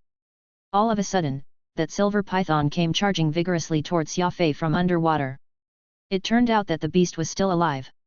Blood was flowing out from its head non-stop, and its eyes had turned even more savage as a result of its rage. It opened its jaws wide. The sight of the rows of jagged fangs within was enough to make anyone shudder. Crap! Xia Fei yelped in his mind. Due to the fact that he was now in the water, there was no way for him to take advantage of Celestial Moon's explosive power to the fullest. Not only did he fail to kill the giant python, he even ended up enraging it. When a beast was completely enraged, their greatest fighting spirit would be evoked, and with how the pain from the injury might take up some of its attention, there was no guarantee that Xia Fei would be able to control it even if he disregarded his life and unleashed his Beast Spirit Codex again. Dark Shadow was several hundred meters away from Xia Fei, while the silver giant python would reach Xia Fei in 2 seconds. Facing attacks from two powerful foes, it was hard to say what needed to be done. Most people would feel despair when faced with such a situation, but Xia Fei was just the opposite. In the face of adversity, his 2 eyes had turned bloodshot, the redness bright like a raging fire that consumed all. Just die already! Xia Fei yelled in his crazed agitation. His voice echoed in that rocky cavern, making it sound even more savage. It was as if what he had uttered were not words but was a battle hymn for blood. The wildest and most unrestrained fighting spirit instantly exploded. At that moment, Xia Fei had transformed from a human into a ferocious demon. Dark Shadow and the silver giant python froze in place due to the sudden explosion of will from Xia Fei. Neither had ever heard a human make such a deranged cry. Like a tsunami wave, Xia Fei roared. Thunder Fury. Chapter 222, White Snake Pearl. The situation turned dire, with Dark Shadow from the side and the silver giant python underneath. As the 2 powerful foes came barreling right for Xia Fei, he roared in a hoarse yet booming voice, Thunder Fury. Deep creases appeared on Phantom's forehead. He knew very well what the word Thunder Fury meant. This was the Tier 3 combat technique of psychokinesis, which was far stronger than Demon Axe. Psychokinesis required mental energy to sustain, and using a skill well beyond his personal strength would deplete all of Xia Fei's mental energy at once. There was only one result following such a situation, and that was for the user to perish together with their foes. Either of you can forget about living if I won't. Xia Fei yelled with much conviction in his head. Having already gone completely deranged, he was now disregarding the consequences of his action and what it would cost him.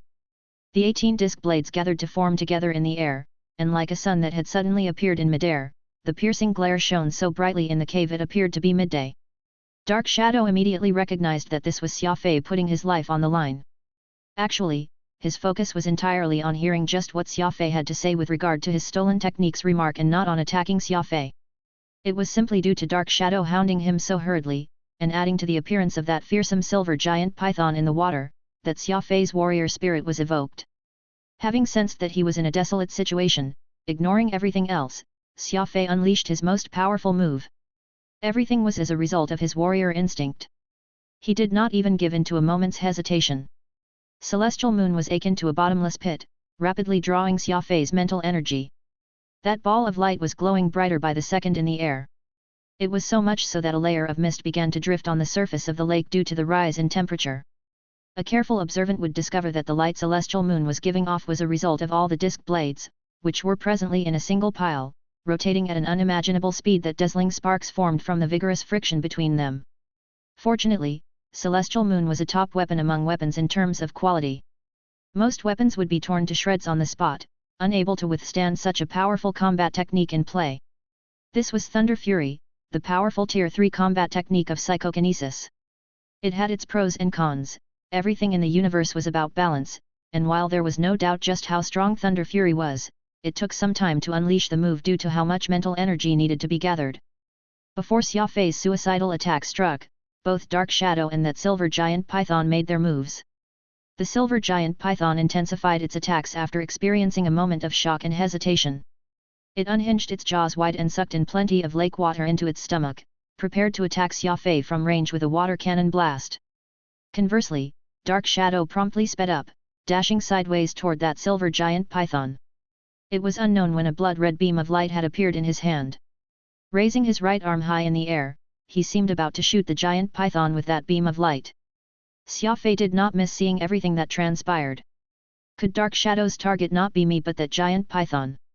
The two men and one beast formed a three-way fight, with each having their own tricks that could be unleashed at any time. The situation was extremely critical, leaving Xia Fei just 10,000th of a second to react. He made his decision in the shortest time frame whether he should unleash the full force of Thunder Fury and die together with Dark Shadow as well as the silver giant python or use half of it on just the python. No phantom was from the assassins, so he was of course very familiar with his second sect senior. He could tell at a glance that Dark Shadow was about to execute his most powerful move, Bloodthirsty Neon, on that silver giant python. Thus, he hurriedly called in an attempt to stop Xia Fei from unleashing Thunder Fury and bringing devastation upon himself and his enemies. Unfortunately, Phantom only managed to get out the one word before Xia Fei's Thunder Fury was unleashed. Xia Fei, Dark Shadow, and the silver giant python all made their attacks at the same time. The python's water cannon was shot right at Xia Fei, while Xia Fei and Dark Shadow both directed their attacks to the python. In the sky, a single bolt of lightning crashed down like a thunderbolt on a sunny day. Dark Shadow's move did not make any sound, and its size was incomparable to the lightning that Xia Fei had conjured, but that blood-red beam of light that was no more than 2 meters long very accurately plunged right into the python's heart, inflicting a lethal stab. Chaos. This was truly a chaotic battle. Huge waves came to be on the water surface, while the thunderbolt struck from the sky alongside that deadly blood-red glow. Dark Shadow's bloodthirsty neon immediately penetrated right through that silver giant python, not just piercing its heart but directly splitting it into two halves. Xia Fei's Thunder Fury was all the more unrestrained. The lightning struck that shot of water the python was spitting, its scalding temperature instantly vaporizing the attack. The lightning, like a scalpel, continued its way and landed squarely on the python's head, cutting the serpent's over 100-meter-long body in two. It must be mentioned that this was not the full power Thunder Fury could unleash. That moment Xia Fei unleashed the move, he forcefully withdrew more than half of the energy gathered, only hurtling Thunder Fury at 40%. Had he gone all out, even Dark Shadow would have trouble surviving the attack, so what more of its sole target, the python? After all, this was a move of Xia Fei that would essentially exchange his life for the enemy's. Phantom's cry reminded Xia Fei of that. Though it was only one word, it was enough for him and his quick mental reaction. Thunder Fury was not done splitting the giant python, and it continued along its path, untrammeled, right into the heart of the lake, creating a deep gash 100 meters deep on the rockbed before it stopped. Because Dark Shadow was closer to the giant python, he received a partial impact from the blow, and the energy wave was enough to push him over 100 meters away. He clutched onto his chest just above his heart as pain shot through him and urgently searched for any trace of Xia Fei. The old man's action would have left anyone speechless. To think just a few casual sentences from Xia Fei was enough for the former to put his life on the line just to capture the latter alive. Xia Fei's mind was blank, only feeling that his vision was somewhat blurry. The huge mental energy that he had just used left him completely spent. Even using 40% of Thunder Fury greatly exceeded the levels he could endure. As his body slowly sank into the icy cold water, Xia Fei wanted to swim himself to the surface, yet his forelimbs were numb and not listening to himself. Xia Fei, are you all right? Quick, wake up! You're going to drown if you don't wake up, Phantom lamented loudly. Because Xia Fei was no longer biting on that air tube, he started to drown as he sank further. In contrast, that huge python's body was slowly floating to the surface from under the water. Xia Fei coincidentally crossed paths with its carcass, and he used the last bit of his will to grab onto it, his final hope. His arm reluctantly hooked on, and Xia Fei feebly hugged its head. The dazed Xia Fei noticed there seemed to be a very mesmerizing white pearl that was shining non-stop, looking very delicious.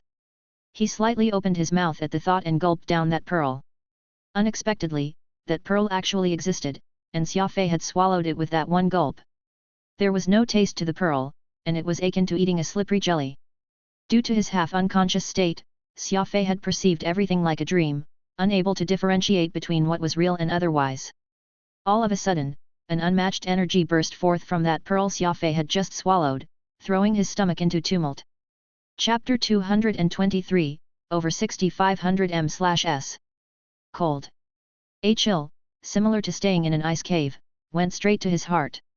In Xia Fei's half-conscious state, he swallowed that white pearl, which started to melt the moment it entered his body.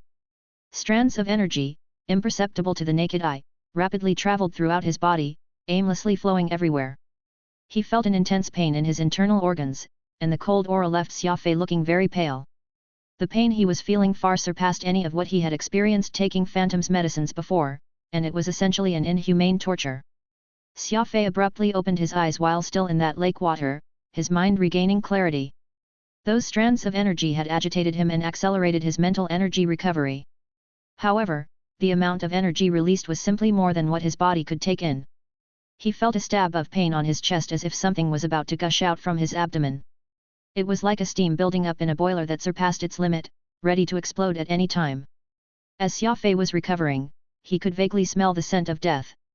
He ignored the pain and chill on his body as he made a fitful attempt to surface, all the while, he did what he could to suppress that overwhelming energy coursing through his body.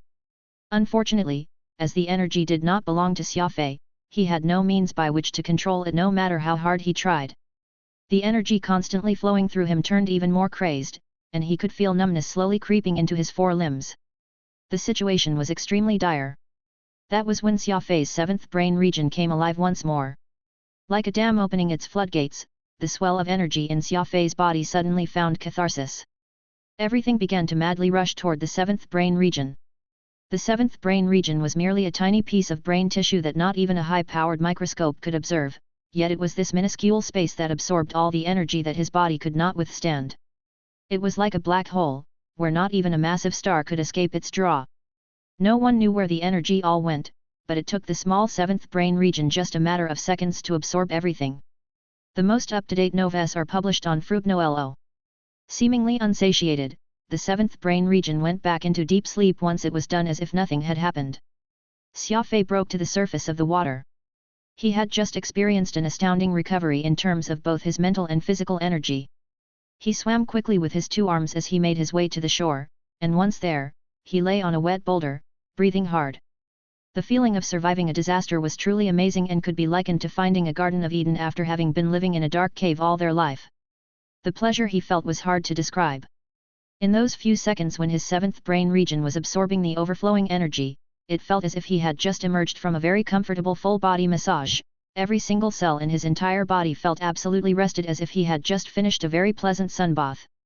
Xia Fei was not exactly sure what had just happened to him, but he could vaguely recall that he seemed to have swallowed something, though try as he might, he simply could not remember any detail at all. Phantom was standing at Xia Fei's side, his eyes filled with surprise. Because he resided in the Moorstone, he was unable to stay more than 10 meters away from Xia Fei, which meant that he very clearly witnessed everything that had happened. Xia Fei sat down, his eyes sweeping around his surroundings. What happened? Phantom closed his mouth, gravely asking, "You don't remember one bit?" Xia Fei nodded. "I can only recall my body becoming extremely weak after expending much of my mental energy and sinking into the murky waters. Then, it's like I finished eating a meal, my bodily functions got restored in a matter of seconds." With that, Xia Fei attempted to move his arm a bit. It moved swiftly across the air, full of vigor. He could feel his strength stronger than before and his mind clearer than ever. This was a state that Xia Fei had never experienced in his heyday. To be able to recover his vitality and mental fortitude in such a short span and even improve in the process, it was simply unbelievable. Phantom chuckled. You did not just finish eating a meal but also a sumptuous feast. Xia Fei furrowed his brows, puzzled, even as Phantom continued laughing. Do you know what you've just killed? Nope. Xia Fei shook his head. Even the Beast Spirit Codex has no records of it, so that gigantic snake must be a mutated organism of sorts. Living organisms would often trigger mutations as a result of being influenced by the environment they were in or from radioactive elements. From the appearance of that snake and the difference it exhibited from the other serpent species he knew, Xia Fei could already guess that it was a mutated one. Phantom nodded, for Xia Fei's guess had been in line with his. After you split that snake in half with your thunder fury, a white pearl emerged from its skull. You swallowed that pearl in your groggy state moments ago, Phantom explained. Xia Fei had a great epiphany after hearing it. So it's due to that snake pearl that I've managed to recover my bodily functions in such a short time. Looks like that snake pearl is really amazing. Not just that, what benefited the most from it wasn't your body but your seventh brain region, Phantom solemnly explained. Xia Fei hastily checked his seventh brain region via his consciousness, and sure enough, there seemed to be slight changes in that tiny space compared to before. It appeared to be a bit more open, but because the seventh brain region was minuscule to begin with, the changes were not too obvious. Phantom spoke softly at this point, sounding mysterious to Xia Fei. Your seventh brain region has absorbed 99% of the energy from the snake pearl and is rapidly mending itself right now. If you go through the same situation twice more, I reckon that the damage in your seventh brain region will be completely healed, and you'll be able to cultivate through the ranks without relying on medicines anymore. Xia Fei was slightly shocked hearing this. Learning that his seventh brain region had gradually begun to repair itself was great news. As his cultivation increased, the required medicines also became more and more of a bottleneck to Xia Fei. After all, there was a limit to the amount of precious stuff with medicinal properties in the universe, and they were hardly something that he could get hold of whenever he wanted. This was not mentioning the large amount of time spent waiting for the medicinal residue to be completely absorbed by his body after every batch of medicines he ingested. As his rank increased, the time it would take for this absorption process would also increase as well. Right now, the time needed for the medicinal residue to be fully absorbed was almost up to a year, and who knew if the more potent ingredient he consumed would need up to 10 or 100 years. Just a 10-year wait would be far too long, given how urgently Xia Fei wanted to improve. Does that mean I have to always be dancing on a knife's edge, hovering between life and death, in order for my seventh brain region to take the initiative and engage in recovery? Xia Fei grimaced. Every time Xia Fei was met with a crisis, his seventh brain region would secretly be helping him. It was through the countless life and death battles that Xia Fei obtained his second special ability, psychokinesis. Now, after having narrowly escaped death, his seventh brain region once again attempted another round of self-recovery. It was as if only extreme danger was enough to agitate his seventh brain region into waking, and it was changing Xia Fei in its own way, slowly but surely. Phantom pursed his lips grimly. That does appear to be the case. The seventh brain region was too mysterious. Be it Phantom or Harris, and even Xia Fei himself had not been able to accurately describe it, much less control it. Aside from it providing humans with powerful abilities, no one knew what else the seventh brain region offered, and Xia Fei could only keep searching in the dark to make progress, with no one out there able to give him any sort of help. After all, Xia Fei's seventh brain region was completely opened, and there was no precedence for its occurrence. Xia Fei got up and his gaze swept across his surroundings again. Let's be on our way. Though that sect senior of yours, Dark Shadow, lent me a hand, I doubt he will let me off easily seeing him like that. Phantom shook his head anxiously. No, we have no idea how my second sect senior is right now. We need to first locate him, confirm that he isn't in any danger, before we leave. Phantom was not really an obstinate person, but since this concerned his discipleship, and once something was related to the assassins, he would become very serious. Xia Fei could only go according to his request and follow along the lakeshore, searching for any trace of Dark Shadow. All of a sudden eagerness came over Xia Fei. Acting upon it, he ran at his top speed for a short burst. Phantom, don't you think my speed is faster than before? Xia Fei asked, somewhat puzzled. Indeed, that appears to be the case. The snake pearl not only helped repair a portion of your seventh brain region, it also increased your speed by about 50%, meaning that you're already very near Star River rank, your speed nearing 6500 m/s, Phantom said. Xia Fei nodded, happiness flooding his heart. Just 1% of that snake pearl had effectively increased Xia Fei's speed to a standard near Star River rank. Achieving such an effect was simply beyond words. Not only did it help repair his 7th brain region, it also increased Xia Fei's speed by 2000 m/s. He had essentially killed 2 birds with 1 stone. Phantom was worried about Dark Shadow's safety, so he did not care to discuss Xia Fei's improvement, hurrying him to search for his second sect senior after a brief overview of the situation. Over by a shoal that was covered in gravel, Xia Fei spotted Dark Shadow wheezing painfully. It appeared that he had been struck by Thunderfury's impact and was thus injured from it. The injured Dark Shadow hardly posed a threat to Xia Fei, so the latter walked to a point several meters away from the former, squatting to ask, "Are you all right?" Dark Shadow knitted his eyebrows together. He had clearly witnessed Xia Fei suffering from more grievous injuries than he did moments prior, yet the young man was suddenly looking completely lively and spry in the blink of an eye. This left Dark Shadow feeling very unsettled. "I'm fine. I've broken 4 of my ribs, so it's a little inconvenient for me to move about," answered Dark Shadow in a deep rasping voice. "How are you unscathed?" Xia Fei smiled. "Perhaps I was a little luckier." "Damn luck," Dark Shadow complained internally. Phantom's second sect brother would only be even more unsettled if he found out that, not only was Xia Fei uninjured, the entire incident had been a blessing in disguise to the young man, for part of his 7th brain region got repaired, subsequently increasing his cultivation. They both entered the cavern and encountered the giant python, and each man had fought with the huge snake and ended up severely injured, yet the difference in the outcome for either man was heaven and earth. Xia Fei profited for no apparent reason, while Dark Shadow ended up having trouble with even just walking. Just what sort of fairness was this? Xia Fei pondered for a moment before he stepped forward and moved Dark Shadow's 2 arms to his back, using a thin metal wire to bound them together. "I'll carry you out, but you'll have to suffer this indignity for a bit in order for me to ensure that you won't be able to attack me as we make our way through these caves." Dark Shadow was speechless. He was already having difficulties moving because of his broken ribs, so he could only acquiesce and be at Xia Fei's mercy. There was no way he could hope to win given the current state he was in. Phantom sighed. Xia Fei was simply too cautious, tying the old man despite his injured state. At the end of the day, the man was his sect senior, so he could not help but feel disgruntled seeing how he was treated. Still, Xia Fei did not care for this. In his eyes, Dark Shadow was still a threat, and though he fulfilled Phantom's request to save the old man's life, it did not mean he needed to reveal his back to this stranger. Dark Shadow was soon bound tightly. Xia Fei then gingerly lifted the man as he began his search for an exit. After several more turns, that red rainforest once again appeared before Xia Fei. He was just wondering if he should leave Dark Shadow here or secretly send him back to the assassin's camp when something abnormal suddenly occurred. Chapter 224, Visiting Phantom's Discipleship. Xia Fei set Dark Shadow down by the cave entrance, then the old man winced and let out a moan. Due to his broken bones, every movement caused him to feel a stinging pain in his chest. Looking far out, Xia Fei noted that this was not the same valley he had initially come in. They had spent a lot of time navigating through the spiderweb-like network of caves, and now, he had no idea where they ended up coming out. Xia Fei contemplated whether he should leave Dark Shadow here to wait for assistance or deliver him somewhere near the assassin's camp. If he sent Dark Shadow back to the assassin's camp, he would run the risk of being discovered.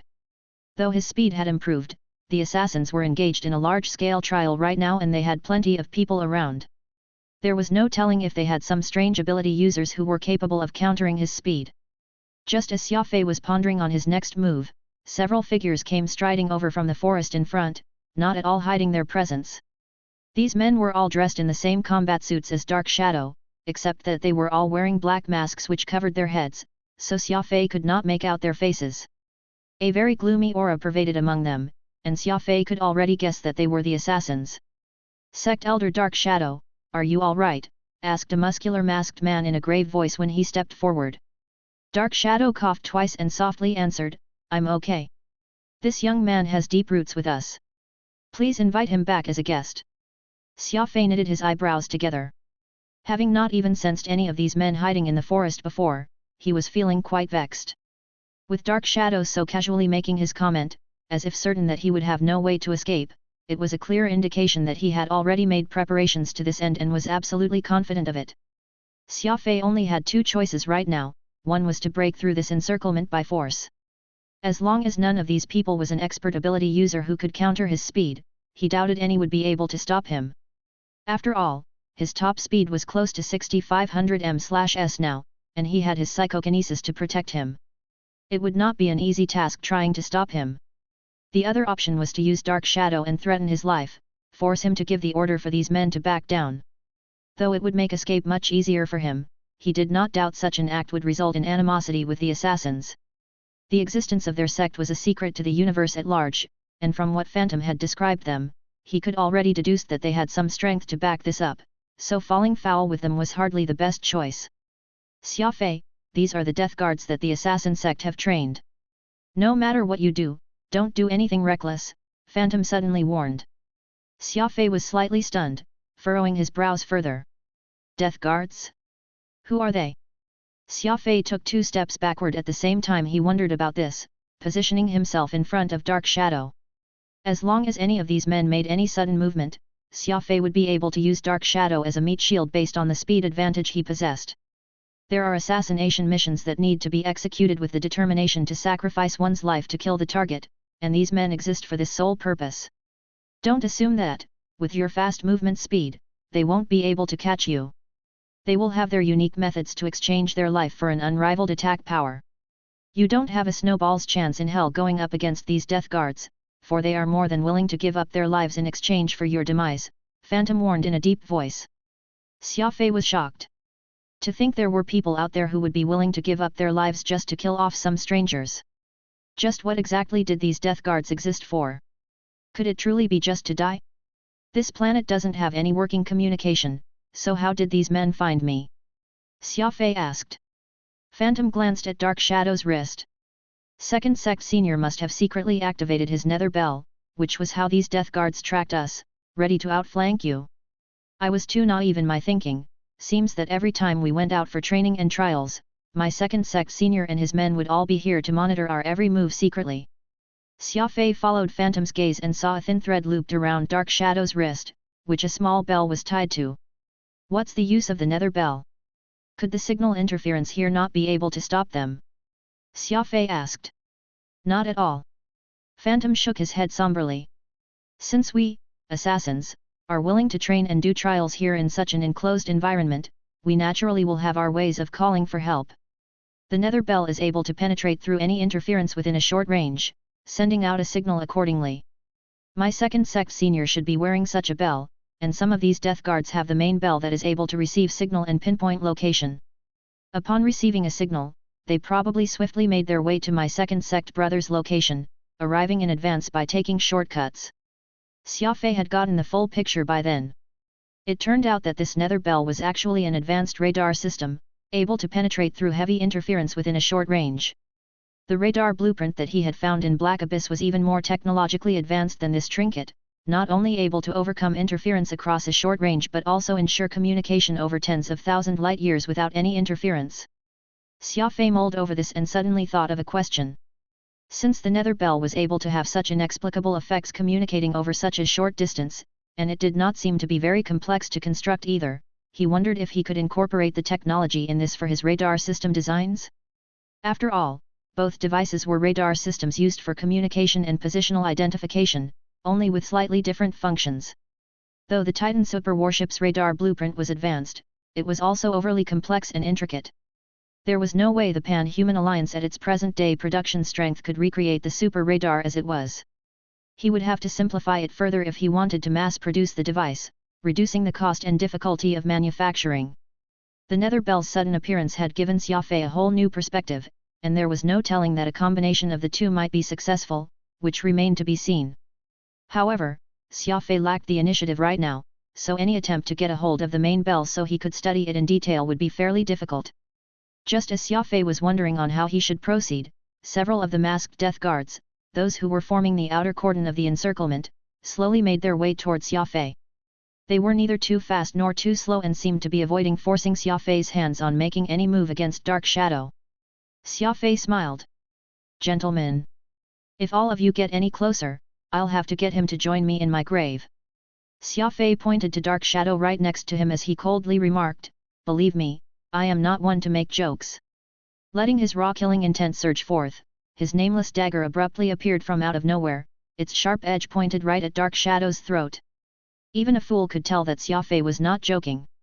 However, the death guards remained unmoved and continued to slowly encroach and surround him from a distance. Dark Shadow chuckled feebly. I've given them the order to escort you back to our camp, so that is precisely what they'll be doing. This outcome won't change even if you kill me. Xia Fei's heart promptly sank. He noted the calmness in Dark Shadow's voice and could tell that he was telling the truth. Phantom also nodded, concurring with what Dark Shadow had just said. I don't have a lick of chance. Xia Fei frowned and asked Phantom. None whatsoever. Death guards use their very lives in exchange for frightening lethality. No one is able to fight them, Phantom solemnly explained. Xia Fei suddenly smiled, and the sharp daggers in hand flicked in a smooth motion, cutting the thin wire binding Dark Shadow. It's your win this around, Xia Fei looked around as he muttered under his breath. If there were only a handful of death guards, Xia Fei might have fought to the death, given his personality, but when several similarly dressed men exited the cave behind Xia Fei as well, he finally realized just how surrounded he was. Unexpectedly, none of these death guards mistreated Xia Fei. After doing a thorough body search and sealing everything in a metal case in front of him as if to indicate that they had no designs on his belongings, Xia Fei's spatial ring and microcomputer contained plenty of secrets like the structural blueprints for Titan, its super radar system and other such information, but because Xia Fei had very cautiously set additional permissions for their access, he was not particularly concerned that anyone else aside from him could gain access to them. Once everything was done, Xia Fei was led to a Calderian Cormorant-class destroyer. He was then assigned to a cabin, with 3 meals being delivered to him, even providing a daily change of clothes. Unfortunately, his cabin did not have connection to the interplanetary internet, so Xia Fei had no way of contacting Avril, nor was he able to keep updated on the progress of quantum holdings. It suddenly dawned on Xia Fei that this cabin was in no way different from a prison, with only the conditions of his confinement being slightly lax. This was already the 3rd time Xia Fei had been imprisoned, his journey beginning with that small cell on his trip to the Blue Sea Star, where he obtained that strange gene optimization fluid, which allowed him to take his first step to the stars and begin his tumultuous yet interesting life story. Xia Fei had luckily managed to escape twice before, but who knew if he would be able to repeat the miracle this time around. Xia lay in bed, staring up at the ceiling in contemplation. It was as if his life was destined for an inextricable link with incarceration, along with the endless troubles that could no longer be separated from his life at this point. That was when his cabin door opened. It was around the time for his dinner, and he figured this to be its delivery. Xia Fei got up from his bed and looked over, watching a masked man push in a food trolley and lay out plates on the table. Xia Fei had an astounding appetite, and the person doing the delivery discovered that he would consume all that was brought to him every mealtime. As a result, the amount of food being brought in had increased over time to the point they were now using a food trolley to bring everything in. After the food trolley was carted out, Dark Shadow strolled in, all smiles. This old man looked to be in a much better shape after resting for 2 whole days, striding energetically into the cabin. Is something the matter? Xia Fei crooked his head and asked. Dark Shadow closed the door behind him and sat himself down in a chair. Now that he was all recovered, he no longer feared being left alone with Xia Fei. Just his cultivation rank alone was enough to evade whatever attack Xia Fei could throw out. There's something I wish to know, why did you not choose to run away when you faced my underlings the other day? You clearly had enough leeway doing so, Dark Shadow curiously asked. He had been wondering about that these past 2 days, which was why he had eagerly sought to learn the reason behind this once he fully recovered. Oh. Xia Fei sat by the table, and after eating a chicken wing, he answered, your men had us surrounded the moment we came out of the cave, which is an indication that all of them came prepared. It's like a cast net, there's no way a fisherman will use a broken net to catch fish, unless the hole in question is just a facade. Your men emerging from the cave afterward only further proved my suspicion. They clearly wanted me to let you go and end up diving headfirst into their trap. Since carrying you along would only hamper me, it was best if I escaped by myself. Xia Fei munched on before he asked nonchalantly, where are we going? Dark Shadow was momentarily speechless. Xia Fei had used his extraordinary thinking to deduce the situation in such a short time, and even Dark Shadow was impressed by his observation skills and decisiveness. His eyes glimmered as he answered Xia Fei, we're going to a legendary place, where you will have a chance to prove just who stole whose arts.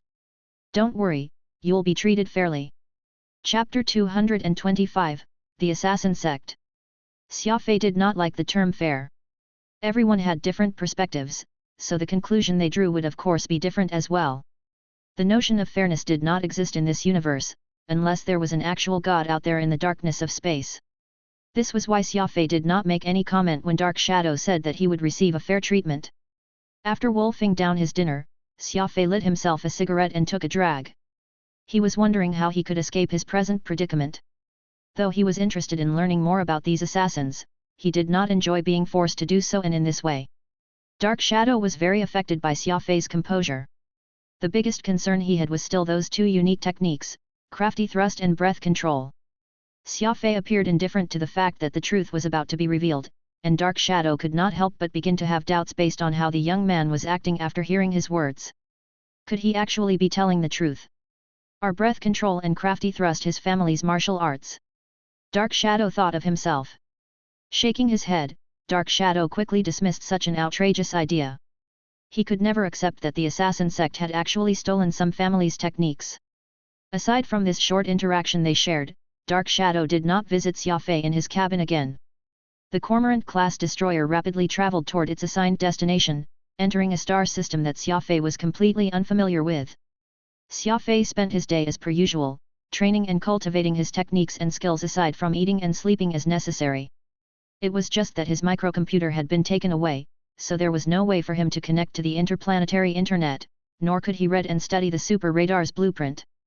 Xia Fei could only rely on his memory to recreate the blueprint in his mind, then he proceeded to make adjustments and redesign the radar accordingly, and though he was barely able to make progress without the actual blueprint for reference, Xia Fei still enjoyed this and even often found himself falling into a state where he would lose track of time, missing meals as a result.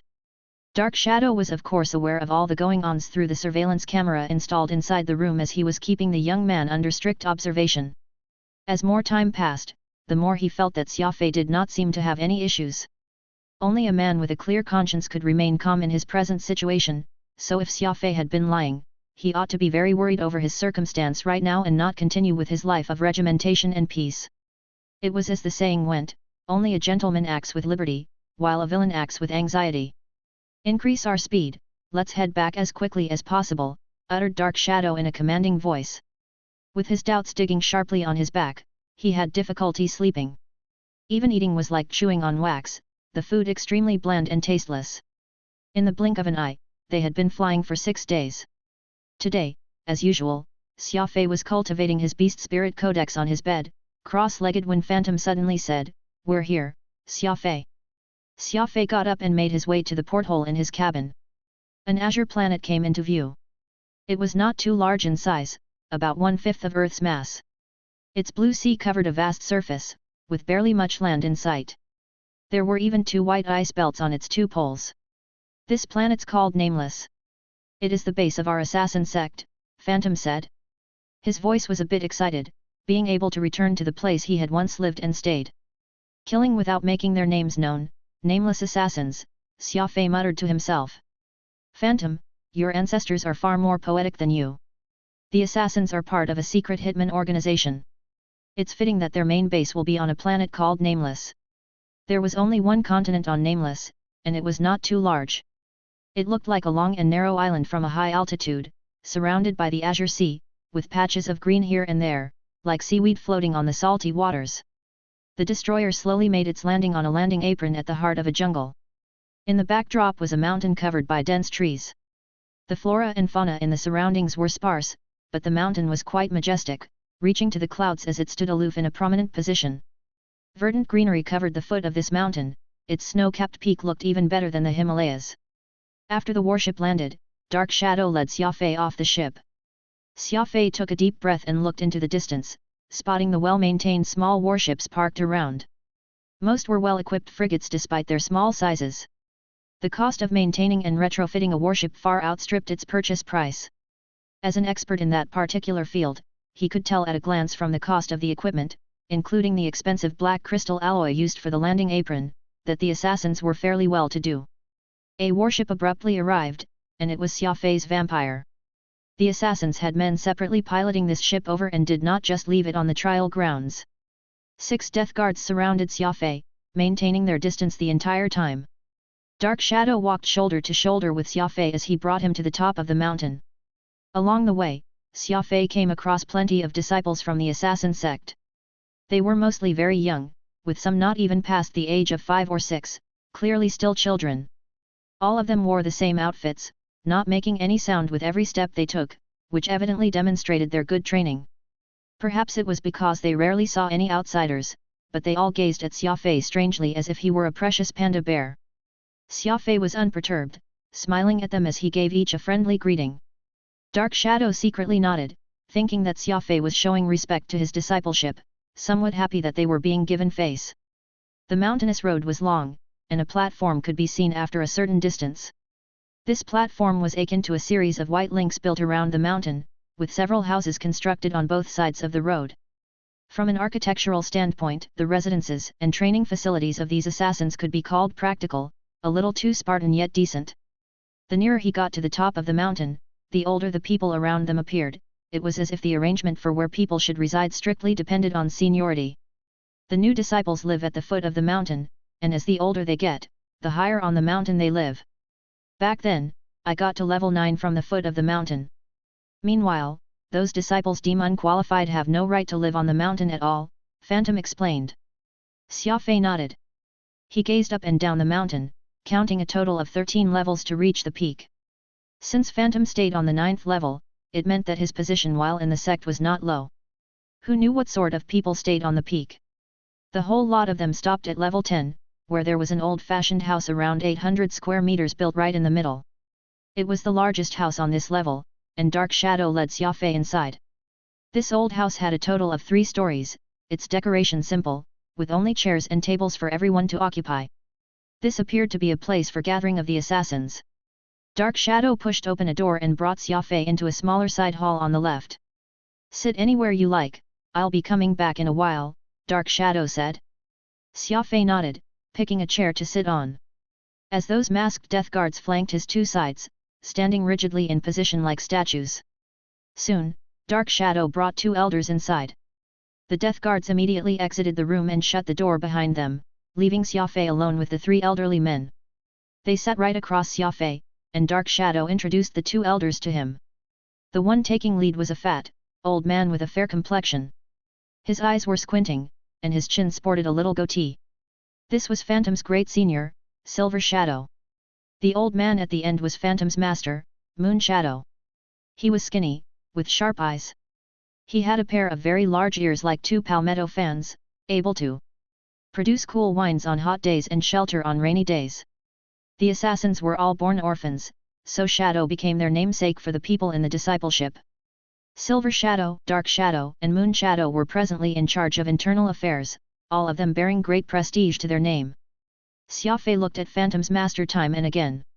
He had always been curious just what sort of person had taught such a freak like Phantom. Moon Shadow did not avoid Xia Fei's gaze at all. His fingers were hovering over each other as if secretly playing a small game.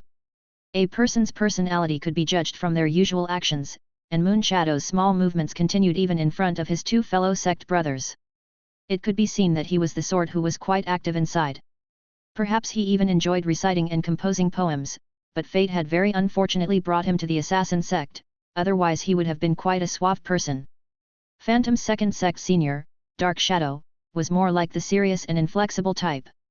He liked the truth in everything, and it was only Xia Fei's words that had caused the old man to lead him into this inner sanctum, doing everything possible to get to the bottom of this.